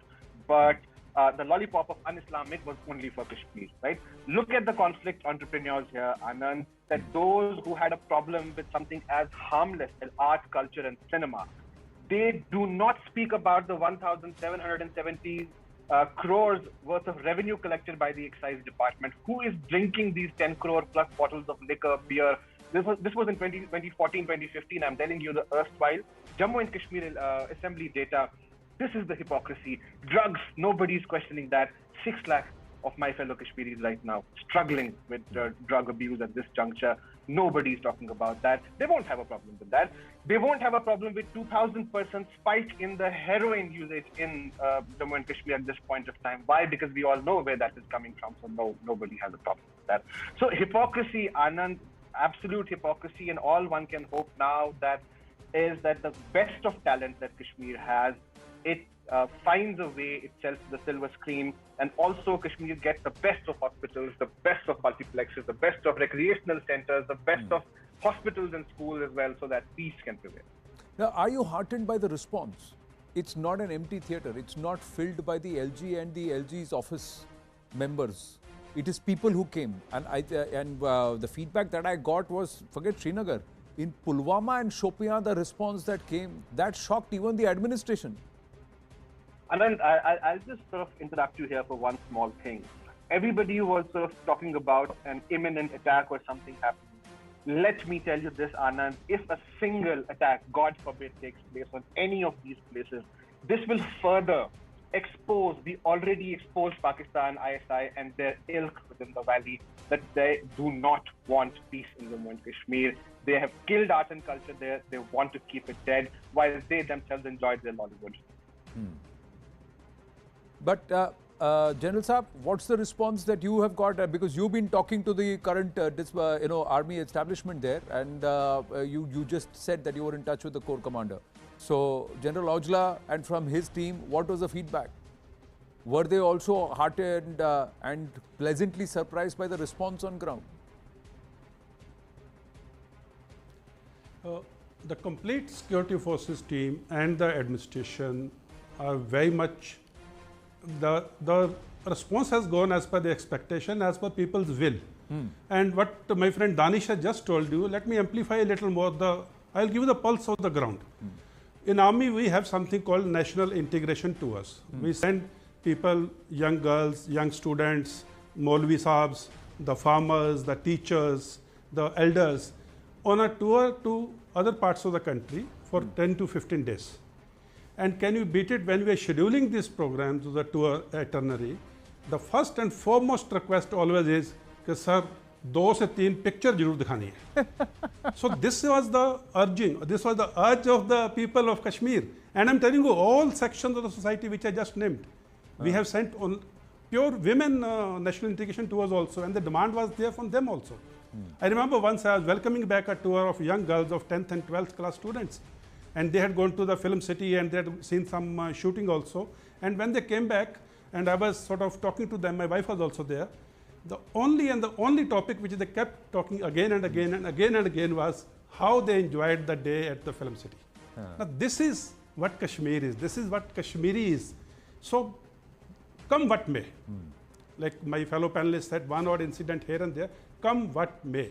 I think this is not going to stop, and this is a slap on the face of the people who thought they can keep the Kashmiris away from art, culture and music. I think Kashmir is headed. And now coming to your question, the security administration, the security apparatus is very much enthused by the response of the people, and they were expecting it. They expected the response to be huge, and in the coming days, it's going to go up even further. Do you believe one of the biggest differences, Ambassador Rajiv Dogra, is that the previous disposition was pandering to the wrong side? The current disposition is batting for the larger group of people, and it's standing up. So yes, there may be law and order issues, there may be efforts to disrupt, but the countermeasures coming in, kicking in, and the counter ops are swift and fast. Is that giving people a certain level of confidence now compared to what the scenario was in the 80s and the 90s? Do you think that's the biggest difference? Well, let me not comment on previous administration. You see, the circumstances make a lot of difference also. 80s and onwards, we were under a series of attacks from Pakistan, and it was very difficult just to get by on a day-to-day basis in Kashmir, earlier in Punjab also. So that phase now is over. As I said, there's a punctuation mark. One doesn't know what might happen despite Pakistan's internal difficulties. Perhaps because of their internal difficulties, they may want to distract people's attention and increase the activities abroad, in this case in India. So let's keep our fingers crossed. But I would heartily agree with you that the present administration has taken a series of bold measures and stuck by them. But they have not taken rash decisions. That's the big difference. They have assessed the situation on the ground, and step by step they have increased facilities for the people. And I'll also stress again that it's equally the responsibility of the civil society, the people of Kashmir, that they must also come forward and say that yes, we welcome these steps and we will act as a barrier against future attacks of terrorists. Because unless there's support from the people, terror cannot thrive in any society. That's been the evidence all over the world. So they bear a responsibility in equal measure, if not in greater measure. And it is in their own interest. If films are shot there, they get employment. If tourists come there, they get employment. Their economy thrives. So theatre opening is just one instance of a new society being born, a new way of life being born in Kashmir. As I said, Iran and Afghanistan should serve as an example for them, where women have come out in large numbers and told the government that do whatever you want, we want our freedom. Why can't Kashmiri women and men also say that we want freedom from terror?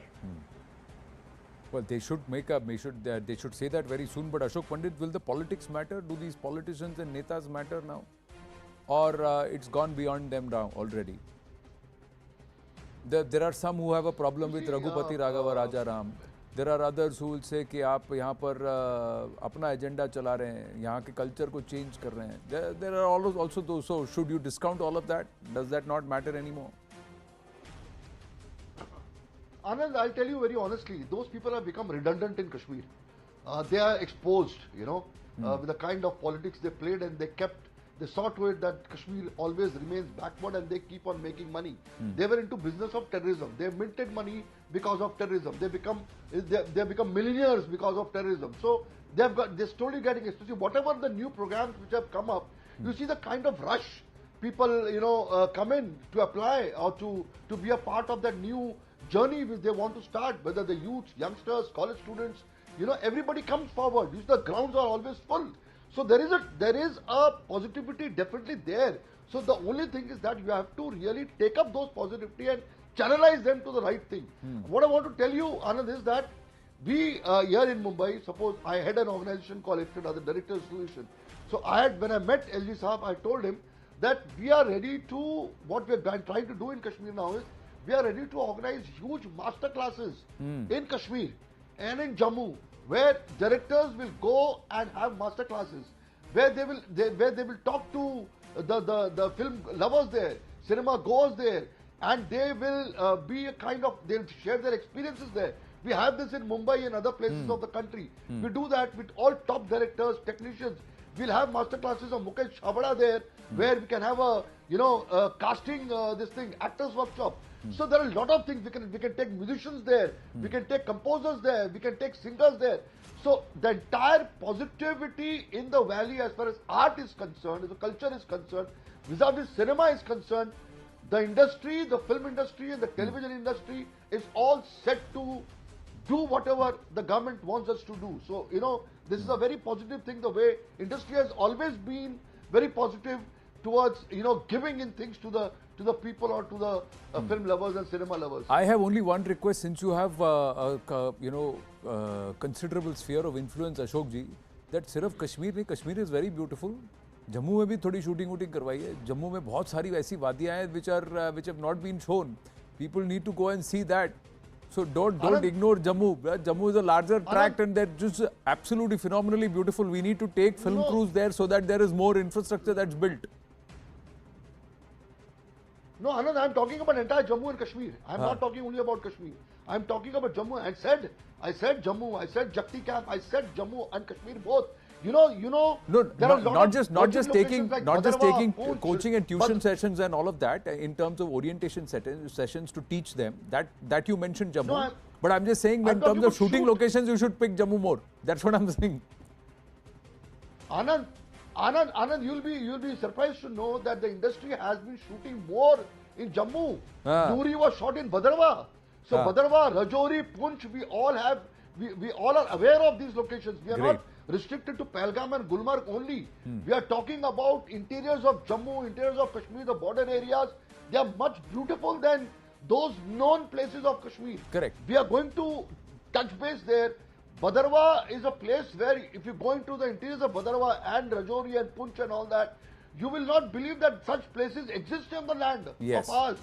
They're so beautiful. No, absolutely. And as a Kashmiri, आप नहीं बोलोगे तो और कौन बोलेगा? So you know Jammu and Kashmir better than a lot of other people who are making movies. So so the onus rests on you. That's why I'm saying, Ashok ji, the General Dhillon is allowing himself a little bit of a chuckle there. General Saab, you wanted to add something?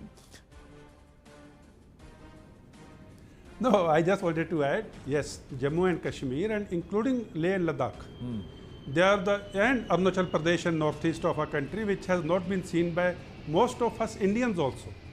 Having served in these areas in the interiors, as Mr. Ashok just now said, these places are beautiful. They are much more beautiful than any place on this earth. So film industry must exploit these places and the time is now ripe. And I must tell you one thing, the turning point, the tipping point of peace returning happened on 5th of August 2019. And what we are discussing today is the harvest we are reaping from that one particular decision of that particular day. So, अभी फसल पूरी नहीं है sir. अभी तो बस just first signs है. There is a lot more that needs to be harvested. Let's say that. Finally, Dogra ji is also smiling. My team was saying Ambassador Rajiv Dogra को सुनाई नहीं दे रहा, वो react नहीं कर रहे हैं, उनके चेहरे पे मुस्कान नहीं दिख रही. मैंने बोला अभी हंसेंगे, देखिए आप देखिए हंसे. Ambassador साहब एक बात बताइए. I want to ask you, is this true that there was a very famous actress who landed in Srinagar and from the airport dialed the chief minister and said, "Come pick me up, I'm in your city." And the chief minister, a former chief minister, got onto a bike and picked up the heroine and they both vanished into the valleys. ये कहानी आपने सुनी है? You know, you television walas invent a lot of stories. Some of them may be true, but some of them that's the diplomat's answer. May have a little spice. So you think? I hope the person you are referring to, or the persons you are referring to, are also listening and smiling because it did happen. It did happen. See, that's what I wanted to get out of, the two people who would have been around at that time, actively serving and perhaps knowing the facts around. क्योंकि फिर आप लोग दोनों कहेंगे कि आप आधे से ज़्यादा तो उस वक्त पैदा भी नहीं हुए थे. So that's why I wanted to ask you that question. But Danish Manzoor, you know of this story? No, I don't. I wasn't even born at that point in time, perhaps. Ashok ji wanted to say something. What's it? Yeah, Danish, yeah. Anand, Ashok ji. That chief minister was called as a after that incident, that chief minister was called as a disco chief minister. Because that disco chief minister would have not definitely taken a hero on the bike. He was very expert in taking heroines on the bike. So that's the only thing which he did in Kashmir. And nothing else, nothing positive as far as Kashmir is concerned. But if that was the case, then that chief minister and that entire group should have never allowed the cinemas to close down, shut down. So that's another aspect. But do you believe this is going to work as a good counter-terrorism measure? Is this a master stroke, not just to divert, not just to bring communities together, Danish Manzoor, but also as a medium of employment? Because cinema also opens avenues, not just working at the cinema theatres, at the movies, but also orienting people towards, oh, this is a big opportunity. Getting more people, oh, if there are screens there, should we go and shoot more often? So bringing more of the industry across, pan-India, the film industry into Jammu and Kashmir. Anand, I believe in the adage that boond boond hi sagar banta hai. And in this particular case, to be very honest, it is an important milestone that we have crossed today. As everybody else has also said, that kudos to the current Lieutenant Governor, his team, and to hundreds of other people, including Mr. Dhar, who actually made this possible. Because this goes beyond employment. This goes beyond these small gains that we look at. It is about, the information warfare which was being played with the people of Jammu and Kashmir, and the psychological warfare which people of Jammu and Kashmir were made the fodder of, right? Right from the late 80s. This is that coming to an end today, right? What we expect now is the way people of Kashmir, my fellow Kashmiris, have embraced the coffee shop culture. They've embraced coming out of their homes and moving around. They will also embrace the cinema culture over there, because the 90s generation, which was completely robbed of this opportunity, finally has this opportunity after all these decades. We witnessed the coffee shop culture, didn't we? When we stepped out for a quick cup of coffee, and you were pleasantly surprised, Danish. I remember that, and that was right at the Dal, wasn't it? Absolutely. I remember you saying it. Arey, log yahan coffee pine nikle. This is a welcome sight. And I was like, what's the big deal about having a cup of coffee during the day? He said, nahi, log nikalte nahi the. You said that to me. Absolutely, Anand. I remember it, but it was a welcome change for me as well, to be very honest, having returned to the valley after so long, after almost 12, 13 years, and then seeing a different Kashmir. These things matter. They may seem very small to people, but these things matter. That you're able to step out, you're going to a coffee shop, you have a conversation. Conversations are important. People need to speak. People need to talk about art, culture, languages, or just what's going on. I mean, look at the PTSD that is there in Jammu and Kashmir at this point of time. These places also help these, our youngsters who are battling anxiety and PTSD at this point of time, and give them a place to play. Yes, and we need all the Kashmiri languages of Jammu and Kashmir to be reflected in the cinemas too. Regional films need to be started to be made. So now we got screens in the interiors. That means you will also have an impetus for regional films or local films in Jammu and Kashmir to be made in local languages. So that could also work towards reviving local languages. Oh, the possibilities are immense, but करने वाले चाहिए. General साहब, उनको confidence कौन देगा? वो सब they'll turn towards law and order and the security apparatus. But one good thing to see is कि आज वहाँ यूनिफॉर्म कम दिखे सर. सड़कों पे जब यूनिफॉर्म कम दिखते हैं, आवाम ज़्यादा दिखते हुए, that itself is a reflection of the change that's happening. With no disrespect to the men in uniform, the personnel in uniform, but that's a reality, isn't it? Absolutely. And I would love to see a day when there is not a single uniformed person in the Lal Chowk or on the streets of Srinagar or in the interior of Jammu and Kashmir, and the peace prevails in totality. And at this moment, I would like to pay my homage to lots of sacrifices made by the Indian soldiers, the Jammu Kashmir Indian Army soldiers, the Jammu Kashmir police personnel, including local Kashmiris who are civilians who stood against terror. And their sacrifice is today what we are discussing, the peace returning.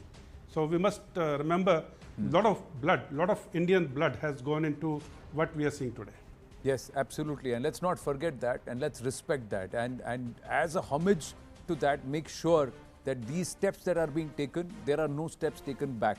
For every 2 steps taken forward, we should actually take 1 more rather than 1 behind. That's the hope that we should leave with. And great having this very, very nice, positive chat with all of you who have got a little bit of Jammu and Kashmir in all of you. Thank you so much, gentlemen. Wonderful speaking with you. Thank you so much. Namaste and Jai Hind. We're going to take a very short break, ladies and gentlemen. When we come back, we put certain supremacists in place in the real report. Stay with us.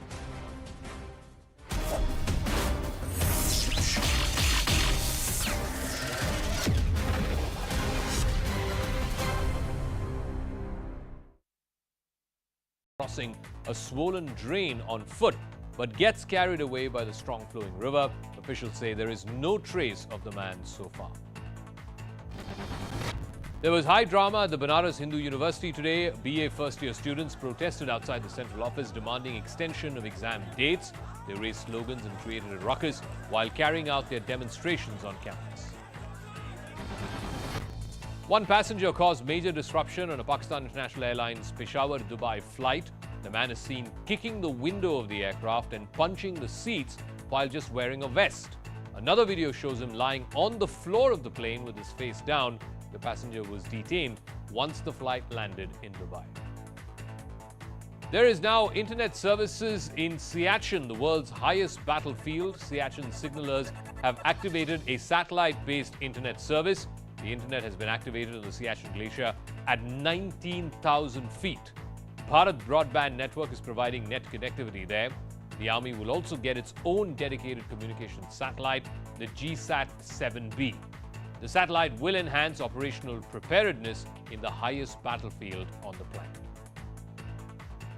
Samajwadi Party chief Akhilesh Yadav's mega march in Lucknow was blocked by the police. Akhilesh Yadav and hundreds of SP workers were marching towards Vidhan Bhavan. They were holding placards and raising slogans against the state government over the law and order situation in the state, price rise and the conditions of roads. सरकार इसीलिए नहीं face करना चाहती है क्योंकि हर मुद्दे पर सरकार असफल हुई है. But soon enough, the protesting SP workers came face to face with police barricades. According to the cops, the party didn't have permission to march on their planned route. Blocked by the cops, Akhilesh Yadav and his party workers decided to hold a sit-in protest. Akhilesh Yadav ji और उनकी party इस समय बेरोजगारी की स्थिति में ये बौखलाहट के प्रदर्शन है. The face-off comes as the monsoon session of the Uttar Pradesh Assembly began today. Sunil Chhetri's Bengaluru FC won the Durand Cup, but it was the politicians who wanted to take credit for it. One video shows Bengal Governor La Ganesan pushing Sunil Chhetri away for a photo opportunity with the trophy. In another video, the star footballers of the match are being pushed aside by Bengal's sports minister. Leicester in the UK continues to be tense even weeks after an India-Pakistan cricket match. Street clashes continue to break out between large groups of Hindus and Muslims in Leicester. In the latest standoff, police stood in between the two groups to prevent escalation of violence. But slogans were raised by both sides and glass bottles were flung. There were also alleged videos of a temple being vandalized and properties owned by the Hindu community being destroyed. But at the same time, there were reports of mobs marching through Muslim-dominated areas chanting Jai Shri Ram. There has been recurring trouble in Leicester since the India-Pakistan Asia Cup match on the 28th of August. After India won the match, supporters gathered to celebrate, and that's when violence broke out. US President Joe Biden has ended the ambiguity over Taiwan. He has said that US forces will defend Taiwan in the event of a Chinese invasion. Before Biden's statement, the US had long stuck to its policy of not making clear whether it would respond militarily to an attack on Taiwan. Massive protests have broken out in Iran after the death of a 22-year-old woman because she was not wearing a hijab in public. Mahsa Amini was arrested by Iran's infamous morality police for not wearing the hijab properly. Her hair was not completely covered. According to the police, she died after falling into a coma following her arrest. But many believe she was beaten to death. So during Amini's funeral procession, massive protests broke out with women flinging their hijab in the air and demanding removal of Iran's stringent hijab law. Police fired tear gas to disperse the protesters and arrested several people. But that didn't quell the anger. In a symbolic act of opposition, several women posted videos on social media of chopping their hair. Many women also burnt their hijab. Iran has made it compulsory for women over the age of 7 to wear the hijab. Heavy rains in Bihar's Bhagalpur have led to large-scale death and destruction. As the water levels of the Ganga rose, the ground under this house gave way. That led to the roof of the house caving in, and within minutes the entire structure got washed away. Soil erosion after heavy rains are leading to more and more homes getting destroyed. 2 दर्जन तक घर समा गए गंगा में, और इससे पहले जो है शुरू से देखा जाए तो हमारे ग्राम में 50 घर से ऊपर विलीन हो गए होंगे. The situation is so dire that people have no choice but to ditch their homes in order to save their lives. It's not just houses. Soil erosion has also brought down several trees. These visuals of trees flowing in floodwaters has become an all too common sight this monsoon. A chilling video shows a man being washed away in heavy flowing river waters in Fatehpur area of Uttarakhand. The man who appeared to be crossing a swollen drain on foot but gets carried away by the strong flowing river. Officials say there is no trace of the man so far.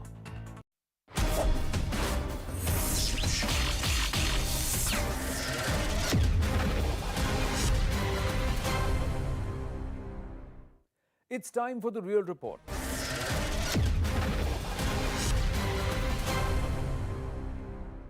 The death of Queen Elizabeth II is truly the end of India, and tributes poured in from around the world as the longest-serving British monarch was laid to rest after serving for over 70 years. In India, we have no illusions that she was the remnant of a colonial institution that brutalized and ravaged our nation, who we had to fight to remove, to govern our own country. But given the large and prosperous Indian diaspora based in Britain, we cannot ignore that Elizabeth II championed multiculturalism, giving a home to all nationalities and faiths. But the United States, with its skewed view of the world, has a different perspective when looking at India and its relationship with Britain. This was echoed by American far-right news anchor Tucker Carlson of Fox News, who paid tribute to Queen Elizabeth II. But the pitch was less on remembrance and more of a racist glorification of the British Empire. According to Carlson, when the British pulled out of India, they left behind an entire civilization, a language, a legal system, schools, churches and public buildings, all of which are still in use today. The two things he made clear was that 1, he loves British Indian architecture and infrastructure, and 2, we should be thankful for it. Tucker talks about the public buildings that the British constructed during the Raj. But were any of them for Indians when they were built? The famous Writers' Building in Kolkata originally served the writers of the British India Company. The Gateway of India was erected in 1911 to commemorate the landing of King George V and Queen Mary, not for the people of India. The Victoria Memorial was in tribute to Queen Victoria, and the Victoria Terminus in Bombay was constructed for the British to profit from the port city. Tucker Carlson talks about legal systems, but what good was a legal system if it wasn't us making the laws in the first place? What good was a legal system that could not punish people like Reginald Dyer and Michael O'Dwyer for a massacre that killed thousands of innocent Indians? What good was a legal system that used taxes to squeeze the poor peasants of our country? Lord Bentinck, the Governor General of India who outlawed sati in British India, had hoped that this outlaw would, and I quote, wash out the foul stain upon British rule. His mission was to protect the reputation of the British Empire, not help the women of India. What Tucker Carlson sees as British benevolence was never about us. It was always about the crown. When the British came to India, our share in world trade was 27%. When they left, it was 2%. When they came here, our share of the world economy was around 23%. And when they left, it was less than 4%. There are several things about the responsible colonialists that Tucker Carlson forgot to mention. He forgot to mention the Bengal famine of 1943 that was a consequence of Winston Churchill's wartime policies. His government was warned repeatedly that excessive use of Indian resources for the war effort could result in famine, but it still continued to export rice from India. Tucker Carlson forgot to mention that the whole basis of British imperialism in India was the exploitation of the agricultural population with astronomically high taxes and Indian harvest used for the benefit of British industry and economy. He forgot to mention about the mass killings by the British police, the 1913 Mangarh massacre along the borders of Rajasthan, the 1919 Jallianwala Bagh massacre in Amritsar, the 1922 Pala Chitaria massacre in Gujarat, and the 1930 Kissa Khwani massacre in Peshawar, among many others. He preaches to us about how we should be thankful to the British for the Raj, but the hypocrisy is glaring. Because the United States is no less than an imperial power in the 21st century, even beyond its misadventures in the Middle East, where it murdered 200,000 Iraqis on a false pretense of weapons of mass destruction, to over 70,000 deaths, majority of them children, through airstrikes in Afghanistan, where its botched exit has led to the rise of a brutal Taliban regime. This is the country which still lives in the shadow of slavery, with institutional racism in all aspects of governance, namely police brutality against African Americans. This is the same country which took the land from the indigenous Native Americans and wiped them out, now placing them in remnants of that community in poorly equipped ghettos called reservations. It is also the same country where gun violence against children and hate crimes against Hindus, Muslims and Sikhs continue to make headlines day after day. It's no surprise that Tucker Carlson has a soft spot for the British Raj, because after World War II, the world order has been shaped by American imperialism. Tucker Carlson is just another tool to whitewash Western colonialism. While the world marked the passing of Queen Elizabeth II, in India, the government opened the Kartavya Path, removing the symbol of slavery to usher in a new era of Atmanirbharta. Even after we were strip-mined by the British Raj, India now has surpassed the United Kingdom to become the 5th largest economy in the world. We know our history. We know our capability to propel India forward. One change that the West must realize is that their myopic and misinformed view of India does not hold weight anymore. It just exposes how they continue to live in the past while we are moving forward.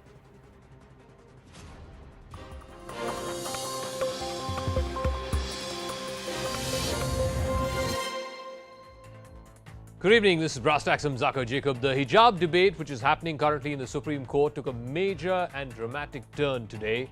The Solicitor General claimed in court that this entire thing was a conspiracy by the Popular Front of India. He insisted that no girl students were wearing the hijab or insisted on wearing the hijab until late 2021.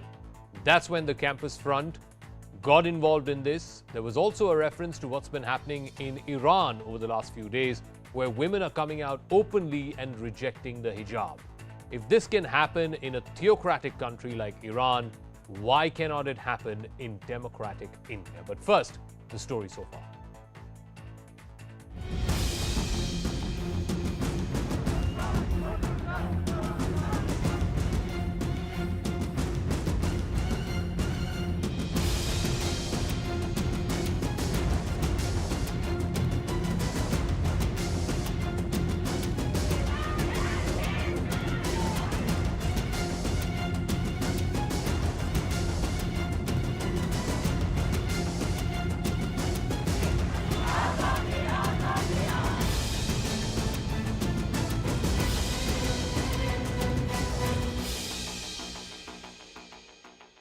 All right, the big hijab debate tonight here on Brass Tacks. Here in our studios, I'm joined by Feroz Bakht Ahmed. He's the former Chancellor of the Maulana Azad National Urdu University. S. Prakash, spokesperson of the Karnataka BJP, on the broadcast this evening. Maulana Ali Qadri, Islamic scholar, also on the broadcast. Shatabi Shivanna is advocate representing the hijab petitioners. Atikur Rahman, Islamic scholar, and Zakia Soman, women's rights activist, joining us. Mr. Feroz Bakht Ahmed, let me start with you. The Karnataka High Court had in this matter very clearly in its order ruled that wearing the hijab is not part of essential practice. So the petitioners going to the Supreme Court in challenge of that decision, when the court has already ruled that it's not an essential religious practice and therefore it is not mandatory that hijab needs to be worn inside an institution, whether it's a college or a school. All right, Zaka, I think we have to rise above this element of this thing being the essential part of Islamic tenet or not, because there are 5 essential tenets of Islam like namaz, roza, zakat, hajj, all these things. Main thing is, we are studying in a school or college. The school or college says this is our dress code, or this is a writing code. All the students, they should use the blue ink for writing their exam papers or their assignments. They should not write with blue or green or something like that. So one has to follow that. The country, especially a country like India, it is not run by Sharia, right? We are not concerned about Iran. Even if Iran is run by Sharia, the way they took the life of Masha, that was horrendous, heinous, horrible, horrific, and above all, inhuman and devilish. I am down with the moral police regiment of Iran. And finally, having said that, Zaka, I would also add that the kind of debate which is going on in the court in favor of hijab, let me tell you, hijab has nothing to do with the education of the girls. The girls should actually say that we do not want hijab, we want class, and down with the slogan, no hijab, no kitab. No, I also the Solicitor General Atikur Rahman today expressly saying that this entire thing came to the fore, that a few girl children in a couple of colleges in coastal Karnataka, they only insisted on wearing hijab from late 2021 onwards. And the Solicitor General's contention was, this is the Karnataka government's contention, that this was after the involvement of the Popular Front of India. So this was done for political reasons, perhaps even for nefarious reasons, but not something that the girls wanted to or insisted on. Certainly they didn't before late 2021. Atikur Rahman. Well, Zakka, if the Solicitor General is very much true that the Campus Front of India is involved in this thing, we should be very much satisfied then that such radical elements, if these organizations are, only 6 girls are, towing the line of this organization out of 90 girls. If it has 96. Been a religious compulsion, all 90 girls would have demanded a hijab, but out of 90 girls, only 6 went to the court, and that too they went to the court just to tell the court that constitutionally or even religiously they should be granted this concession above the uniform, along with the color of the uniform. Is the state of India not that large enough to grant the girls to educate themselves with this minor, this thing in the uniform? Sir, if I can make an intervention, sir, if I can make an intervention, you say, isn't the state big enough to make this concession? It's not a question of a concession or not. First of all, the argument taken by the petitioners was that this was part of a fundamental right. So a concession can never be a fundamental right. A fundamental right is a fundamental right. You and I and Mr. Feroz Ahmed Bakht, everybody on this panel is entitled to it.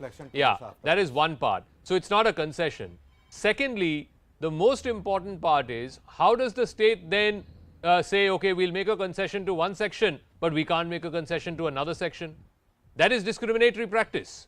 The law has to be applied equally. And if the law is that there is a uniform, and if the law is, and as per the judgment of the Karnataka High Court, this is not an essential religious practice, it has failed the ERP test, then everybody should follow that. That's why we have courts of law in this country.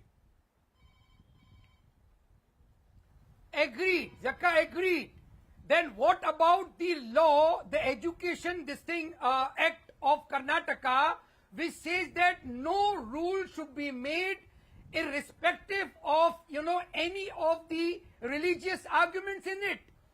If a student is barred on this particular aspect, that no, if your religion does not, essentially provides you for this, you cannot have it. Is this not a hindrance on the part of the students entering a educational institution? This was the contention of the petitioners, lawyers in the court. No, Even Shatabi the Shivanna High is Court of also Karnataka on the Supreme broadcast. He Court. was one of the lawyers for the petitioner in the Karnataka High Court. Again, Mr. Shivanna, you can't have it both ways. Either the contention or the argument taken is it's an essential religious practice, therefore it should be allowed, which argument failed in the Karnataka High Court. Now you're bringing in the freedom of choice argument. The freedom of choice argument does not hold forth, and again, there are multiple High Court rulings on this. Once you enter the four walls of an institution where there are uniform rules for X, Y, or Z, if you're a student, these rules apply to you, whether you're Muslim or Hindu or Christian is irrespective.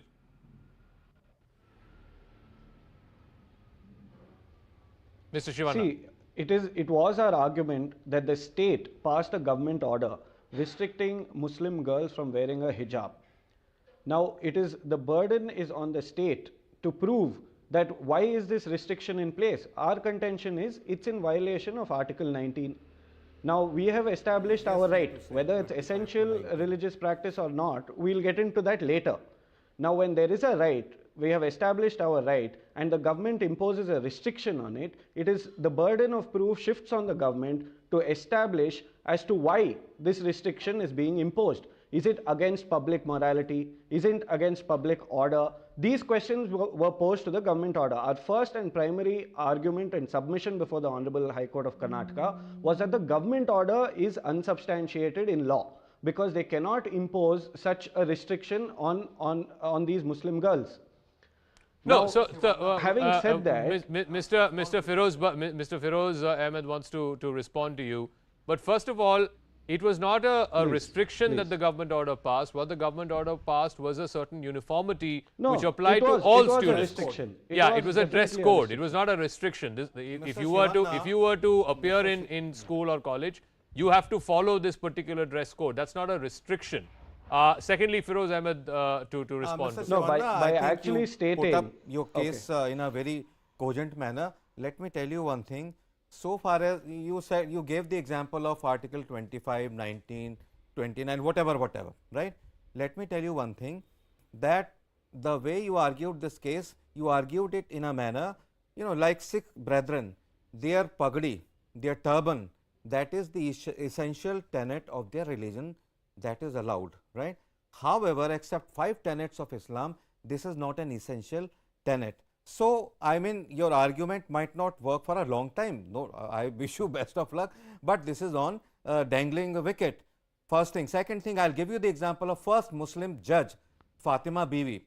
Fatima Bibi, let me tell you, used to wear hijab everywhere. But when Zaka, she used to come to the court of law, and whenever she used to decide cases, she was told very politely by the authorities, look here, you are a judge, so you are not to wear anything which actually, is not of secular credentials. So, she did not wear her hijab in a court of law or the seat of judgment. Okay. Let me ask Zakia Soman, as somebody who has fought for women's rights and particularly for women's rights. One second, Mr. Shivan, I'm coming back to you. Zakia Soman, one of the arguments that was brought forth today in court is look at what is happening in Iran, where women are coming out in large numbers, shedding the hijab, many of them cutting their hair in almost like a rebellion against the hijab rule. And if this can happen in a theocratic state like Iran, shouldn't democratic India be far, far ahead when it comes to women's rights and women's ability to shun regressive practices like wearing a hijab? Yeah. So what is happening in Iran is really heartening. It's really very courageous of the women and the men, and it's very, very inspiring. It's never easy to stand up for your rights and fight, particularly when you are women and in a theocratic state. Having said that, The situation in our country is a bit different, Zeka, because Iran is a theocracy and we are a secular democracy. I'm quite clear that hijab is not an essential practice of Islam, that hijab is a patriarchal imposition. I'm quite clear about that. But at the same time, I also am clear that not allowing girls entry into the classroom, barring girls from taking the examinations because they are in hijab, is also extremely wrong and it is discriminatory. It is denying them their right to education, which is a fundamental right. And this whole issue has been hugely politicized. It has been blown out of proportion. And there has been a lot of rigidity on all sides. There is a lot of discussion, Zeka, about the woman's right to choose. And the woman's right to choose is very, very important. But in order that the woman is able to make an informed choice, an educated choice, she needs that, journey, the journey of education, higher education, empowerment, economic empowerment, being able to understand the world. So that a whole journey for these girls who have been denied entry into the classroom, that journey has been one stroke halted by unthinking a set of, I would say, on all sides, because the parents come from a traditional conservative background, and for them it is next to impossible to beat the kind of social pressure that they are undergoing. As a result, they are denying their girls from going to school and college without hijab. Okay. And on the other hand, the education institution, because they call it violation of uniform, they are denying entry to the girls into the classroom. So here, who is the sufferer? The sufferer are the girls and the girls' education, and the future of the community and the future of our nation. Okay, S. So Prakash, I respond feel to that. While it's hijab may be a regressive practice, maybe even a patriarchal construct that has been imposed on women, fact is that by denying the opportunity for education, the right to education, whether it is to these 6 girls or others who have dropped out as a consequence of this verdict by the High Court, you are denying the right to education to these children, and that is as regressive as a practice of wearing hijab. S. Prakash. S. Prakash, yeah. There was no ban on hijab or anything. Government was not at all in the picture till 21 December. When these 6 students were instigated by Campus Front of India, they started wearing hijab despite knowing that it is not allowed in the classroom. From there, this controversy erupted, and it was challenged in the High Court. State government said uniform policy must be followed by one and all. It was challenged in the court. Those who challenged in the court are present in the panel. They know the court did not accept their argument. The court upheld the state government decision to enforce the uniform policy in all the schools. It was not earlier. It was not so. Some of the schools were permitting hijab inside the classroom also, even though they had a uniform policy. Some of the schools were not permitting. It is this Campus Front of India which instigated these 6 students are the real culprit for today's controversy. Now the matter is in Supreme Court denying the education rights, and why should the 6 students insist for the hijab instead of attending the college or school? High Court, there's a clear direction. Status quo must be maintained. The state government submission has been accepted. By the actions of these 6 students or whatever, the fact is that after the High Court verdict, more than 6 students have dropped out of going to school. This has become a hindrance for young Muslim girls to go to school, at least in certain households where their parents, their parents are insisting that they should be allowed to wear hijab. Now, I'm not for a moment saying that they should be given the right to wear hijab. In fact, I firmly believe it is a regressive practice, but you can't weigh that against losing an education.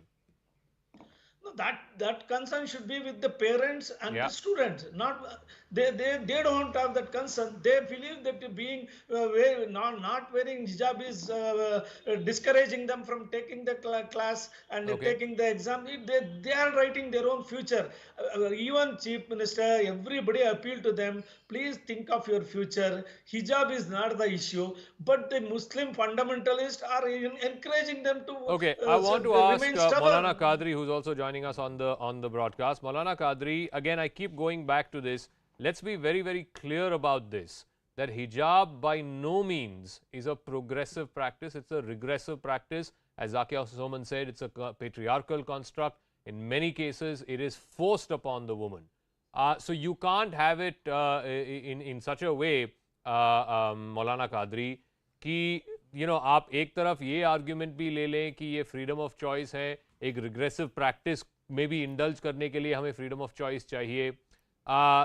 अगर ये progressive है तो फिर ठीक है, लेकिन अगर regressive है तो उसमें फ्रीडम ऑफ चॉइस का आर्ग्यूमेंट नहीं आता है, because why should you have freedom of choice for a regressive practice? It's like saying I should have freedom of choice for committing murder. ख़तई तौर पर फ्रीडम ऑफ चॉइस के ऊपर नहीं लूंगा, इसीलिए क्योंकि कुरान में सूरह अल-अज़ाब में इस बात का साफ साफ तौर पर जिक्र किया गया कि औरत को पर्दा करना चाहिए. तो और जो कुरान बोलेगा मुसलमान उसी पर अमल करेगा. रहा सवाल कि हमारे अपने मुल्क में, हमारे अपने देश में यहाँ पर शरई लॉ नहीं है, ना तो यहाँ पर इस्लामिक हुकूमत है, तो हम किसी तरीके से भी यहाँ पर किसी पर कोई चीज को इम्प्लीट जबरदस्ती नहीं कर सकते. रही बात कि हिंदुस्तान में कॉन्स्टिट्यूशन है, यहाँ का अपना कानून है, लेकिन मुसलमानों के लिए उनका अपना मजहब है. अब हर मजहब की अगर आप बात करेंगे तो जो भी धार्मिक होगा उसके ऊपर सख्ती के साथ अमल करेगा, जो धार्मिक नहीं होगा वो अपने हिसाब से जिंदगी जिएगा. तो ये एक व्यक्ति की आजादी की बात है. हम किसी पर लाद नहीं रहे हैं, थोप नहीं रहे हैं कि आपको हिजाब पहनना है, लाजिम है. इस्लाम जो बताता है उसको बता दिया गया है. अब अगर कोई पहनना चाहे पहने, जो ना पहनना चाहे ना पहने. लेकिन मौलाना कादरी साहब, ये बताइए, आपको नहीं लगता कि 21वीं सदी में एक सेक्शन ऑफ पॉपुलेशन को ये कहे कि आपके चेहरे के ऊपर पर्दा लगा के आए, ये रिग्रेसिव नहीं है? हम 7th सेंचुरी 8th सेंचुरी में थोड़ी ना रह रहे हैं, हम 21वीं सदी में रह रहे हैं. अपना साइंस इतना प्रोग्रेस हो गया, टेक्नोलॉजी इतने प्रोग्रेस हो गई है, लड़कियां अब बाहर आ रहे हैं, काम कर रहे हैं, नौकरी कर रहे हैं. In fact our labour participation rate is increasing every year.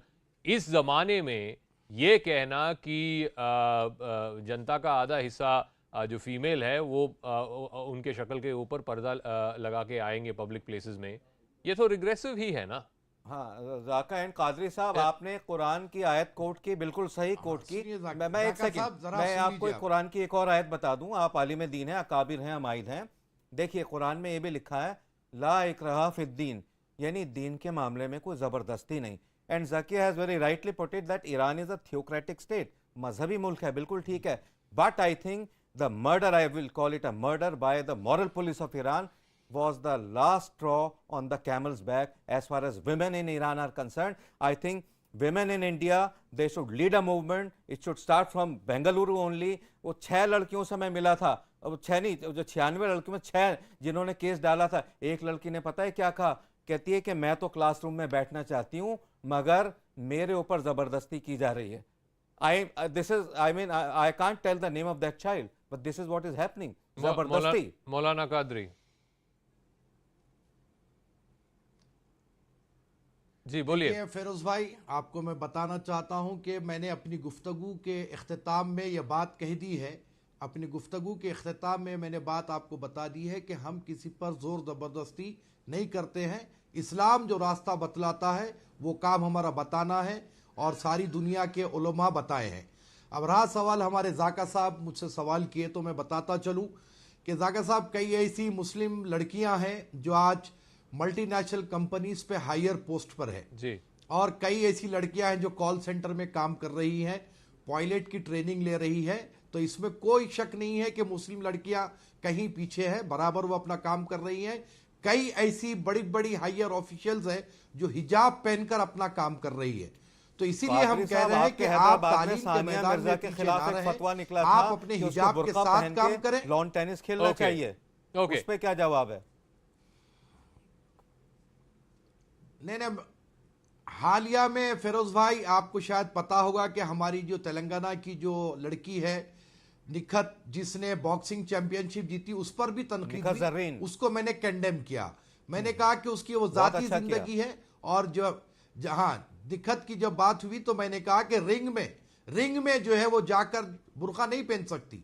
वो जब रिंग में गई है तो वहां के रूल्स को फॉलो करेगी। मैं इतना तंग नजर इंसान नहीं हूं कि इसी बात करूंगा। रहा सवाल इसको पॉलिटिसाइज पॉलिटिक्स से मत जोड़िए, पॉलिटिक्स से दूर रखिए, इसको बेहतर लॉजिक ही स्कूल्स में भी कह रहे हैं ना। अगर रिंग में आप कह रहे हैं कि रिंग में आप बुर्का पहन के बॉक्सिंग नहीं कर सकते हैं, तो वो सेम लॉजिक स्कूल और कॉलेज में भी इस्तेमाल होना चाहिए, इंतजाम होना चाहिए। जहां यूनिफॉर्म का रूल है वहीं यूनिफॉर्म पहनकर ही आना चाहिए, वहां दूसरा कॉस्ट्यूम नहीं पहनना चाहिए ना। But anyway, I want to go back. I want to go back to Atikur Rahman as well as Zakia Soman and Mr. Shivanna. One of the things, Atikur Rahman, that the court contended, the High Court contended in its judgment was that it hardly needs to be stated that uniform can exclude any other apparel, not just hijab, whether it is a bhagwa scarf or a blue shawl or any piece of apparel that may have visible religious overtones. It again comes back to that argument that if you're going to allow one section of students or children to wear a particular religious clothing, then you have to allow others to wear a bhagwa shawl or a blue shawl. So the court is saying, if you're in a school, if you're inside the premises of a school, then the uniform rule applies equally to all students. It goes back to Article 14 and 15, equality before the law. Well, then the contention should be, Zaka, that were the people who are demanding either a tilak or a bhagwa, they were practicing it earlier or not. In contention to the hijab, if they are demanding, then this is a tit for tat argument. The court, if it is believing that in the realm of liberty, the student should be permitted the same color scarf, I mean, what is the harm? And Zakia Soman has put it very rightly, that how can a state in India bar students wherein in the right to education there are so many other concessions have been granted. Even, on that point I agree with Zakia. I don't have a bone to pick there. She's right that if you were to weigh, you know, a freedom of choice or ability to wear clothing of your choice vis-a-vis denial of education, nothing should deny anyone an education. That is a fundamental baseline that I agree with Zakia Soman. But I'm asking you a different question, and this is what the court has also alluded to in its judgment. So if it's going to be universally implemented, then no religious symbols can be worn inside a school or college which has a dress code. I mean, it comes back to, again, everyone is equal before the law. The law should apply equally to everyone. You can't be seen as making concessions to one section of students but not making concessions to another section of students. That's a very important argument, and the court will have to give a very, very favorable opinion on it, that if the girls are demanding something which neither, you know, provokes anybody, nor it is hindering the school uniform law, then what is the harm in granting it? Okay. We are awaiting with cross fingers. Rahman Sahab, hijab is allowed everywhere. These girls who are going to the classroom, say they can wear it anywhere, on the malls, on the roads, in marriages, whatnot. But if the school asks them not to wear it in the classroom, I think they should follow that. They should not spite their life by not attending the class and wearing the hijab. No, but the harm is that the rule then does not apply uniformly to all students. It goes against the law of the land, that the rule should apply equally to all individuals who are inside that institution. And there are, like I said, multiple High Court judgments which show that collective rights of the institution have a higher value than individual rights of individuals concerned. But Zakia Soman, I want to come back to again one more point. You know, people who are saying that wearing of the hijab is a freedom of choice argument. You know, I can understand if the freedom of choice argument is being made for a progressive construct. As you said in your previous answer, hijab is not a progressive construct. It is meant to bind and confine a woman, right? It is a patriarchal construct. It has been, in most cases, it is the men who force, the men of the household who force the women to wear the hijab. How can you take the liberal argument that this is a freedom of choice question when the question is of wearing a regressive piece of clothing, not for a progressive ideal or an idea? Yeah. So yes, Zeka, what you're saying is very, very important, because choice is a very complex matter.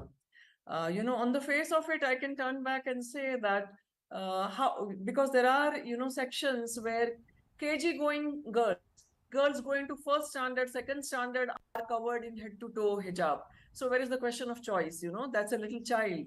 That child doesn't have a sense of choice in that sense. So, this whole argument about choice is a problematic argument, especially when it comes to women's choices and women being able to exercise their choices in our social realities, because our social realities, which draw heavily supposedly on religious diktats to set norms for women's behavior. Okay. Who is a good woman? A good Zakia, woman will be Zakia, dressed you know, such and in Well, such and let such her way. let her finish. something very sensible Let when her you finish, said- sir. Let her finish. So there is Zakia, finish. Let her finish. there is so much premium in our society on who is a good woman. We have seen diktats coming from politicians against girls in jeans. As though girls in jeans is something wrong, they are doing something wrong and they're not quote unquote good girls. Similarly, in our society, in Muslim society, a good woman is supposed to be a hijabi woman. So when we have pre-constructed this idea of a Okay. good woman, a girl or a family which is living within a community neighborhood, where there are traditional people residing as neighbors, conservative Okay. elements all around, how are they expected Okay. to sort Okay, of Mr. exercise Feroz, their choice? final word. said. 30 Then seconds. how- after is that. there Yeah. even a choice? Well said, Zakia Sahiba. Let me add one thing more, just to add to what you have just said. In the beginning, or somewhere in the middle of the program, Zaka said a very sensible thing. In the matter of choice, he said if the choice is positive, or if it is something which is good, then it will be accepted. Today, these girls, they want hijab, they want to enter the class. The college says no, it is out of dress code. Tomorrow, I am using something which might not be the cup of tea to many viewers who are looking, who are seeing this television program. Tomorrow, if some girls say, we want to come into bikini. So, matter of choice is not the right thing. Matter of, if the choice is positive, if it is progressive, then it will be accepted. But tomorrow, if you say, now this wearing a hijab is inversely proportional to coming into bikini. All I'm right. sorry to use I these words. got to wrap up. I'm completely out of time, Okay. ma'am. I'm completely out of time. But I think there is one real standout as far as I'm concerned in the arguments that happened today in court. Maybe given the context, maybe given what is happening, if women of Iran and admittedly large numbers are coming out and rebelling against this patriarchal construct, this very anti-feminine and feminist construct, then why shouldn't women of India, Muslim women of India, come out and also stamp their authority? They should be allowed to cast aside such regressive practices, such regressive constructs like the hijab. Talking about regression and progression, something significant has happened for the first time in 30 years in the Kashmir Valley. Cinema theatres are functional. Back in the 80s and 90s, most of these theatres shut down because of the militancy. The terrorists also took a very hardline version of Islam propagated by Kashmiri separatists, which led them to view cinema as haram. Now, if you look at the history of Hindi cinema in particular, Bollywood in particular, there have been tens of hundreds, if not thousands of films that have been shot in Kashmir. So this whole double standard about shooting of films in Kashmir is okay, but the same content being consumed or that same movies being watched in Kashmir is somehow viewed as haram. That was the question that bogged the valley down for the last 30 years when it comes to cinema. Now, though, with the first multiplex opening in Srinagar, cinema halls opening in Shopian and Budgam, the question is, does this mark the beginning of a new normal in Kashmir? After 3 decades, the cinemas have returned to Kashmir. On Sunday, LG Manoj Sinha kicked off 2 makeshift cinema halls cum auditoriums in militancy-affected Shopian and Pulwama. This was to wean away youth from joining subversive activities. और ये एक लक्ष्य रखा गया है कि हर जम्मू कश्मीर के हर जिले में मिशन यूथ के अंतर्गत ये 100 सीटर सिनेमा हॉल बनाए जाएं। The biggest beneficiaries would be students who would not only enjoy the cinemas but would also be given education through audiovisual learning. Pulwama में बहुत पहली बार खुला है ये सिनेमा और यहाँ पे आज एलजी मनोज सिन्हा आए थे इसकी इनॉग्रेशन करने के लिए और बहुत सारे स्कूल से हम बच्चे जमा हुए थे आज यहाँ पे उनके साथ हमने बैठ के कुछ क्लिप्स देखी हैं सब लोगों को यहाँ के लोगों को बहुत एक्सपोजर मिलने वाला है वरना तो बाहर जाना पड़ता था ऐसा कुछ देखने के लिए लेफ्टिनेंट गवर्नर आए थे यहाँ पे और उन्होंने इस सिनेमा का और इनॉग्रेशन किया पुलवामा में और उनसे बात भी हुई बहुत सारों की और उनने यहाँ पे इनॉग्रेशन जब की तो बहुत अच्छा हुआ कि एक्सपोजर अब बहुत ज़्यादा बढ़ेगा.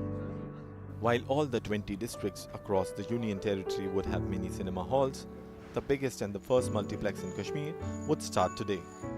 The 520-seater, 3-storied multiplex is a state-of-the-art facility and is set to attract entertainment-starved valley residents.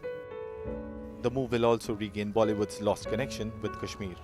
Bollywood और Kashmir का रिश्ता is very old relationship. I think the first film here was shot Barsat by Raj Kapoor. So we want to revive that. We want to revive the connection of Bollywood and Kashmir. We also want to give full entertainment to our children, to our students, to our elderly. There must be at least 50% people in this state who have not seen, in the valley, who have not seen a film in a cinema hall. Between 2000 to 2018, many cinema owners tried to revamp 4 of the 10 cinema halls in Srinagar, but due to rising militancy, they had to lock up the facilities again. The owners are saying that there is tremendous response. Now, one hopes and prays that this sticks and this works very well, and youngsters as well as old people, they get an opportunity to come here with their families and watch. In Srinagar, this is Mufti Islam. All right, I want to go across to our guests who are joining us. Syed Zafar Islam is national spokesperson of the BJP. SP Vaid is former DGP of Jammu and Kashmir. Lalit Ambardar, Kashmiri activist, and Advaita Kala, author, joining us. Let me start with SP Vaid, Saab.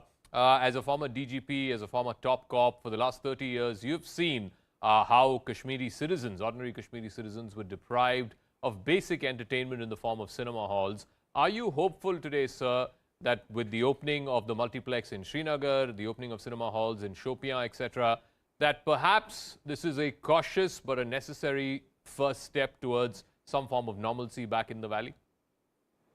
Zaka, absolutely. In fact, I recall exactly 30 years back, more than 30, 31, 32 years, when I was a young SP in 1990 in Kashmir, there was I think, organization like Muslim Janwaz Force, which was behind this, and basically radical Islamic idea to target all the liquor shops, all cinema halls. They were flourishing cinema hall business in Srinagar city and other towns of Kashmir, Anantnag, Baramulla, and many other towns. But they were all targeted. I still remember how all these things were systematically targeted. And it's a very good move. You know, how do we de-stress? We all would like to go with our family to a mall, have an ice cream, see a movie, do shopping, go to a cinema hall, see whatever entertainment movie you like. Maybe children would relax by going to the park and enjoy a small game, some cricket or whatever small game.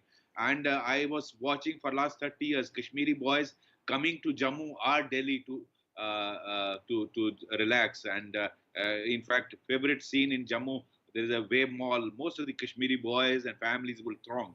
And it's very heartening to see that now this is opening up in Srinagar. Okay.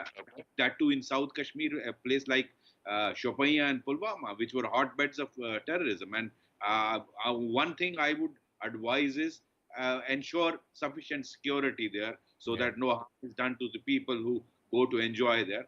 And these are the places where young boys would relax, would see whatever they would like. They even can have educational classes on that, display their talent. It has multiplex has many advantages, and I think it's a very, very welcome step. In fact, we have been thinking of doing it for last 2 decades.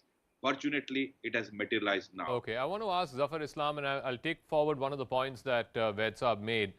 You know, it was back in the 80s, late 80s, early 90s, that these movie halls shut. And then I think in 98, 99, two theatres in downtown Srinagar. One was called Neelam, the other was called Broadway. They opened barely for a few days. And some of the people, some of the moviegoers who came to watch the cinema there, they got shot dead. And within a week or so, both of those theatres shut down again, not to be opened ever since. What's the guarantee, Zafar Islam, that you can give to the people who are coming there? Because the last thing you want is that this groups of people, crowds of people who come to a multiplex turn out to be sitting ducks for the terrorists. Well, adequate precautions are being taken. Security measures are being taken. And most important, Zaka, is for you and for the viewers to understand that this was the demand of the ordinary Kashmiris, because they also need an outlet where they can entertain themselves. And movie theater is something which every single individual would want to go, and perhaps it was missing, and that some of these young minds they were unnecessarily being used by the terrorist organization and radicalized them.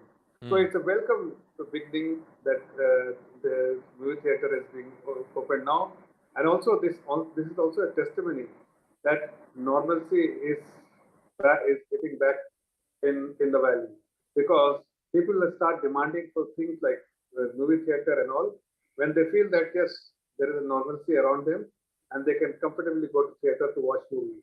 And I'm sure whatever commitment what we have made, our government has made, will ensure that that is there in the we will be able to put it in the ground and make people realize that it is important for them to lead a normal life rather than getting associated with hardliners or Advaita Kala, you know, Bollywood has had a romantic affair with Kashmir for a number of years now. You know, from Barsat to Silsila, Kabhi Kabhi, and of course the latest Kashmir Files. I think tens of thousands of movies have been shot in Kashmir.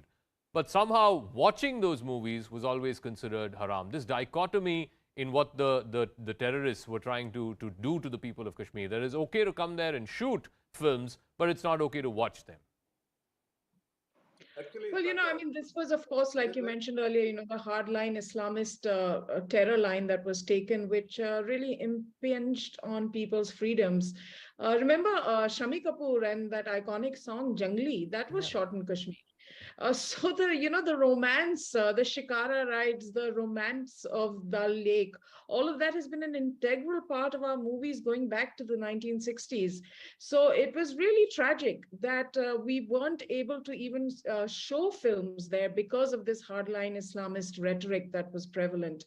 And this is an important step. Remember, I mean, we've just come out of COVID, and one of the barometers of normalcy in everyone's life, not just in a place where there is this sort of terror, specter of terror, although I now feel that we all kind of live with the specter of terror everywhere in the world, not only in India or in Kashmir or in specific areas, but certainly the barometer of normalcy was when are the movie halls opening up?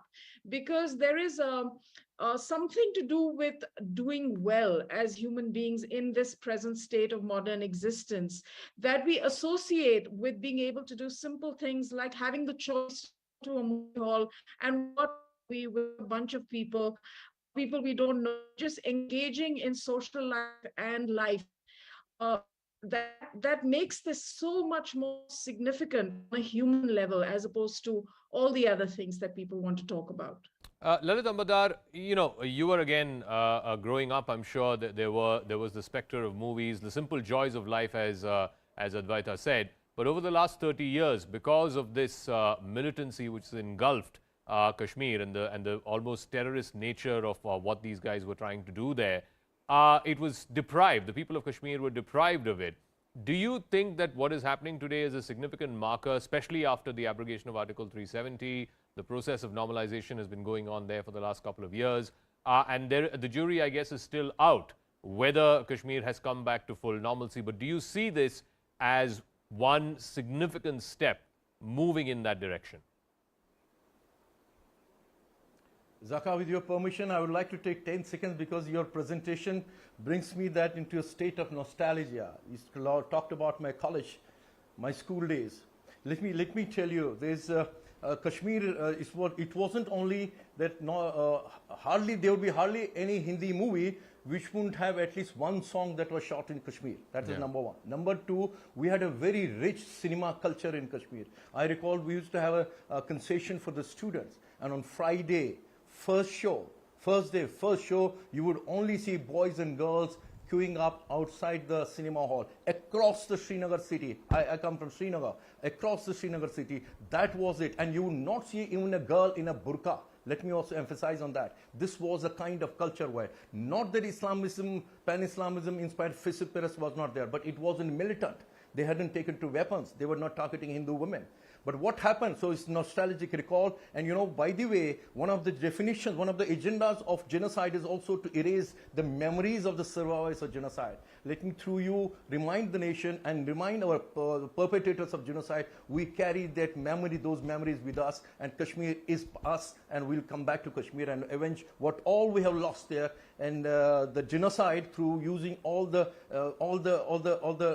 constitutional means available to us. Now about this thing. What was happening in 1990, where Kashmiri Hindus were being assaulted by the jihadis? Simultaneously, these things were happening, radicalization and erasing of Kashmiri culture. That cinema halls were burnt or closed, and then the parlors for the women were closed, bars were closed, and everything was brought to almost, it was like Afghanistan. By the way, I've been to Kabul. I have seen a Hindi film in Kabul while they were firing outside in the Kabul. That is also a situation where terrorism survived. In Kashmir, I tell you, I don't think, like Advaita has very rightly said, this is no barometer or a parameter for showcasing the normalcy in Kashmir. What happened on 5th of August 2019 was momentous, was historical, no denying that. In fact, I think that was a great thing. But what happened on that day? You began the process of dismantling of the Islamo-fascistic ecosystem that had been prevailing in Kashmir for the past 70 years by virtue of Article 317-35A, because you had almost a mini Kashmir flourishing in Kashmir. Mini Pakistan, which was totally Islamized, not the Pakistan you see. They see movies, their women go, they don't have burqa obligations there, but in Kashmir, Dukhtaran and Millat, you can see only her eyes. That was imposed in Kashmir. Now, look, this is part of that agenda. I take it as my what I have understanding of the jihad and global conflict jihad related. So this is the process of dismantling, one of the processes of that. But this is no way contesting, or you are not able to fight the jihad by opening the cinema halls there. Listen, Kashmiri Hindus remain on the target. The same slogan continues to reverberate through the threatening letters. Even yesterday, a threat letter has been issued by the jihadis against Kashmiri Hindus. So they remain on the target. Genocide of Kashmiri Hindu is continuing. So I will request the BJP representative with folded hands, please do not showcase it. Like the governor of Jammu Kashmir said only a couple of days ago, said if Kashmiri Hindus want to come back, they have to show the desire to come back. Just to come and watch a movie in a secured environment. Is that what Kashmir Jihad is all about? Is that how we are going to reverse or address genocide of Hindus? Let Zafar respond to that. Since you asked him a question, let Zafar respond to that, and then I'll go back to SP Vaid and to Advaita Kala. Yeah, Zafar. I think everyone must understand that whatever happened in 1990 cannot be undone. Incompetent government at that point in time made it happen. Today, what is important for all of us to ignore the past, whatever happened, but look forward and address the concerns of all the Kashmiri Pandits, what they had. Our government is trying to address the concern of every single Kashmiri Pandit so that they come back to their home, where what belongs to them, and feel safe and secure in their own home and in their own environment. That is our priority. Having said that, you also have to do these things to ensure that normalcy. You cannot only bring normalcy by holding gun on someone's head. Okay. If that is what you are advocating, that will never happen. because you cannot bring normalcy by shooting people. You have to balance both. You have to do something where you can change the people's mind, and that is something with young mind. When, as you rightly said, that people used to go to cinema theater and without wearing burqa, but they're all young minds. Likewise, we want that young mind should go to cinema hall, should go to educational institution, should play sports, but they should remain away from the radicalized forces. And that Okay. that will help. SP Vaid Saab, you know, one of the points that you made in your first answer about how do we ensure, and from a security point of view, I guess this is going to be a bit of a task cut out, if you will. How do you ensure that there is adequate security provided to these people, that they don't end up like what happened in Neelam Theatre or in Broadway Theatre back in 1998-99? How does the security infrastructure ensure that that happens every single day, every single show? Yaka, if I recall those days, generally attacks used to be lobbing of hand grenades and incidents of indiscriminate firing on the people lined up for purchasing tickets. So these are two major threats which I think these theatres will face, particularly those coming up in South Kashmir.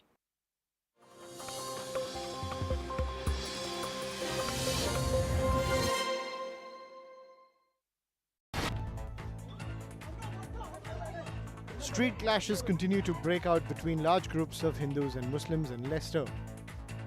In the latest standoff, police stood in between the two groups to prevent escalation of violence. But slogans were raised by both sides and glass bottles were flung. There were also alleged videos of a temple being vandalized and properties owned by the Hindu community being destroyed. But at the same time, there were reports of mobs marching through Muslim-dominated areas chanting Jai Shri Ram. There has been recurring trouble in Leicester since the India-Pakistan Asia Cup match on the 28th of August. After India won the match, supporters gathered to celebrate, and that's when violence broke out. US President Joe Biden has ended the ambiguity over Taiwan. He has said that US forces will defend Taiwan in the event of a Chinese invasion. Before Biden's statement, the US had long stuck to its policy of not making clear whether it would respond militarily to an attack on Taiwan. Massive protests have broken out in Iran after the death of a 22-year-old woman because she was not wearing a hijab in public. Mahsa Amini was arrested by Iran's infamous morality police for not wearing the hijab properly. Her hair was not completely covered. According to the police, she died after falling into a coma following her arrest. But many believe she was beaten to death. So during Amini's funeral procession, massive protests broke out with women flinging their hijab in the air and demanding removal of Iran's stringent hijab law. Police fired tear gas to disperse the protesters and arrested several people. But that didn't quell the anger. In a symbolic act of opposition, several women posted videos on social media of chopping their hair. Many women also burnt their hijab. Iran has made it compulsory for women over the age of 7 to wear the hijab. Heavy rains in Bihar's Bhagalpur have led to large-scale death and destruction. As the water levels of the Ganga rose, the ground under this house gave way. That led to the roof of the house caving in, and within minutes the entire structure got washed away. Soil erosion after heavy rains are leading to more and more homes getting destroyed. 2 दर्जन तक घर समा गए गंगा में, और इससे पहले जो है शुरू से देखा जाए तो हमारे ग्राम में 50 घर से ऊपर विलीन हो गए होंगे. The situation is so dire that people have no choice but to ditch their homes in order to save their lives. It's not just houses. Soil erosion has also brought down several trees. These visuals of trees flowing in floodwaters has become an all too common sight this monsoon. A chilling video shows a man being washed away in heavy flowing river waters in Fatehpur area of Uttarakhand. The man who appeared to be crossing a swollen drain on foot but gets carried away by the strong flowing river. Officials say there is no trace of the man so far. There was high drama at the Banaras Hindu University today. BA first-year students protested outside the central office demanding extension of exam dates. They raised slogans and created a ruckus while carrying out their demonstrations on campus. One passenger caused major disruption on a Pakistan International Airlines Peshawar-Dubai flight. The man is seen kicking the window of the aircraft and punching the seats while just wearing a vest. Another video shows him lying on the floor of the plane with his face down. The passenger was detained once the flight landed in Dubai. There is now internet services in Siachen, the world's highest battlefield. Siachen signalers have activated a satellite-based internet service. The internet has been activated on the Siachen Glacier.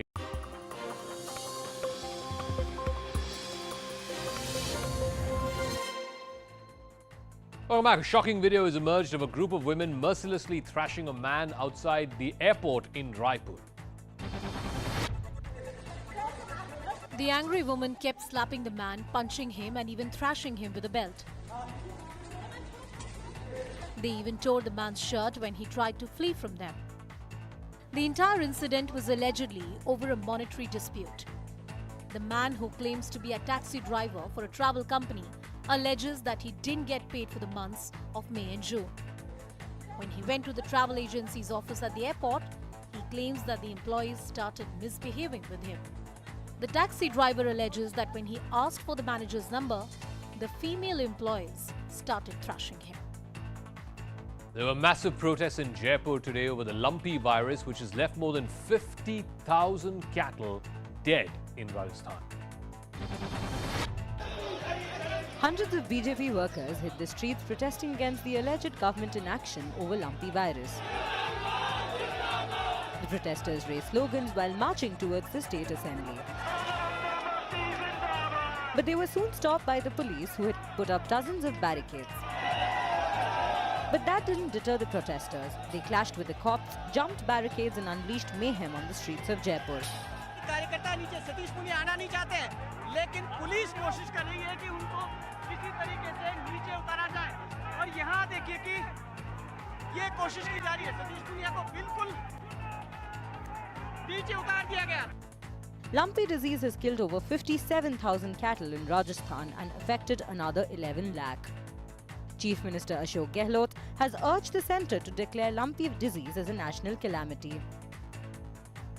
The Popular Front of India leader Abu Bakr Siddique was arrested in connection with the killing of an RSS leader SK Srinivasan in Palakkad in Kerala in April this year. 27 people who were either workers of PFI or linked to affiliated groups have been arrested so far in this particular case. In a major crackdown, Karnataka police have arrested 2 suspected terrorists in Shivpora. They allegedly have links with ISIS. A third terror suspect has also been identified, but he's currently absconding. The accused have been booked under UAPA. The Indian Air Force is all set to retire the squadron that Wing Commander Abhinandan Vartman was a part of when he was downed by a Pakistan F-16 jet back in 2019. The sword of arms, one of the 4 remaining MiG-21 squadrons, will be retired. The number 51 squadron is set to be retired by the end of this month. The remaining 3 squadrons of the MiG-21s will be phased out by 2025. The MiG-21 jets were inducted into the Indian Air Force over 4 decades ago. Many such aging MiG-21 planes were lost in crashes over the years. 4 construction workers were killed after the boundary wall of a high-profile residential society in Noida collapsed today. Drain cleaning work was being carried out by the workers hired by the Noida authority.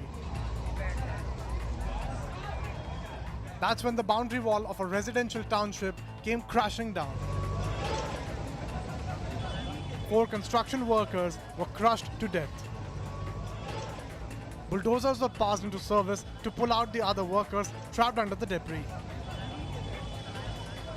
This is the wall that had collapsed. This was being said to be a boundary wall of Jalvayu Vihar residential complex in Noida sector 21. It was around 9 AM that the police received information that a wall has collapsed. Gautam Budh Nagar MP Dr. Mahesh Sharma rushed to the spot to inspect the rescue operations. It is a matter of investigation, and whatever investigations reveal, definitely they will be penalized. A subcontractor who supplied laborers was later detained in connection with the wall collapse. Gujarati film Chelo Show has been chosen as India's official entry to the Best International Feature Film category at the Oscars. The film had premiered at the Tribeca Festival last year. It's won multiple awards across international film festivals. Chelo Show beat the Kashmir Files as well as RRR in the race for the Oscars. This viral video shows shocking treatment meted out to kabaddi players in Saharanpur in Uttar Pradesh. The kabaddi players were served food from different vessels placed near a row of urinals in a toilet. The video was shot by a few players during an under-17 state-level kabaddi tournament for girls in Saharanpur. The camera first shows the urinals and wash basins and then pans to the players taking their food, stepping out of the toilet. Union Sports Minister Anurag Thakur promised strict action against the accused contractor and officials. जो भी contractor आरोपी होगा और जो भी अधिकारी इस पर है उसके ऊपर कड़ी से कड़ी कार्रवाई करने के लिए कहा है और उस कॉन्ट्रैक्टर को भी भविष्य के लिए ब्लैकलिस्ट करने के लिए निर्देश दे दिए। The opposition targeted the Uttar Pradesh government over the incident. बताओ आज के समय पर कौन टॉयलेट में खाना खाएगा? ये सरकार की incompetent सरकार है। And after the videos went viral, the state government has suspended Saharanpur sports officers. Hurricane Fiona dumped torrential rain on the Dominican Republic after triggering major flooding in Puerto Rico and widespread power blackouts in both the Caribbean islands. Authorities have warned that the hurricane is still strengthening and life-threatening as well as catastrophic flooding and mudslides are possible. Fiona was packing wind speeds in excess of 150 kilometers an hour. A major earthquake struck Mexico, killing 2 people and damaging more than 200 buildings. U.S. officials issued a tsunami warning for parts of Mexico's western coastline. Incidentally, the 7.5 earthquake struck western Mexico on the anniversary of 2 earlier devastating earthquakes which killed thousands of people. China has responded to Joe Biden's claim that the U.S. will defend Taiwan in case of an armed attack. China said it reserves the right to take necessary measures aiming at culling secessionist activities in Taiwan. Beijing warned Washington to handle the issue carefully and not send wrong signals to Taiwan's secessionist forces.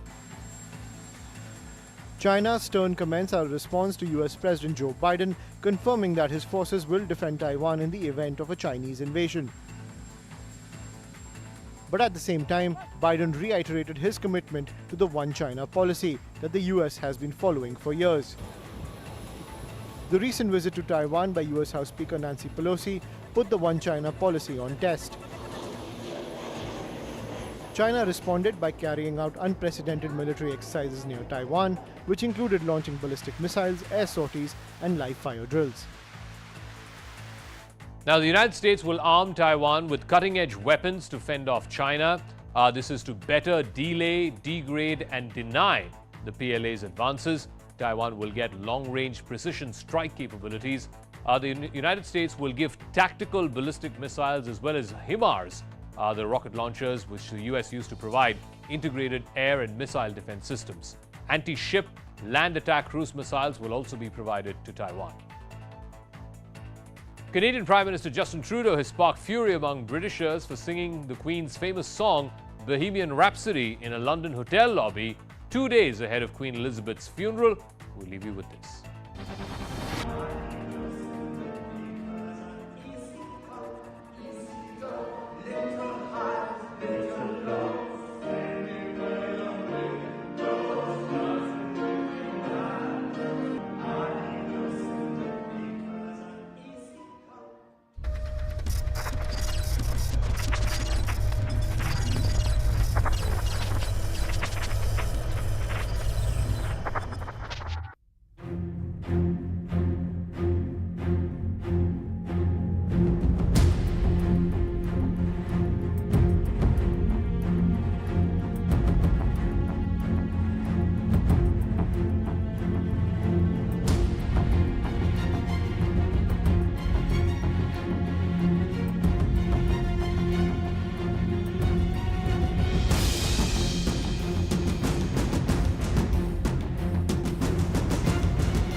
everyone, you're watching News Epicenter with me, Maria Shakil. The first multiplex in Srinagar opened today with a special screening of Imran Khan's Lal Singh Chadda, ending the long wait of residents in the valley. Jammu Kashmir's Lieutenant Governor Manoj Sinha inaugurated the Inox multiplex in Srinagar. On Sunday, he inaugurated two multi-purpose cinema halls in Pulwama and Shopian. He said cinema halls will be opened across Jammu Kashmir as part of the administration's youth outreach program. Cinemas were shut down in Kashmir in 1989 after the outbreak of militancy. Since 1998, at least 3 cinemas that were closed by extremist groups were reopened, but all of them shut their doors in less than 2 years due to the absence of moviegoers. The promoters of the multiplex hope that this time it's going to break that jinx. Now, this step to establish normalcy in the Kashmir Valley comes in the wake of targeted killings of migrants and Kashmiri Pandits, which has created a shadow of insecurity. The big question emerges, can this push for normalcy be sustained to encourage other businesses to set up shops in the valley? Is the central government's Naya Kashmir mission now a reality? Before I get the guests, here's what happened in Srinagar today. After 3 decades, the cinemas have returned to Kashmir. On Sunday, LG Manoj Sinha kicked off 2 makeshift cinema halls cum auditoriums in militancy-affected Shopian and Pulwama. This was to wean away youth from joining subversive activities. और ये एक लक्ष्य रखा गया है कि हर जम्मू कश्मीर के हर जिले में मिशन यूथ के अंतर्गत ये 100 सीटर सिनेमा हॉल बनाए जाएं।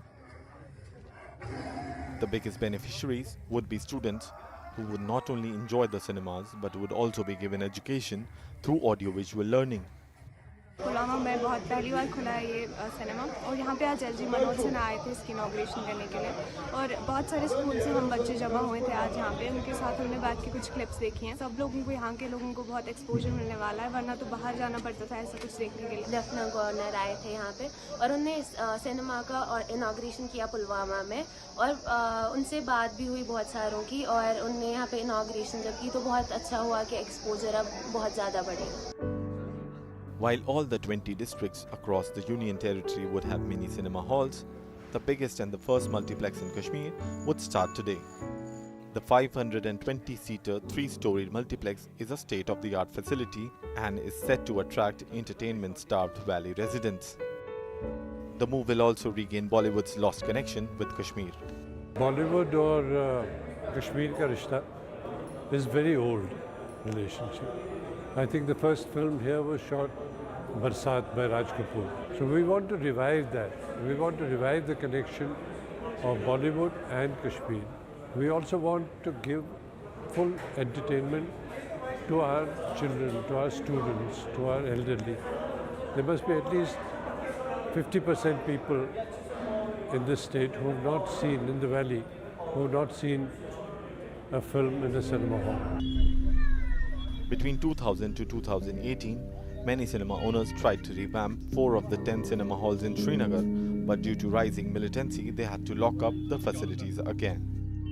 The owners are saying that there is tremendous response. Now, one hopes and prays that this sticks and this works very well, and youngsters as well as old people, they get an opportunity to come here with their families and watch. In Srinagar, this is Mufti Islam. And joining me now is Vijay Dhar. He is the owner of the Inox Multiplex Cinema. Mr. Dhar, thank you so much. You have seen Kashmir go through its turbulent history. You have also been its victim. What does today mean for you? Because it's your multiplex after all.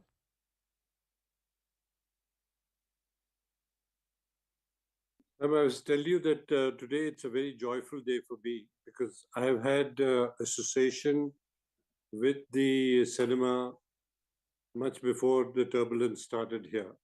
We used to run a very good cinema called Broadway. And at that time, Broadway was one of the best in the state. So when Broadway shut down, it has been always on my mind that I must provide the same style of entertainment that we had earlier. That is what was behind it. And what are your views post-abrogation of Article 370? Did you really foresee this moment, a dream of this nature, when you say Broadway-like cinema would come true? You know, there are certain things that you think from your mind, and then all these questions that you're asking could be rehearsed. But the fact is, when you do something from the heart, in the interest of the state as well as in the national interest, then you don't think of anything else. So would you say that you realize that you're playing a role in building Naya Kashmir? And of course, this is a decision, as you said, perhaps being taken through your heart. Well, I would say yes, a very, very small speck. Because earlier we started the school, which did bring a change, and we feel that even this will bring a good change. Because the youngsters, almost 50% of the people here have not seen a movie in a cinema hall for the last 30 years. Yes.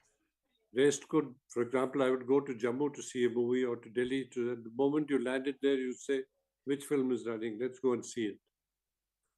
Now we want to give them the same facility and the same entertainment as they would have in Jammu or in Delhi. Okay, Mr. Dhar, are you looking at building several such multi-purpose cinema halls in other parts of Jammu and Kashmir as well, outside Srinagar, in other districts? We would like to do that, but before that, we are also doing a play house inside this complex, because the young children have nothing to do in this valley. Particularly, say, 7, 8, 10-year-old, he can be either taken to a park where he's disciplined, he can be taken to a restaurant where he's disciplined. So I want to give these children, right from the age of maybe 3 up to my age, to entertain themselves and take out their anger by hitting a ball, which is not difficult, I presume. But since these kids have nowhere to go to entertain themselves, that is our second thing that we're going to do. All right, Vijay Dhar, really appreciate your time. Thank you so much. Let me bring in my guests. Mushtaq Kak is a Bollywood actor. Sanobar Javed is a student of SP College of Srinagar. We have SP Vaid, former DGP of Jammu and Kashmir. Aarti Tikku, former founder and editor-in-chief of The New Indian.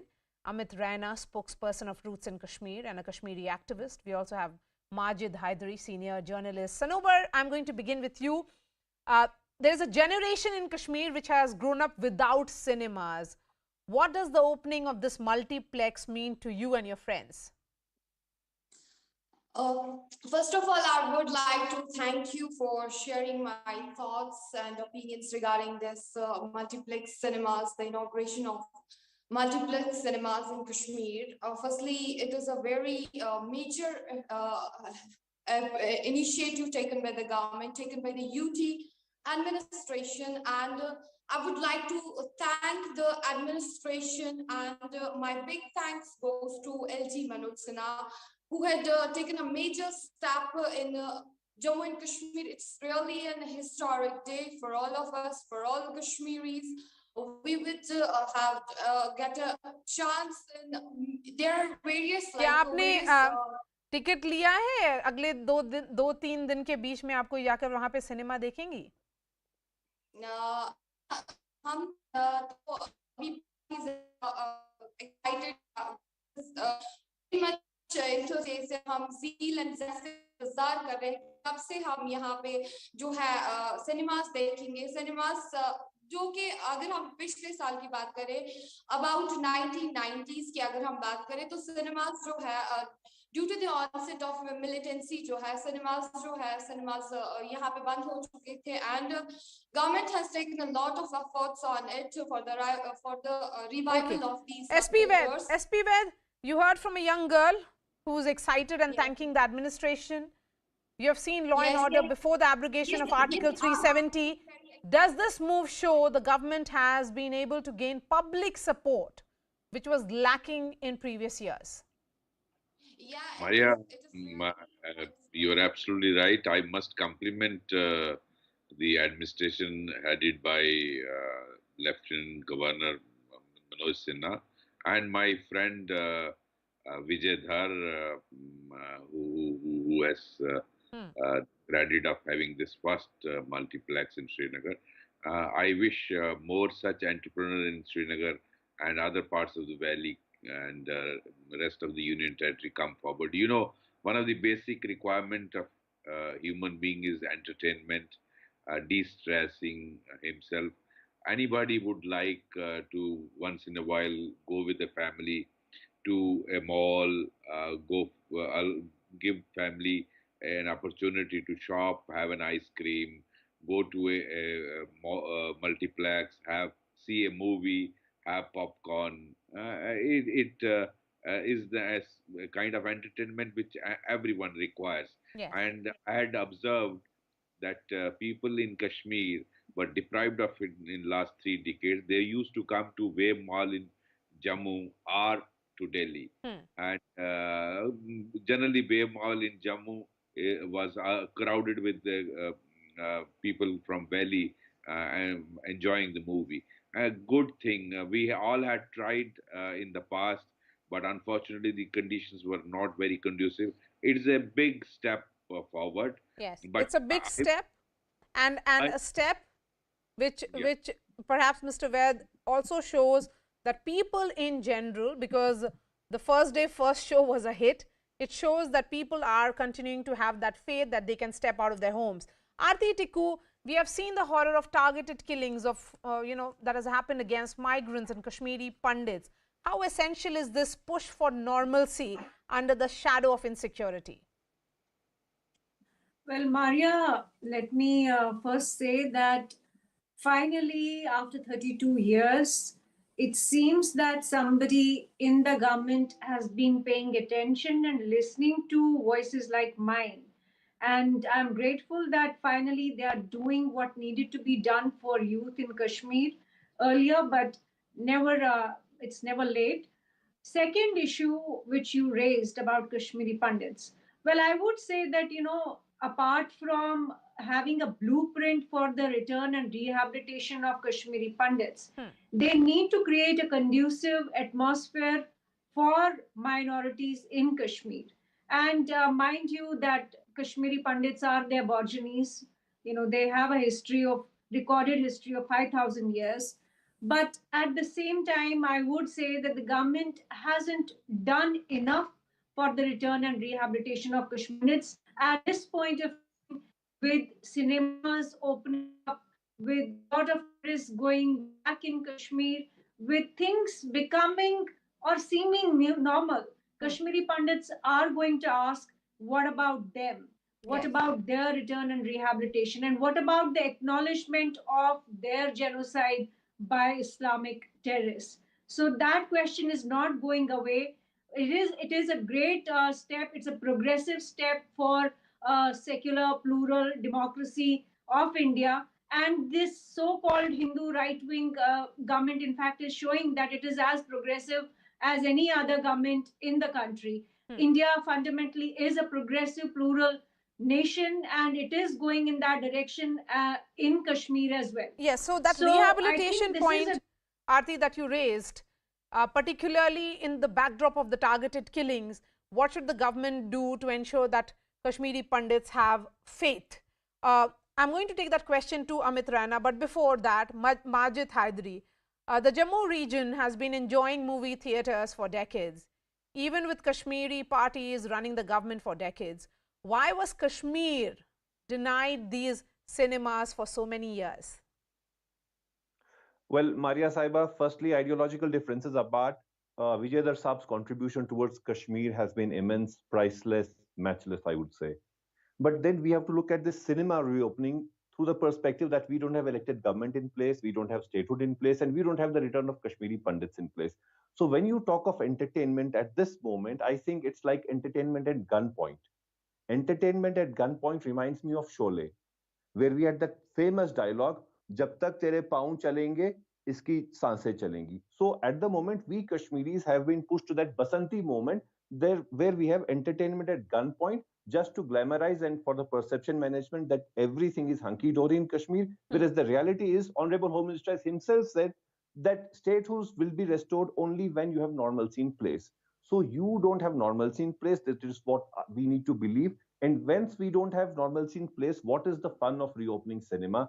Or to just glamorize things for a kind of a perception management that everything is hunky-dory. I don't find any sense in the reopening of cinemas unless you have democratic rights in place, you have elected government. Amit Raina will respond to this. Amit, how are you looking at this argument? No. See, Kashmir may have lost its cinema halls. The Kashmiris never lost their love for movies.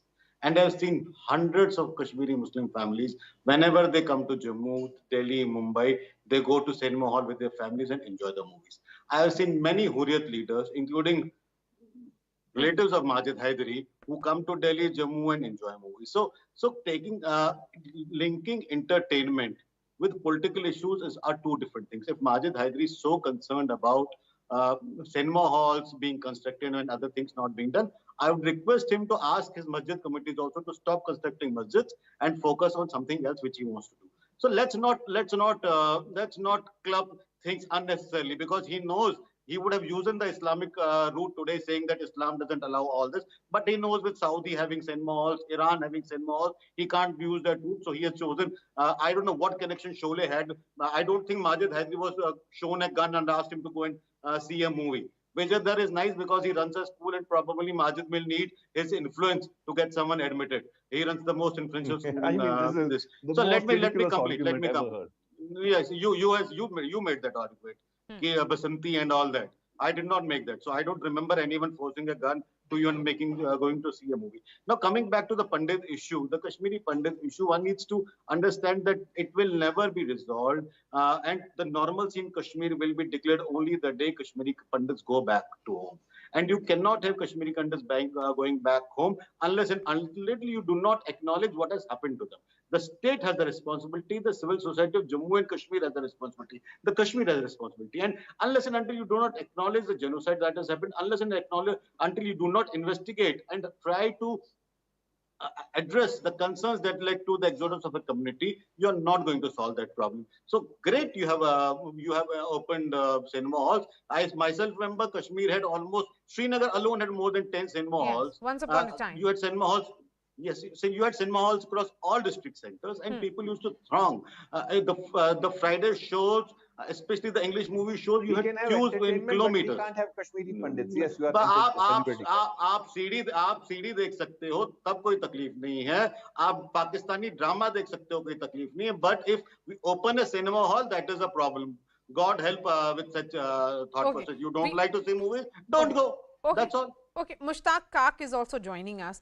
Mushtaq Kak, how historical a day is it today, particularly with theatres opening up? You are an actor yourself and also from the valley. Give us a sense of what does this mean for actors such as you?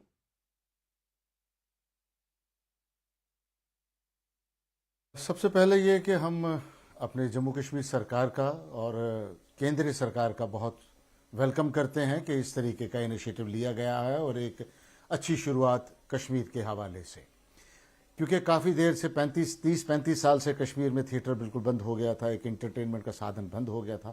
हालांकि entertainment हो रहा था, लोग कर रहे थे, क्योंकि mobile आपके हाथ में है, आपके जेब में है, आपके पॉकेट में, आप कैरी करके चल रहे हैं, लैपटॉप पे आप सब कुछ देख रहे हैं. लेकिन जो एक फिल्म हॉल में फिल्म देखने का मज़ा है वो बिल्कुल नहीं हो रहा था, क्योंकि कश्मीर से कई लोग फिल्म देखने आते थे, जम्मू आते थे, जम्मू फिल्म देखते थे. बहुत अच्छा स्टेप है अभी इस चीज़ को लेके, लेकिन इसके साथ साथ कुछ चीज़ें हैं जो हमारी जम्मू कश्मीर की फिल्म इंडस्ट्री को भी बूस्ट करेगी. वो ये है, जैसे मैंने पहले भी कल किसी चैनल पे मैंने कहा था कि जब तक हमारा रीजनल फिल्म, क्योंकि हम कुछ साल पहले, 1-1.5 साल पहले हमें फिल्म पॉलिसी मिली है अपनी सरकार की तरफ से, हमने उसका भी वेलकम किया, और फिल्म पॉलिसी के तहत हमें एक फिल्म इंडस्ट्री जम्मू कश्मीर में जो चले ग्रो करेगी, उसके लिए भी एक हेल्पफुल है. और उसके लिए ये है कि हमारी जो जम्मू कश्मीर में लोकल फिल्म्स बनेंगी, फीचर फिल्म्स, और जो रीजनल फिल्म में बनेगी उसका एक प्रावधान रहना चाहिए, थिएटर्स में एक शो कम से कम उसका होना चाहिए, जैसे महाराष्ट्र में मराठी फिल्म्स का होता है। उससे क्या होता है कि हमारे जो यूथ है हमारा जम्मू कश्मीर का, उन्होंने वो प्रोफेशनल क्वालिफाइड होके आए हैं बाहर से, फिल्म टेक्निक को लेके, एक्टिंग। कश्मीर में इतने लोग, हम सब लोग हैं जो फिल्म में काम कर रहे हैं, लेकिन हम जब फिल्म में काम कर रहे हैं तो हम फिल्में देखें क्यों नहीं हाल में। इसलिए ये बहुत अच्छा इनिशिएटिव है, इसमें चीज़ों का ख्याल रखा जाए, लोकल चीज़ों को का जो फ्लेवर है वो आया जाए, पुरानी कश्मीरी फिल्में वहाँ पे आएँ, जो लोग पुरानी कश्मीर की कली फिल्म, इस तरह की फिल्मों की शुरू, क्योंकि वहाँ का जो दर्शक है, लोग हैं, उसको लाना है, यूथ को लाना है, और यूथ तभी आएगा जब उसका लोकल फ्लेवर की बात। Do you feel now the real test begins, securing this normalcy with the reopening of cinemas and attracting other businesses and ensuring a safe environment is a daunting task? How do you ensure that these cinema halls run? Because in the past also theaters have opened, but they shut down in a matter of a year or two. Yes, Maria, you are absolutely right. In fact, what I saw as young SP in 1990, there was a terrorist outfit by the name Muslim Janwas Force, and on the directions of establishment across, they were used actually they used the gun. What Majid Hazri was talking of today, that is the point when gun was used to demolish the local industry, the film industry, the link of Kashmir with the film industry, and to stop all the theaters, all wine shops, all beauty parlors, and that is the time when gun was used. It is an attempt to rebuild now, and I personally feel steps should be taken to ensure that proper security is provided to these multiplexes. There is no grenade lobbing attempt from around where people have lined up for tickets, or there is no indiscriminate firing, and there is a proper access control to the theater so that no one can take an IT inside and damage the people. Such attempts shall be made, and I think administration should take sufficient precautions. Then Aarti, one criticism which is often there is that the normalcy is almost manufactured, that the government is rushing through these measures to give a false sense of normalcy. That is a criticism that's coming in. Maria, let me put you the other aspect of this argument. I would say that terrorism is manufactured. Islamic terrorism in Kashmir is manufactured. It's a conflict industry which was manufactured, and it sustained because there was so much vested interest in keeping Kashmir as a boiling pot in India, that a lot of people benefited from it. A lot of people made their careers. A lot of people made their empires, in fact, out of it. So it is, normalcy is natural for any society which has lived with other communities for a very, very long time. Normalcy is a natural phenomena. It's the chaos that is created which is artificial, which is manufactured. Dissent, which the violence that they created, they gave it a euphemism called dissent. It wasn't dissent. When you bring gun to the table, it is a manufactured conflict.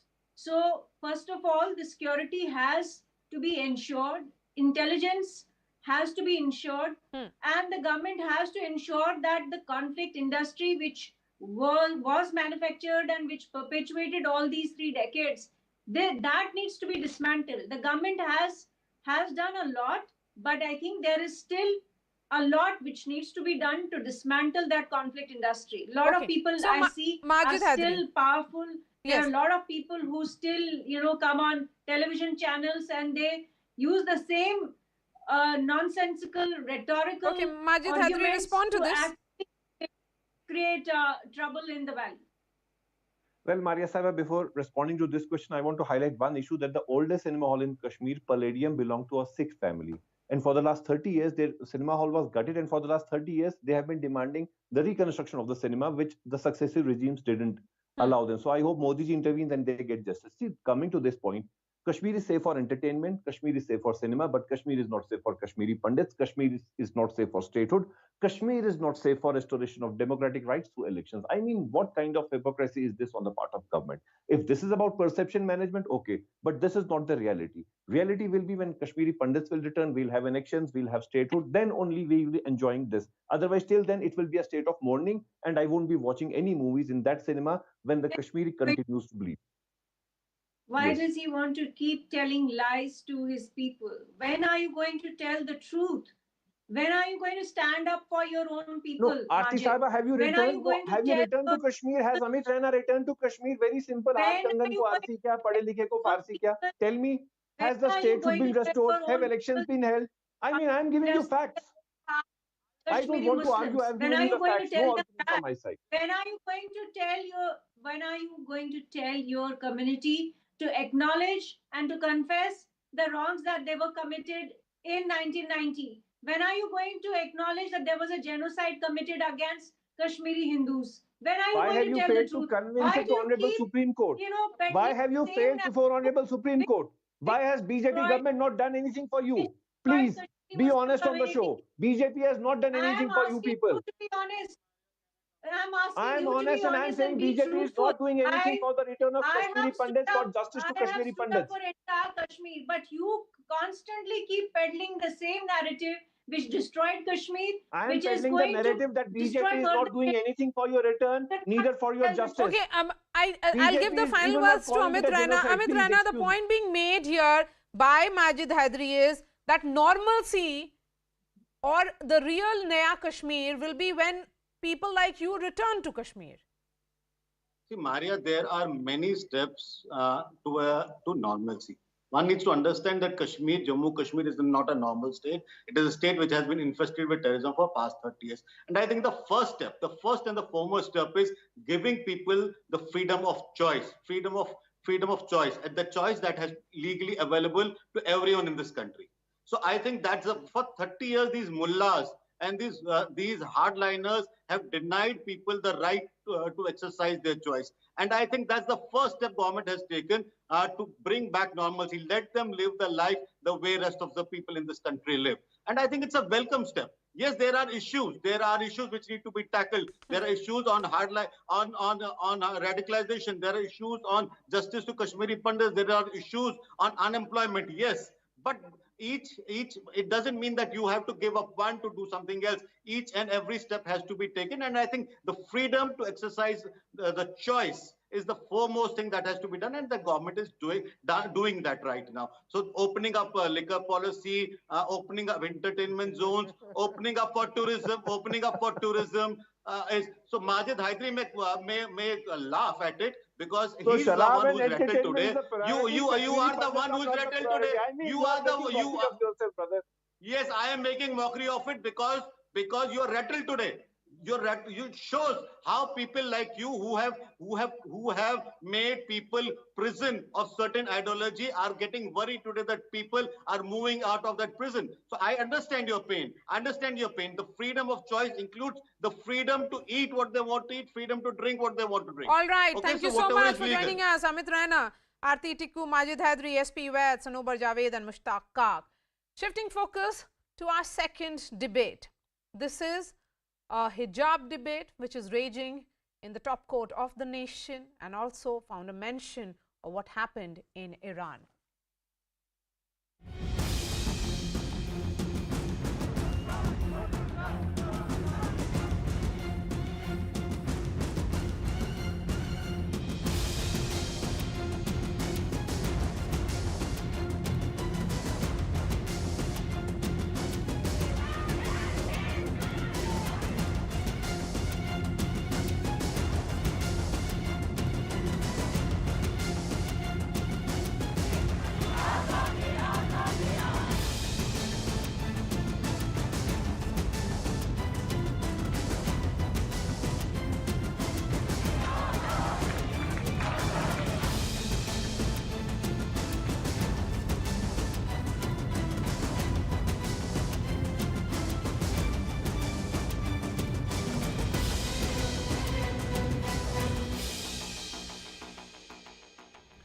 Solicitor General of India, Tushar Mehta, representing the government of Karnataka, today cited the ongoing anti-hijab protests in Iran, stating that in Islamic theocracies, women are fighting against what they call is an oppressive practice. Remember, protests erupted after 22-year-old Mahsa Amini died after she was arrested by the country's morality police. Tushar Mehta pointed the finger at the Popular Front of India, claiming it engineered a movement to get people to wear a hijab, adding that the protests weren't a spontaneous act by some students. He also argued that wearing a hijab is not an essential religious practice in Islam, citing the Karnataka High Court ruling back in March, which ruled that it is not protected under Article 25.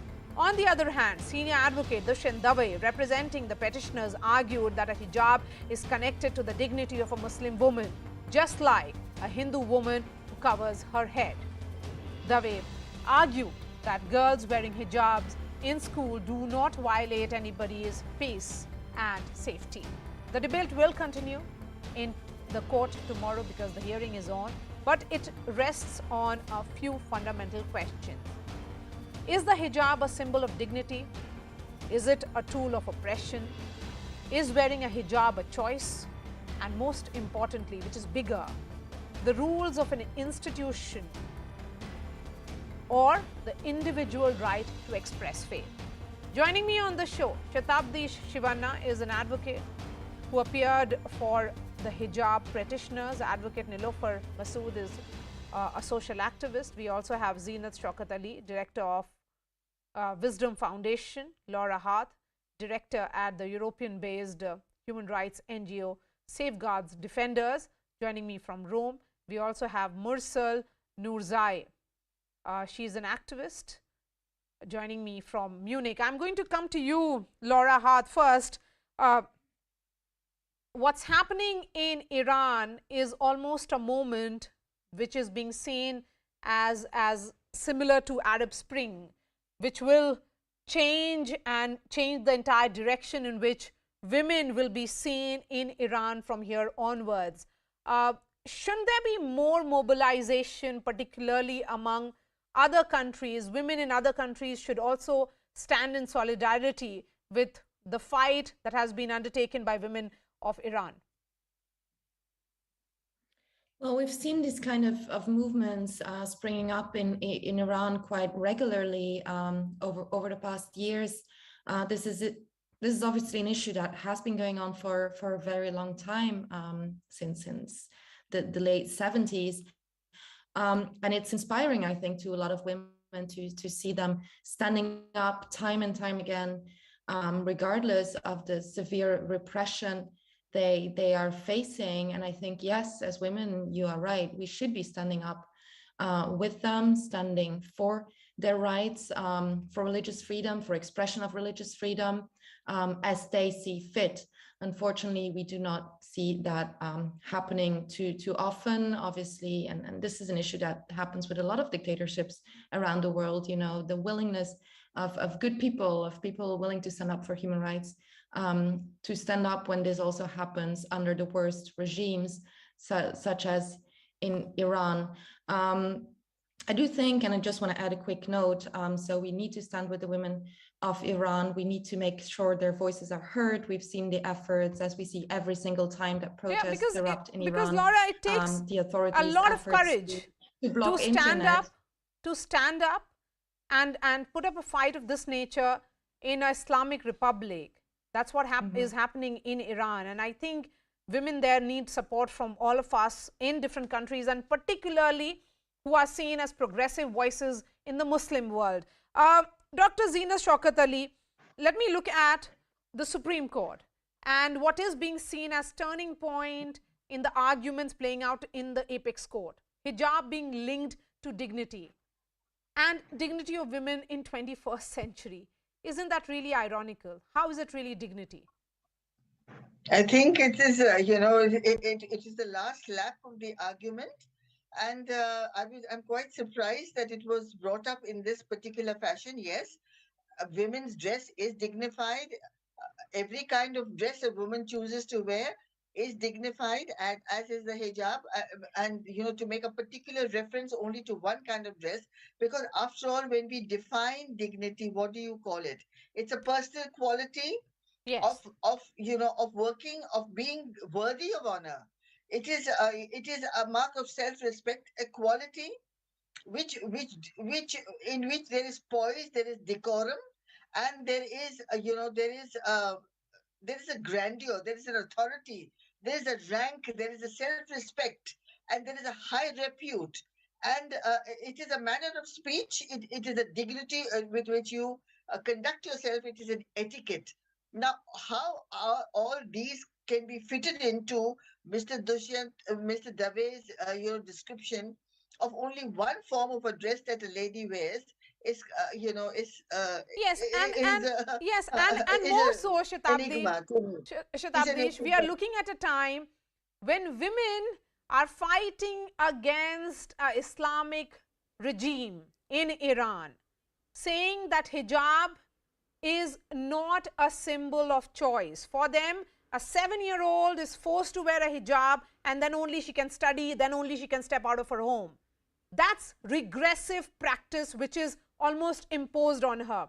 Why is it being given that kind of twist of choice here in India, in the arguments that are being made in the court? The fact is that these are teenagers, and now the Solicitor General has said that there are evident PFI links. The Campus Front of India is also active, that these girls did not wear hijab before 2022. All of a sudden, they start wearing hijab. So that there is a larger background to this entire story. Shatabdish. Now, my answer is simple. Yes. Now, if you believe, or women across the globe believe, that it's a regressive approach, or it's patriarchal in nature to impose a hijab on Muslim women, please feel free to do so, and question your authority, question these rights before the competent authority, and we will definitely support you. Now, the girls who came to us to seeking for legal representation, they clearly stated and admitted that it is our choice to wear this hijab, and we are being forced to choose between our right, between their identity and their dignity and their right to education. Now, the college said that, we will not permit you to wear a hijab inside class, and if you do so, we won't allow you. That is in clear violation of Article 19, and that is our primary argument. And just to counter your other question about the PFI, let me make it very clear that we have produced the very same PUC college had issued government college ID cards where these same girls were found to be wearing the hijab.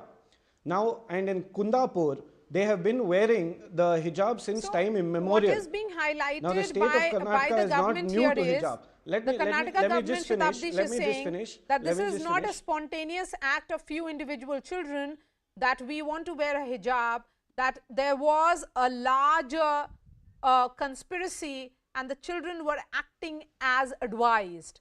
So they were acting at somebody's behest. Correct. And here PFI is playing a role. I will answer that question. The senior advocate Devdutt Kamath is arguing for a case of the Kundapur Muslim girl students. They were wearing a hijab from time immemorial in that government PUC college.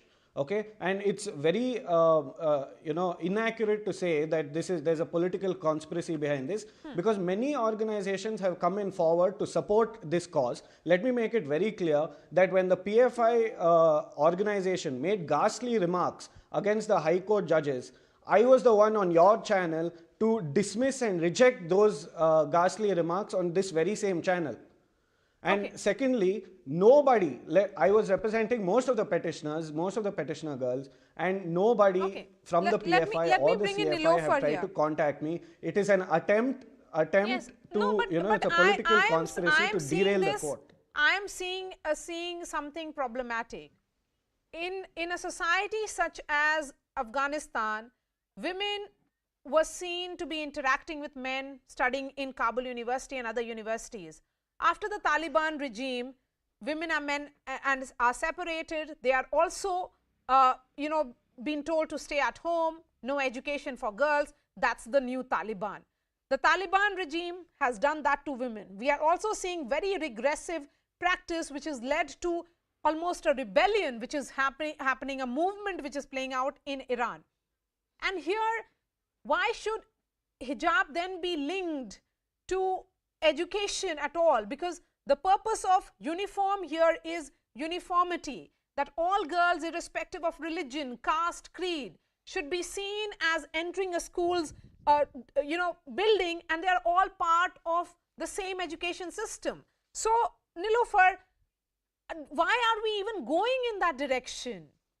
When girls never wore a hijab or a burqa, they are moving in that direction, and the entire society and the so-called choice brigade are encouraging that argument. See, I'll not talk about Afghanistan because they have set rules there, and it is Islamic regime which is going over there. Yeah. We are secular country. In the ragging debate or the right of hijab in India, what we are actually missing is the idea of tolerance. For the multi-ethnic polity such as like India, tolerance is the foundational stone of the fundamentalist canon, the negation of which in fact renders the basic idea of democracy as viscous and meaningless. So before we are trying any experiment, it is very important that for tolerant society and polity, it is both prudent and desirable that before prescribing a practice, it is important to undertake cost benefit analysis. If that would have been done in this particular case, then these things would not have happened. Okay.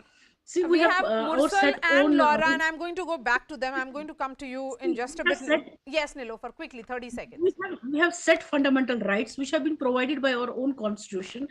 There is no such law and order situation which has arisen because some females have chosen to cover their head.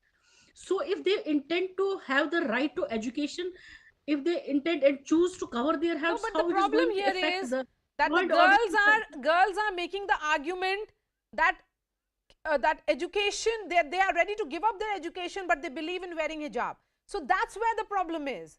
And in a country such as Iran, girls do not have that choice. So is this more of problem here is that we are not seeing the bigger picture. We are seeing it from the prism which is taking the country in a direction that you would not really want to see 5 years, 10 years down the line. Mursal, you are seeing the argument in India, and that juxtaposition becomes important. Women in Iran giving up their hijab, burning their hijab, fighting it out, and here there are a group of petitioners, young girls, school students, fighting for hijab. Mursal.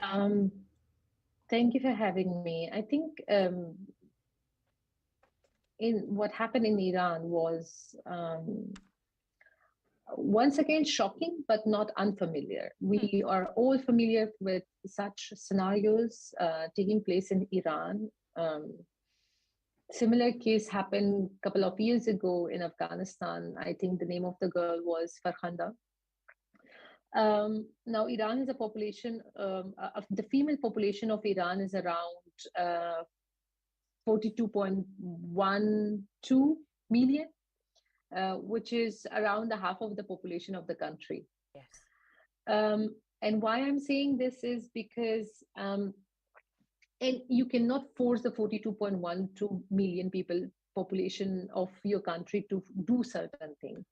Now, forcing anything in any religion is not allowed, whether something is in religion or not in the religion. The point is, you cannot force people to do certain things. It might be in religion, but how do you want to force in today's digitalized world, where we're talking about modern societies and sustainable societies, to force people to do certain or act certain ways or dress certain ways? Now, coming to Afghanistan,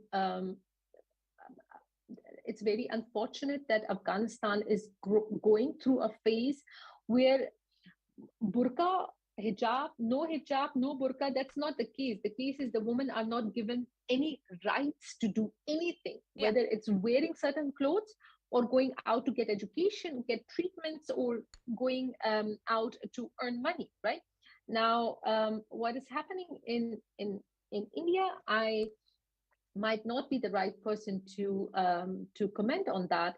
However, one point makes sense to me, that in a university environment or in a school environment, uniform is meant to bring uniformity and discipline. Yes. Now, how that has to be followed, that depends on the authorities of the universities and the schools, that they have to make sure that people are respected, because everyone is coming from different background and different religions, that they should all be treated same way. However, if someone decides out of those authorities where the uniforms are not mandatory, and this is only my personal opinion, that they shall and can dress up the way they want. And I think I myself, I'm Muslim, and it's not about being pro or against hijab. It's just understanding how to respect certain things. Yes, absolutely. I think it's a choice seen by many, but the only argument that I'm trying to make is that when they're young girls, below 18, below 16, is it a choice for them, or have they been told to wear it only by their parents? And that's the larger concern here, because that's what is being argued in the larger, the larger realm here. Laura Hart, the point that I was making with you, and we started talking about it, yes, we should stand in solidarity. The women of Iran do not see this as a choice. For them, it's regressive, it's for most of them, it's oppressive, and it's almost like a turning point where women are saying enough is enough. But in this enough is enough moment, it must have taken them, it has actually taken them 40 years to reach that point. Shouldn't we be seeing more progressive voices? The reason why I'm saying is that MBS, for example, Mohammed bin Salman of Saudi Arabia, was seen as this very progressive voice. Why isn't he speaking in favor of these women? Well, on Mohammed bin Salman, there's many other things to be said. I'm not going to go into that, but I would not define him as a progressive. I think something that came out of this conversation throughout the different speakers is, one, we need to be very careful in not conflating what is happening in Iran or in Afghanistan, where yes, women are being oppressed, but not only women. Entire peoples are being oppressed by the authorities into behaving in a certain way, into what they are free to say, to do, and so on. Now, that is very different, I hope, from what the situation in India is. So I think when we talk about the women in Iran, the women in Afghanistan, the women being oppressed in other countries, it's a different kind of debate. It's the negation of all personal freedoms, including the freedom to choose one's religion. It's my feeling that the debate in India is on the other side of the spectrum, and we want to ensure that people do have that freedom to choose their religion, their freedom to express their religion. When it comes to children, this is always a difficult debate. It's not only a debate when we talk about Islam, it's, all parents give their religion, teach their religion to their children at a very young age. So that is a broader debate that maybe we want to have. I would definitely not want to politicize or to translate into an internal Indian debate what is happening in Iran, while I obviously hope and think we should all stand with the women of Iran. But it's very important to keep those things separated and not to have a debate styled on how those things happen in dictatorships, because India is not a dictatorship. And I just want to recall the same debate that's being had here on schools, on universities. The dress code is a debate that's been going on in many European countries for a very long time. Various European countries have responded in different ways. The Supreme Courts of different countries have reacted in different ways to the kind of uniforms that have been imposed. Some have upheld it, others have not. So this is an ongoing debate that is going on in the wider democratic world. But I think terms in which we need to have that debate, respectful of the personal choices, of personal freedom, of religious freedom. Nurzai, Dr. Zeenat Shaukat Ali, Advocate Nilofer, and Shatabdi Shivanna. On that note, we are slipping into a short break. After that, our top international story. The tide seems to be turning in war zone Ukraine, where Ukrainian forces have recaptured the town of Izium in the Kharkiv region. However, the town has been left in ruins and locals are struggling for essential supplies. A CNN special report after a very short break. Stay with us.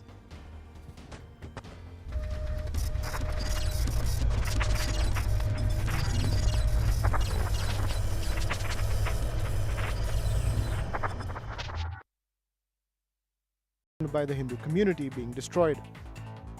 But at the same time, there were reports of mobs marching through Muslim-dominated areas chanting Jai Shri Ram. There has been recurring trouble in Leicester since the India-Pakistan Asia Cup match on the 28th of August. After India won the match, supporters gathered to celebrate, and that's when violence broke out. US President Joe Biden has ended the ambiguity over Taiwan. He has said that US forces will defend Taiwan in the event of a Chinese invasion. Before Biden's statement, the US had long stuck to its policy of not making clear whether it would respond militarily to an attack on Taiwan. Massive protests have broken out in Iran after the death of a 22-year-old woman because she was not wearing a hijab in public. Mahsa Amini was arrested by Iran's infamous morality police for not wearing the hijab properly. Her hair was not completely covered. According to the police, she died after falling into a coma following her arrest. But many believe she was beaten to death. So during Amini's funeral procession, massive protests broke out with women flinging their hijab in the air and demanding removal of Iran's stringent hijab law. Police fired tear gas to disperse the protesters and arrested several people. But that didn't quell the anger. In a symbolic act of opposition, several women posted videos on social media of chopping their hair. Many women also burnt their hijab. Iran has made it compulsory for women over the age of 7 to wear the hijab. Have led to large-scale death and destruction. As the water levels of the Ganga rose, the ground under this house gave way. That led to the roof of the house caving in, and within minutes the entire structure got washed away. Soil erosion after heavy rains are leading to more and more homes getting destroyed. 2 दर्जन तक घर समा गए गंगा में, और इससे पहले जो है शुरू से देखा जाए तो हमारे ग्राम में 50 घर से ऊपर विलीन हो गए होंगे. The situation is so dire that people have no choice but to ditch their homes in order to save their lives. It's not just houses. Soil erosion has also brought down several trees. These visuals of trees flowing in floodwaters has become an all too common sight this monsoon. A chilling video shows a man being washed away in heavy flowing river waters in Fatehpur area of Uttarakhand. The man who appeared to be crossing a swollen drain on foot but gets carried away by the strong flowing river. Officials say there is no trace of the man so far. There was high drama at the Banaras Hindu University today. BA first-year students protested outside the central office demanding extension of exam dates. They raised slogans and created a ruckus while carrying out their demonstrations on campus. One passenger caused major disruption on a Pakistan International Airlines Peshawar-Dubai flight. The man is seen kicking the window of the aircraft and punching the seats while just wearing a vest. Another video shows him lying on the floor of the plane with his face down. The passenger was detained once the flight landed in Dubai. There is now internet services in Siachen, the world's highest battlefield. Siachen signalers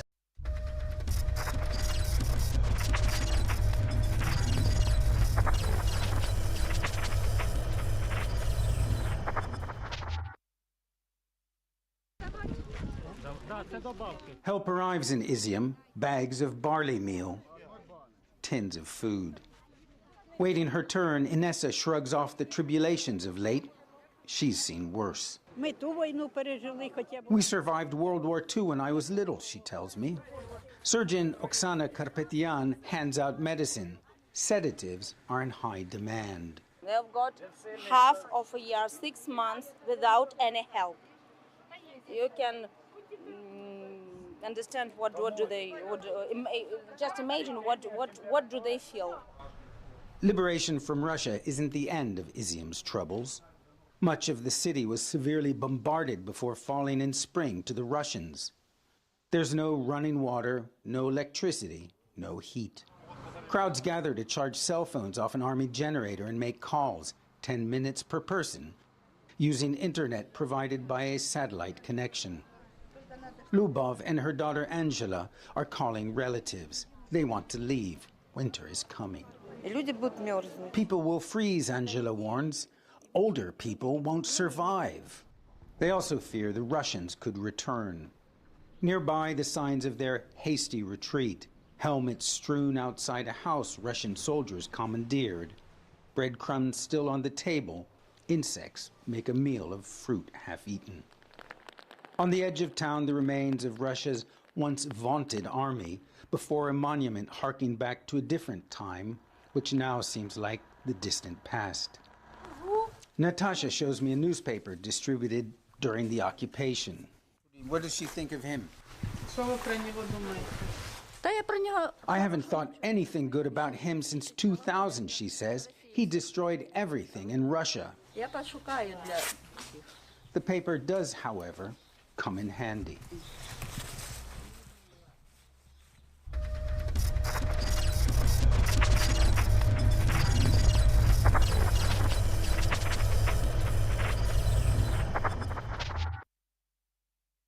Supporters gathered to celebrate, and that's when violence broke out. US President Joe Biden has ended the ambiguity over Taiwan. He has said that US forces will defend Taiwan in the event of a Chinese invasion. Before Biden's statement, the US had long stuck to its policy of not making clear whether it would respond militarily to an attack on Taiwan. Massive protests have broken out in Iran after the death of a 22-year-old woman because she was not wearing a hijab in public. Mahsa Amini was arrested by Iran's infamous morality police for not wearing the hijab properly. Her hair was not completely covered. According to the police, she died after falling into a coma following her arrest. But many believe she was beaten to death. So during Amini's funeral procession, massive protests broke out with women flinging their hijab in the air and demanding removal of Iran's stringent hijab law. Police fired tear gas to disperse the protesters and arrested several people. But that didn't quell the anger. In a symbolic act of opposition, several women posted videos on social media of chopping their hair. Many women also burnt their hijab. Iran has made it compulsory for women over the age of 7 to wear the hijab. Heavy rains in Bihar's Bhagalpur have led to large-scale death and destruction.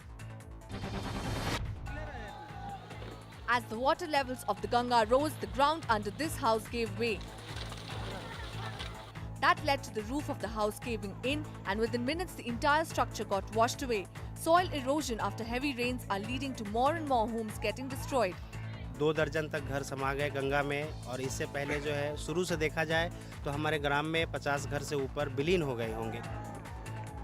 The situation is so dire that people have no choice but to ditch their homes in order to save their lives. It's not just houses. Soil erosion has also brought down several trees. These visuals of trees flowing in floodwaters has become an all too common sight this monsoon. A chilling video shows a man being washed away in heavy flowing river waters in Fatehpur area of Uttarakhand. The man who appeared to be crossing a swollen drain on foot but gets carried away by the strong flowing river. Officials say there is no trace of the man so far. There was high drama at the Banaras Hindu University today. BA first-year students protested outside the central office demanding extension of exam dates. They raised slogans and created a ruckus while carrying out their demonstrations on campus.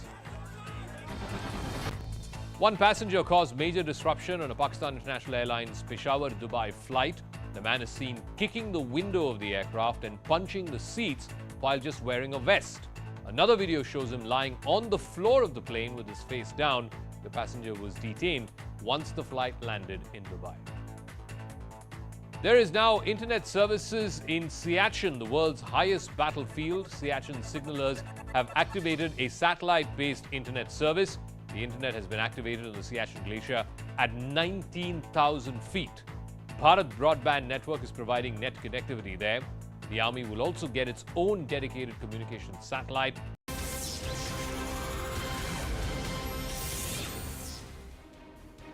Hello and welcome to the late night edition with me, Ayushman Singh Jamwal. Breaking news coming in all the way from Pakistan, where there is a big jolt to Pakistan Prime Minister Shehbaz Sharif. Now, Pakistan's Punjab Assembly has passed a resolution with a majority vote against Sharif, seeking a trial under treason charges. Now, as per the resolution, he has been accused of treason for consulting with his, quote, fugitive brother Nawaz Sharif in London on the appointment of the next army chief. That's the piece of breaking news that's coming in, where there has been a resolution in the Pakistan Punjab Assembly for a case of treason against the current serving Prime Minister Shehbaz Sharif because he reportedly consulted with his, and I quote, fugitive brother, who is Nawaz Sharif, in London when it comes to picking the next army chief of Pakistan. That's the big piece of news that's coming in. A resolution being passed in the Pakistan Punjab Assembly right against Shehbaz Sharif. I'm joined by my colleague Abhishek Jha on the phone line, who's getting us this piece of breaking news. Abhishek, give us the details of this case where a state assembly has essentially passed a resolution to accuse the Prime Minister of Pakistan of treason. This is one of its own case, which is unique in nature, but also it has a lot of politics behind it, because the Punjab State Assembly, which has passed the resolution of treason against Shehbaz Sharif, is governed by the PTIs, who has come into power soon. In the recent times, when the Hamza Sharif government had to resign after they lost majority. So in that political context, the statement becomes important when Shehbaz Sharif, who was in London, was seen with his brother and former Prime Minister Nawaz Sharif, and one of the federal minister of Pakistan also described that during the meeting, apart from the several issues that these two brothers discussed, the appointment of Pakistan's upcoming army chief was also discussed. And this has become a bone of contention in Pakistan politics, where the opposition, the PTI, has alleged that this discussion with the former Prime Minister, who is living in London in self-imposed exile and who is also facing charges of corruption, is tantamount to a treason. And Pakistani Prime Minister, the current Prime Minister of Pakistan, Shehbaz Sharif, have been criticized by the opposition, and a treason has been passed against him. Right. So, Abhishek, so this is pretty much a jab coming in from Imran Khan via the Punjab state government. Of course. And we have to put in the context that we have seen that Imran Khan, who is also, even now, he is holding a interactive session with his supporters, with his followers in Pakistan. He's out with full strength, and he's taking out rallies, conducting mass gatherings, where he's criticizing the current government. And we know that in the recent times, his criticism against current army chief and army institution has also landed Imran Khan in trouble. So the divide between Imran Khan and his former army chief is not new, and in that context it is important because Imran Khan has been criticizing the army, Imran Khan has been criticizing the present government, and he is criticizing that these two institutions are in hands and glove, and they are the one who are responsible for bringing down Imran Khan's government in Pakistan with support and influence from the outside forces. So this is the political narrative that Imran Khan has tried to spin in Pakistan politics. And the latest meeting of Nawaz Sharif and Shehbaz Sharif, one former Prime Minister and one present Prime Minister, and the apparent discussion on who will be the next Pakistan's next army chief after General Bajwa retires in November, right, has given a rise to this whole controversy that has ended in Pakistan's Punjab State Assembly passing a mandate against Shehbaz Sharif. Right. So it is Imran Khan, the PTI chief, who's taken that direct shot at Shehbaz Sharif via his party's government in the Punjab province. Thank you, Abhishek, for joining us on the broadcast with that piece of breaking news. Shifting focus, the first multiplex in Srinagar opened today with a special screening of Amir Khan's Lal Singh Chadda, ending the long wait of the residents in the valley. Now, Jammu and Kashmir Lieutenant Governor Manoj Sinha inaugurated the Inox multiplex. On Sunday, he inaugurated two multi-purpose cinema halls in Pulwama and Shopian. He said cinema halls will be opened across Jammu and Kashmir as part of the administration's youth outreach program.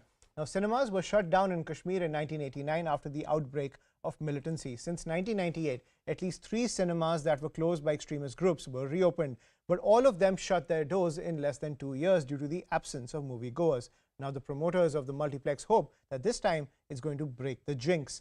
Now, this step to establish normalcy in the Kashmir Valley comes in the wake of targeted killings of migrants and Kashmiri Pandits, which has created a shadow of insecurity. The big question emerges, can this push for normalcy be sustained to encourage other businesses to set up shop in the valley?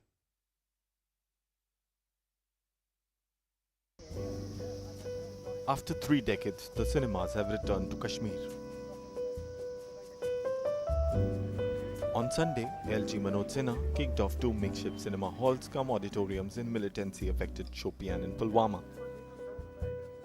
This was to wean away youth from joining subversive activities. और ये एक लक्ष्य रखा गया है कि हर जम्मू कश्मीर के हर जिले में मिशन यूथ के अंतर्गत ये 100 सीटर सिनेमा हॉल बनाए जाएं। The biggest beneficiaries would be students who would not only enjoy the cinemas but would also be given education through audiovisual learning. Pulwama में बहुत पहली बार खुला है ये सिनेमा और यहाँ पे आज एलजी मनोज सिन्हा आए थे इसकी इनॉग्रेशन करने के लिए और बहुत सारे स्कूल से हम बच्चे जमा हुए थे आज यहाँ पे उनके साथ हमने बैठ के कुछ क्लिप्स देखी हैं सब लोगों को यहाँ के लोगों को बहुत एक्सपोजर मिलने वाला है वरना तो बाहर जाना पड़ता था ऐसा कुछ देखने के लिए। लेफ्टिनेंट गवर्नर आए थे यहाँ पे और उन्होंने इस सिनेमा का और इनॉग्रेशन किया पुलवामा में और उनसे बात भी हुई बहुत सारों की और उनने यहाँ पे इनॉग्रेशन जब की तो बहुत अच्छा हुआ कि एक्सपोजर अब बहुत ज़्यादा बढ़ेगा। While all the 20 districts across the Union Territory would have mini cinema halls, the biggest and the first multiplex in Kashmir would start today. The 520-seater, 3-storied multiplex is a state-of-the-art facility and is set to attract entertainment-starved valley residents. The move will also regain Bollywood's lost connection with Kashmir. Bollywood और Kashmir का रिश्ता is very old relationship. I think the first film here was shot Barsat by Raj Kapoor. So we want to revive that. We want to revive the connection of Bollywood and Kashmir. We also want to give full entertainment to our children, to our students, to our elderly. There must be at least 50% people in this state who have not seen, in the valley, who have not seen a film in a cinema hall. Between 2000 to 2018, many cinema owners tried to revamp 4 of the 10 cinema halls in Srinagar, but due to rising militancy, they had to lock up the facilities again. The owners are saying that there is tremendous response. Now, one hopes and prays that this sticks and this works very well, and youngsters as well as old people, they get an opportunity to come here with their families and watch. In Srinagar, this is Mufti Islam.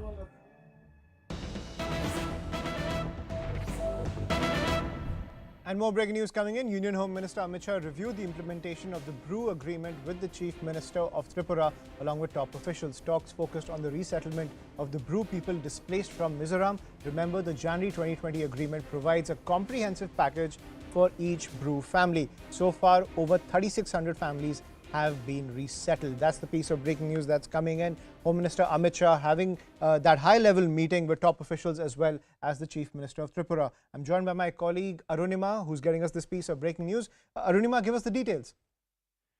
So, Home Minister was reviewing the implementation of the brew agreement. It was, agreement between Tripura, between Mizoram, Ministry of Home Affairs, and the main aim of this agreement was to ensure resettlement of the brew people who had been displaced. Now, what the review today looked at was how certificates like CRTC, SC certificate, Aadhaar card, etc., can be used for inclusion of the brew people in the electoral rolls. How can they be given a right to vote? How can they be totally imbibed into the place that they are living in, not feeling like outsiders, not feeling like people who are still homeless? That's what the review today was, and it is in sync with the Union Home Minister's attempt to bring peace to northeastern regions. We have seen the review of the accord that happened today. We've also seen the Adivasi settlement with Assam that happened 2 days ago. Also, review of the border disputes between Arunachal Pradesh, Assam, Meghalaya, Assam, and other northeastern states as well. So this is completely in sync with the overall push to get peace and stability in northeastern part of the country. Absolutely. Thank you, Arunima, for joining us on the broadcast with that piece of breaking news. Getting you a wrap of all the other news, 4 people died in a wall collapse that occurred in Sector 21 in Noida. 9 people have been injured and are receiving treatment. Rescue operations are over, but now work is underway to clean the debris. The BJP held protests against the Rajasthan government, accusing it of inaction over the lumpy virus situation in Jaipur. Party workers clashed with the police officials. The virus has killed thousands of cows and is adding to the suffering of farmers. The leader of the Popular Front of India, Abu Bakr Siddique, was arrested in connection with the killing of RSS leader S.K. Srinivasan in Kerala's Palakkad district in April this year. 27 people linked to the PFI have been arrested so far. 2 days after Punjab Chief Minister Bhagwant Mann missed the flight from Frankfurt because he was allegedly in a drunken state, Civil Aviation Minister Jyotiraditya Scindia has said that the ministry will look into the controversy. Members of the Kurmi Adivasi community in West Midnapur blocked roads and railway tracks at the Khema Shuli railway station and on the NH6. The protesters demanded inclusion of their community in the list of scheduled tribes and inclusion of the Kurmali language in the Constitution's 8th schedule, as well as the fixing of a government code for the Sarana religious practice. The Gujarati film Chhelo Show has been chosen as India's submission for the Best International Feature Film category at the 95th Academy Awards. The film premiered at the Tribeca Film Festival in 2021. In October 2021, Chhelo Show even won the Golden Spike at the 66th Valladolid International Film Festival. The INS Ajay was decommissioned after 32 years of glorious service to the nation. The ceremony was conducted at the Naval Dockyard in Mumbai as per tradition, when the national flag, the naval ensign and the decommissioning pennant of the ship was lowered for the last time at sunset. Wrestler Bajrang Punia got a rousing welcome upon his return to Delhi after clinching the bronze medal at the World Wrestling Championships in Belgrade. The 28-year-old, who also won the bronze at the Olympic Games last year, became the first Indian to clinch 4 medals at the World Championships. Hurricane Fiona dumped torrential rain on the Dominican Republic after triggering floods in Puerto Rico and blackouts in both Caribbean islands. Authorities have warned that the hurricane is still strengthening. Fiona was packing maximum wind speeds of 155 kilometers per hour. A major earthquake struck Mexico, killing 2 people and damaging more than 200 buildings. US officials issued a tsunami warning for parts of Mexico's western coastline. We're going to take a short break. More news and updates on the other side.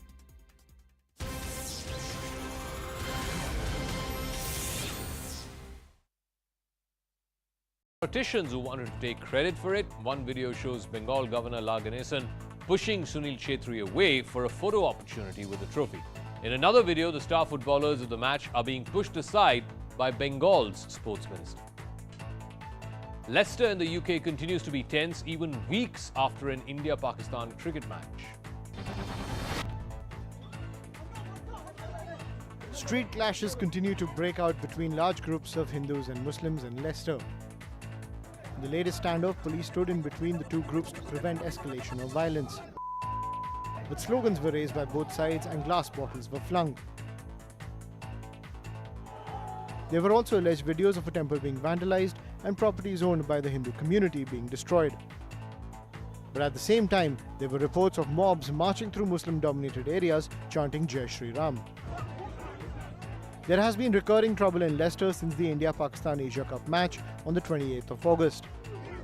After India won the match, supporters gathered to celebrate, and that's when violence broke out. US President Joe Biden has ended the ambiguity over Taiwan. He has said that US forces will defend Taiwan in the event of a Chinese invasion. Before Biden's statement, the US had long stuck to its policy of not making clear whether it would respond militarily to an attack on Taiwan. Massive protests have broken out in Iran after the death of a 22-year-old woman because she was not wearing a hijab in public. Mahsa Amini was arrested by Iran's infamous morality police for not wearing the hijab properly. Her hair was not completely covered. According to the police, she died after falling into a coma following her arrest. But many believe she was beaten to death. So during Amini's funeral procession, massive protests broke out with women flinging their hijab in the air and demanding removal of Iran's stringent hijab law. Police fired tear gas to disperse the protesters and arrested several people. But that didn't quell the anger. In a symbolic act of opposition, several women posted videos on social media of chopping their hair. Many women also burnt their hijab. Iran has made it compulsory for women over the age of 7 to wear the hijab. Heavy rains in Bihar's Bhagalpur have led to large-scale death and destruction. As the water levels of the Ganga rose, the ground under this house gave way. That led to the roof of the house caving in, and within minutes the entire structure got washed away. Soil erosion after heavy rains are leading to more and more homes getting destroyed. 2 दर्जन तक घर समा गए गंगा में, और इससे पहले जो है शुरू से देखा जाए तो हमारे ग्राम में 50 घर से ऊपर विलीन हो गए होंगे. The situation is so dire that people have no choice but to ditch their homes in order to save their lives. It's not just houses. Soil erosion has also brought down several trees. These visuals of trees flowing in floodwaters has become an all too common sight this monsoon. A chilling video shows a man being washed away in heavy flowing river waters in Fatehpur area of Uttarakhand. The man who appeared to be crossing a swollen drain on foot but gets carried away by the strong flowing river. Officials say there is no trace of the man so far. There was high drama at the Banaras Hindu University today. BA first-year students protested outside the central office demanding extension of exam dates. They raised slogans and created a ruckus while carrying out their demonstrations on campus. One passenger caused major disruption on a Pakistan International Airlines Peshawar-Dubai flight. The man is seen kicking the window of the aircraft and punching the seats while just wearing a vest. Another video shows him lying on the floor of the plane with his face down. The passenger was detained once the flight landed in Dubai. There is now internet services in Siachen, the world's highest battlefield. Siachen signalers have activated a satellite-based internet service. The internet has been activated on the Siachen Glacier at 19,000 feet. Bharat Broadband Network is providing net connectivity there. The army will also get its own dedicated communications satellite, the GSAT-7B. The satellite will enhance operational preparedness in the highest battlefield on the planet. Samajwadi Party chief Akhilesh Yadav's mega march in Lucknow was blocked by the police. Akhilesh Yadav and hundreds of SP workers were marching towards Vidhan Bhavan. They were holding placards and raising slogans against the state government over the law and order situation in the state, price rise and the conditions of roads. सरकार इसीलिए नहीं face करना चाहती है क्योंकि हर मुद्दे पर सरकार असफल हुई है. But soon enough, the protesting SP workers came face to face with police barricades. According to the cops, the party didn't have permission to march on their planned route. Blocked by the cops, Akhilesh Yadav and his party workers decided to hold a sit-in protest.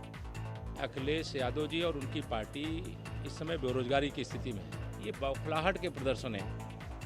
The face-off comes as the monsoon session of the Uttar Pradesh Assembly began today. Sunil Chhetri's Bengaluru FC won the Durand Cup, but it was the politicians who wanted to take credit for it. One video shows Bengal Governor La Ganesan pushing Sunil Chhetri away for a photo opportunity with the trophy. In another video, the star footballers of the match are being pushed aside by Bengal's sports minister. Leicester in the UK continues to be tense even weeks after an India-Pakistan cricket match. Street clashes continue to break out between large groups of Hindus and Muslims in Leicester. In the latest standoff, police stood in between the two groups to prevent escalation of violence. But slogans were raised by both sides and glass bottles were flung. There were also alleged videos of a temple being vandalized and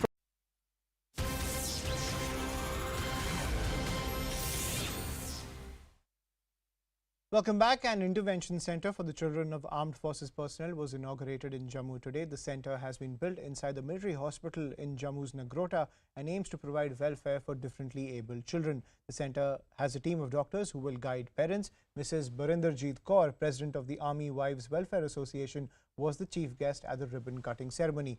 GOC of the Nagrota Base 16 Corps, Lieutenant General Majinder Singh, was also present.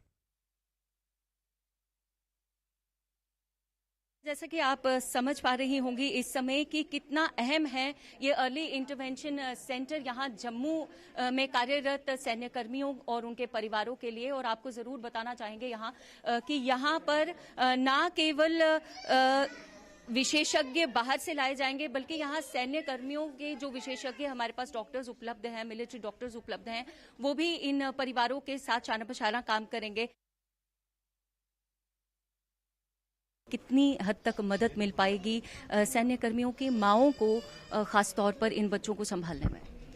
मैं समझती हूँ कि ये हमारे families में माँ को इतना जल्दी पता नहीं चलता। माँ को लगता है बच्चे को वैसे थोड़ा कमज़ोर है, ये है वो है, ये वाली प्रॉब्लम है, ये माँ को पता नहीं चलती। जब माँ बच्चे को लेके आती है इधर तो हॉस्पिटल में बताते हैं कि माँ तो लेके आती है बच्चे को कोई प्रॉब्लम है छोटी मोटी, लेकिन डॉक्टर्स ये फील करते हैं कि बच्चे को और भी प्रॉब्लम है, ये छोटी प्रॉब्लम नहीं है।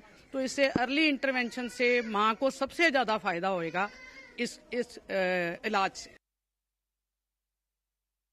हमें उम्मीद है कि जो हमारे बच्चे हैं जो थोड़ा स्लाइटली डिफरेंटली एबल्ड हैं, उनको अर्ली इंटरवेंशन के साथ हम जल्दी से जल्दी उनको नॉर्मल करेंगे ताकि बाकी बच्चों के साथ अपनी शिक्षा 6th क्लास ऑनवर्ड से उसके साथ ज्वाइन कर सकें। और जो माइल्ड प्रॉब्लम है उनकी बॉडी के अंदर या माइंड के अंदर या स्पीच के अंदर या उनका विजन के अंदर, उनको सबको करेक्ट करने का इधर एक इनिशिएटिव किया है। और हमें बहुत खुशी है कि कमांडेंट एमएच और उनकी टीम ने ये सेंटर को समय से पहले ही इन्होंने इधर एस्टेब्लिश कर दिया है। That's how we have to pack it on the show. On behalf of the team, good night and take care.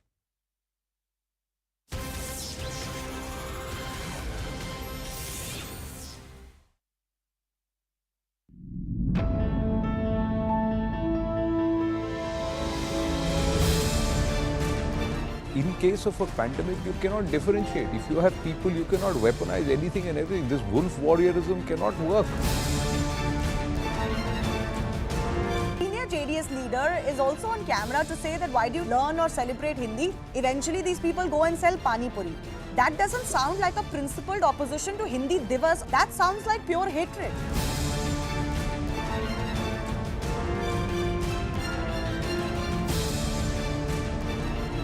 How is it, amid such a protected ring, a person like Jacqueline Fernandez, who is an A-lister in Bollywood, gets conned by a guy sitting inside Bihar jail?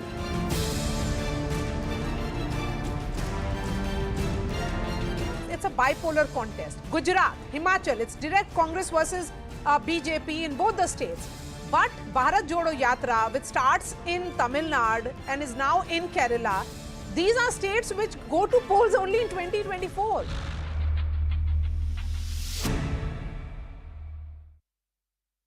Satellite, the GSAT-7B. The satellite will enhance operational preparedness in the highest battlefield on the planet. Samajwadi Party chief Akhilesh Yadav's mega march in Lucknow was blocked by the police. Akhilesh Yadav and hundreds of SP workers were marching towards Vidhan Bhavan. They were holding placards and raising slogans against the state government over the law and order situation in the state, price rise and the conditions of roads. सरकार इसीलिए नहीं face करना चाहती है क्योंकि हर मुद्दे पर सरकार असफल हुई है. But soon enough, the protesting SP workers came face to face with police barricades. According to the cops, the party didn't have permission to march on their planned route. Blocked by the cops, Akhilesh Yadav and his party workers decided to hold a sit-in protest.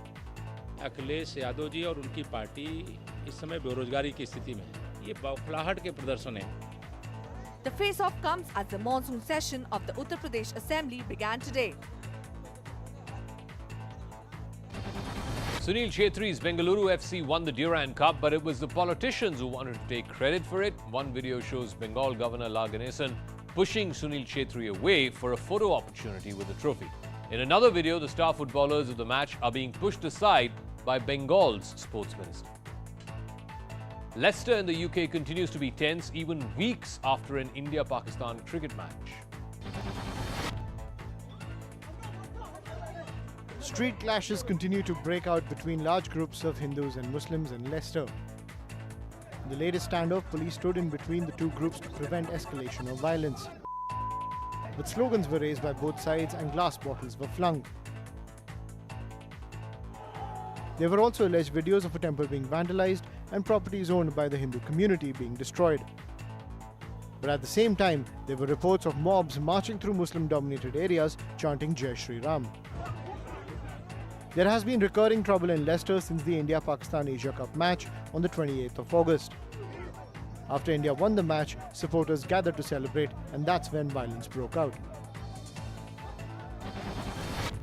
US President Joe Biden has ended the ambiguity over Taiwan. He has said that US forces will defend Taiwan in the event of a Chinese invasion. Before Biden's statement, the US had long stuck to its policy of not making clear whether it would respond militarily to an attack on Taiwan. Massive protests have broken out in Iran after the death of a 22-year-old woman because she was not wearing a hijab in public. Mahsa Amini was arrested by Iran's infamous morality police for not wearing the hijab properly. Her hair was not completely covered. According to the police, she died after falling into a coma following her arrest. But many believe she was beaten to death.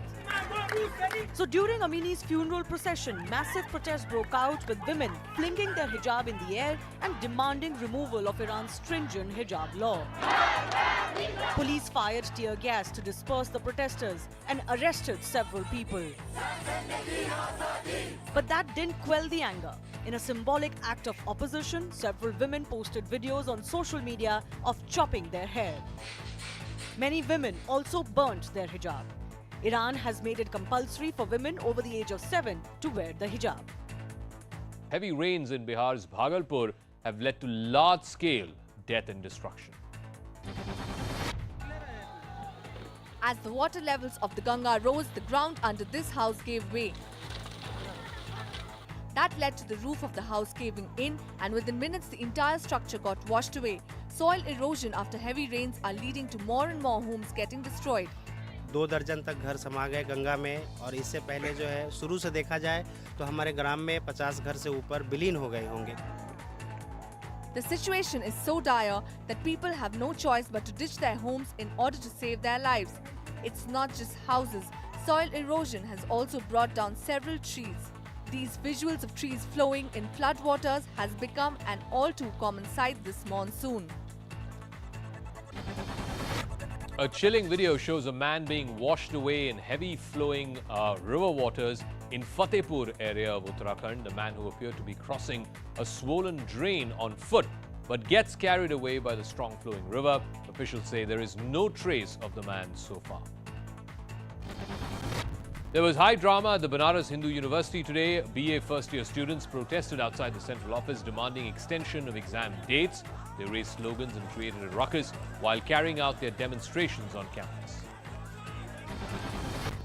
One passenger caused major disruption on a Pakistan International Airlines Peshawar-Dubai flight. The man is seen kicking the window of the aircraft and punching the seats while just wearing a vest. Another video shows him lying on the floor of the plane with his face down. The passenger was detained once the flight landed in Dubai. There is now internet services in Siachen, the world's highest battlefield. Siachen signalers have activated a satellite-based internet service. The internet has been activated on the Siachen Glacier at 19,000 feet. Bharat Broadband Network is providing net connectivity there. The army will also get its own dedicated communications satellite, the GSAT-7B. The satellite will enhance operational preparedness in the highest battlefield on the planet. Samajwadi Party chief Akhilesh Yadav's mega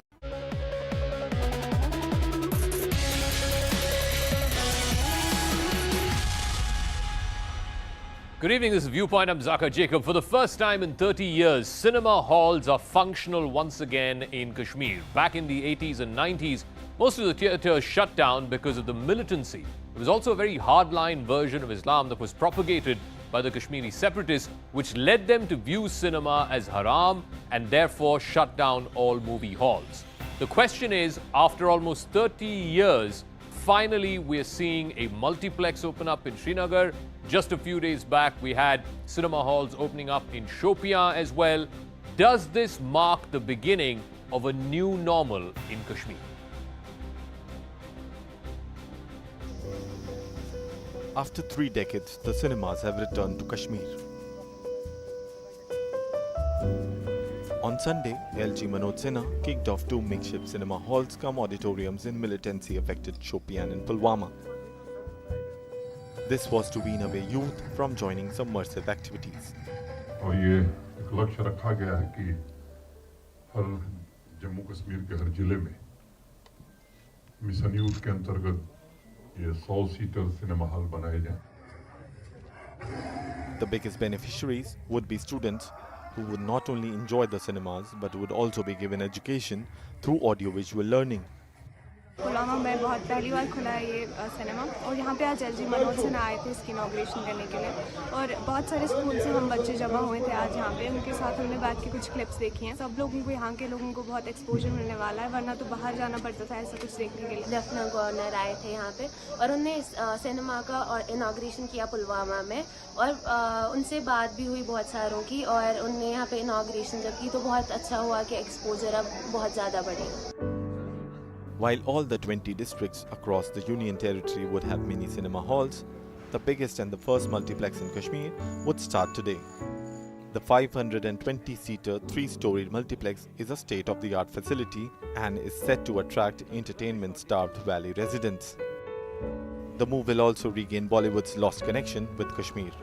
Bollywood और Kashmir का रिश्ता is very old relationship. I think the first film here was shot Barsat by Raj Kapoor. So we want to revive that. We want to revive the connection of Bollywood and Kashmir. We also want to give full entertainment to our children, to our students, to our elderly. There must be at least 50% people in this state who have not seen, in the valley, who have not seen a film in a cinema hall. Between 2000 to 2018, many cinema owners tried to revamp 4 of the 10 cinema halls in Srinagar, but due to rising militancy, they had to lock up the facilities again. The owners are saying that there is tremendous response. Now, one hopes and prays that this sticks and this works very well, and youngsters as well as old people, they get an opportunity to come here with their families and watch. In Srinagar, this is Mufti Islam. All right, I want to go across to our guests who are joining us. Syed Zafar Islam is national spokesperson of the BJP. SP Vaid is former DGP of Jammu and Kashmir. Lalit Ambardar, Kashmiri activist, and Advaita Kala, author, joining us. Let me start with SP Vaid, Saab. As a former DGP, as a former top cop, for the last 30 years, you've seen how Kashmiri citizens, ordinary Kashmiri citizens, were deprived of basic entertainment in the form of cinema halls. Are you hopeful today, sir, that with the opening of the multiplex in Srinagar, the opening of cinema halls in Shopian, etc., that perhaps this is a cautious but a necessary first step towards some form of normalcy back in the valley? Zaka, absolutely. In fact, I recall exactly 30 years back, more than 30, 31, 32 years, when I was a young SP in 1990 in Kashmir, there was I think, organization like Muslim Janwaz Force, which was behind this, and basically radical Islamic idea to target all the liquor shops, all cinema halls. They were flourishing cinema hall business in Srinagar city and other towns of Kashmir, Anantnag, Baramulla, and many other towns. But they were all targeted. I still remember how all these things were systematically targeted. And it's a very good move. You know, how do we de-stress? We all would like to go with our family to a mall, have an ice cream, see a movie, do shopping, go to a cinema hall, see whatever entertainment movie you like. Maybe children would relax by going to the park and enjoy a small game, or some cricket or whatever small game. And I was watching for last 30 years Kashmiri boys coming to Jammu or Delhi to relax. And in fact, favorite scene in Jammu, there is a wave mall. Most of the Kashmiri boys and families will throng, and it's very heartening to see that now this is opening up in Srinagar. Okay. That too in South Kashmir, a place like Shopaiya and Pulwama, which were hotbeds of terrorism. And one thing I would advise is ensure sufficient security there so that no harm is done to the people who go to enjoy there. And these are the places where young boys would relax, would see whatever they would like. They even can have educational Correct. classes on that, display their talent. It has multiplex has many advantages, and I think it's a very, very welcome step. In fact, we have been thinking of doing it for last 2 decades. Fortunately, it has materialized now. Okay, I want to ask Zafar Islam, and I'll take forward one of the points that Ved Saab made. You know, it was back in the 80s, late 80s, early 90s, that these movie halls shut. And then I think in 98, 99, 2 theatres in downtown Srinagar. One was called Neelam, the other was called Broadway. They opened barely for a few days. And some of the people, some of the moviegoers who came to watch the cinema there, they got shot dead. And within a week or so, both of those theatres shut down again, not to be opened ever since.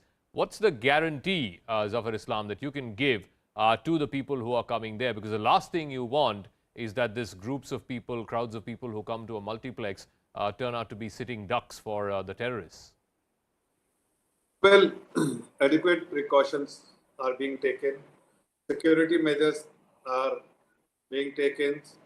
And most important, Zaka, is for you and for the viewers to understand that this was the demand of the Kashmiri, ordinary Kashmiris, because they also need an outlet where they can entertain themselves. And movie theatre is something which every single individual would want to go, and perhaps it was missing, and that some of these young minds they were unnecessarily being used by the terrorist organization and radicalized them. So it's a welcome beginning that the movie theatre is being opened now, and also this is also a testimony that normalcy is getting back in the valley, because people will start demanding for things like movie theatre and all when they feel that yes, there is a normalcy around them and they can comfortably go to theatre to watch movies.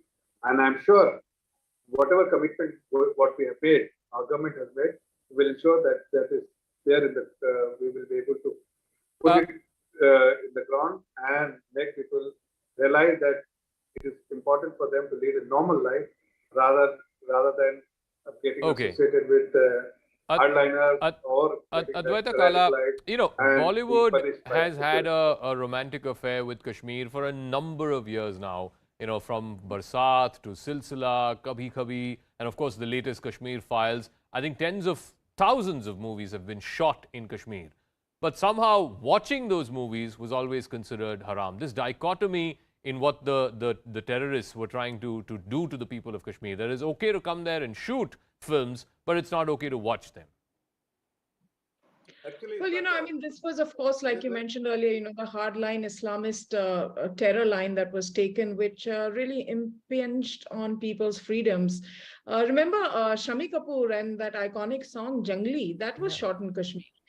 So the romance, the Shikara rides, the romance of Dal Lake, all of that has been an integral part of our movies going back to the 1960s. So it was really tragic that we weren't able to even show films there because of this hardline Islamist rhetoric that was prevalent. And this is an important step. Remember, I mean, we've just come out of COVID, and one of the barometers of normalcy in everyone's life, not just in a place where there is this sort of terror, specter of terror, although I now feel that we all kind of live with the specter of terror everywhere in the world, not only in India or in Kashmir or in specific areas, but certainly the barometer of normalcy was when are the movie halls opening up?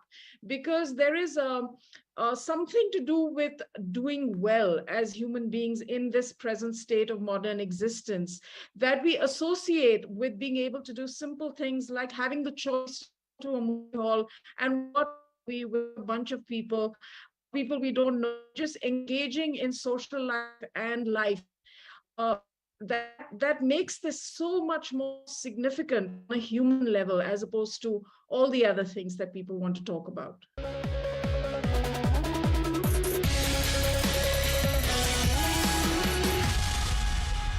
International Airlines Peshawar-Dubai flight. The man is seen kicking the window of the aircraft and punching the seats while just wearing a vest. Another video shows him lying on the floor of the plane with his face down. The passenger was detained once the flight landed in Dubai. There is now internet services in Siachen, the world's highest battlefield. Siachen signalers have activated a satellite-based internet service. The internet has been activated on the Siachen Glacier at 19,000 feet. Bharat Broadband Network is providing net connectivity there. The army will also get its own dedicated communication satellite, the GSAT-7B. The satellite will enhance operational preparedness in the highest battlefield on the planet. Samajwadi Party chief Akhilesh Yadav's mega march in Lucknow was blocked by the police. Akhilesh Yadav and hundreds of SP workers were marching towards Vidhan Bhavan. They were holding placards and raising slogans against the state government over the law and order situation in the state, price rise and the conditions of roads. सरकार इसीलिए नहीं face करना चाहती है क्योंकि हर मुद्दे पर सरकार असफल हुई है. But soon enough, the protesting SP workers came face to face with police barricades. According to the cops, the party didn't have permission to march on their planned route. Blocked by the cops, Akhilesh Yadav and his party workers decided to hold a sit-in protest. Akhilesh Yadav ji और उनकी party इस समय बेरोजगारी की स्थिति में ये बौखलाहट के प्रदर्शन है. The face-off comes as the monsoon session of the Uttar Pradesh Assembly began today. Sunil Chhetri's Bengaluru FC won the Durand Cup, but it was the politicians who wanted to take credit for it. One video shows Bengal Governor La Ganesan pushing Sunil Chhetri away for a photo opportunity with the trophy. In another video, the star footballers of the match are being pushed aside by Bengal's sports minister. Leicester in the UK continues to be tense even weeks after an India-Pakistan cricket match. Street clashes continue to break out between large groups of Hindus and Muslims in Leicester. In the latest standoff, police stood in between the two groups to prevent escalation of violence. But slogans were raised by both sides and glass bottles were flung. There were also alleged videos of a temple being vandalized and properties owned by the Hindu community being destroyed. But at the same time, there were reports of mobs marching through Muslim-dominated areas chanting Jai Shri Ram. There has been recurring trouble in Leicester since the India-Pakistan Asia Cup match on the 28th of August. After India won the match, supporters gathered to celebrate, and that's when violence broke out. US President Joe Biden has ended the ambiguity over Taiwan. He has said that US forces will defend Taiwan in the event of a Chinese invasion. Before Biden's statement, the US had long stuck to its policy of not making clear whether it would respond militarily to an attack on Taiwan. Massive protests have broken out in Iran after the death of a 22-year-old woman because she was not wearing a hijab in public. Mahsa Amini was arrested by Iran's infamous morality police for not wearing the hijab properly. Her hair was not completely covered. According to the police, she died after falling into a coma following her arrest. But many believe she was beaten to death. So during Amini's funeral procession, massive protests broke out with women flinging their hijab in the air and demanding removal of Iran's stringent hijab law. Police fired tear gas to disperse the protesters and arrested several people. But that didn't quell the anger. In a symbolic act of opposition, several women posted videos on social media of chopping their hair. Many women also burnt their hijab. Iran has made it compulsory for women over the age of 7 to wear the hijab. Heavy rains in Bihar's Bhagalpur have led to large-scale death and destruction. Shocking video has emerged of a group of women mercilessly thrashing a man outside the airport in Raipur. The angry woman kept slapping the man, punching him and even thrashing him with a belt. They even tore the man's shirt when he tried to flee from them. The entire incident was allegedly over a monetary dispute. The man, who claims to be a taxi driver for a travel company, alleges that he didn't get paid for the months of May and June. When he went to the travel agency's office at the airport, he claims that the employees started misbehaving with him. The taxi driver alleges that when he asked for the manager's number, the female employees started thrashing him. There were massive protests in Jaipur today over the lumpy virus, which has left more than 50,000 cattle dead in Rajasthan. Hundreds of BJP workers hit the streets protesting against the alleged government inaction over lumpy virus. The protesters raised slogans while marching towards the state assembly.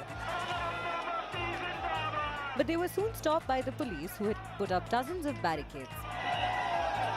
But that didn't deter the protesters. They clashed with the cops, jumped barricades and unleashed mayhem on the streets of Jaipur. कार्यकर्ता नीचे सतीश पुनिया आना नहीं चाहते हैं, लेकिन police कोशिश कर रही है कि उनको किसी तरीके से नीचे उतारा जाए।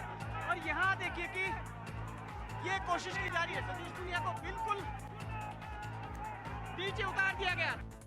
Lumpy disease has killed over 57,000 cattle in Rajasthan and affected another 11 lakh. Chief Minister Ashok Gehlot has urged the centre to declare lumpy disease as a national calamity. The Popular Front of India leader Abu Bakr Siddique was arrested in connection with the killing of an RSS leader SK Srinivasan in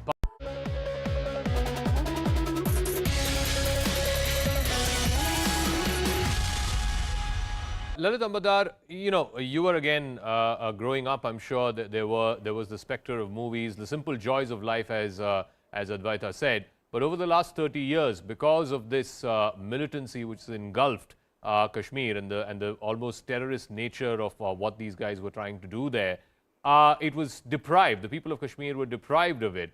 Do you think that what is happening today is a significant marker, especially after the abrogation of Article 370? The process of normalization has been going on there for the last couple of years. And the jury, I guess, is still out whether Kashmir has come back to full normalcy. But do you see this as one significant step moving in that direction? Zaka, with your permission, I would like to take 10 seconds because your presentation brings me that into a state of nostalgia. You talked about my college, my school days. Let me tell you, there's Kashmir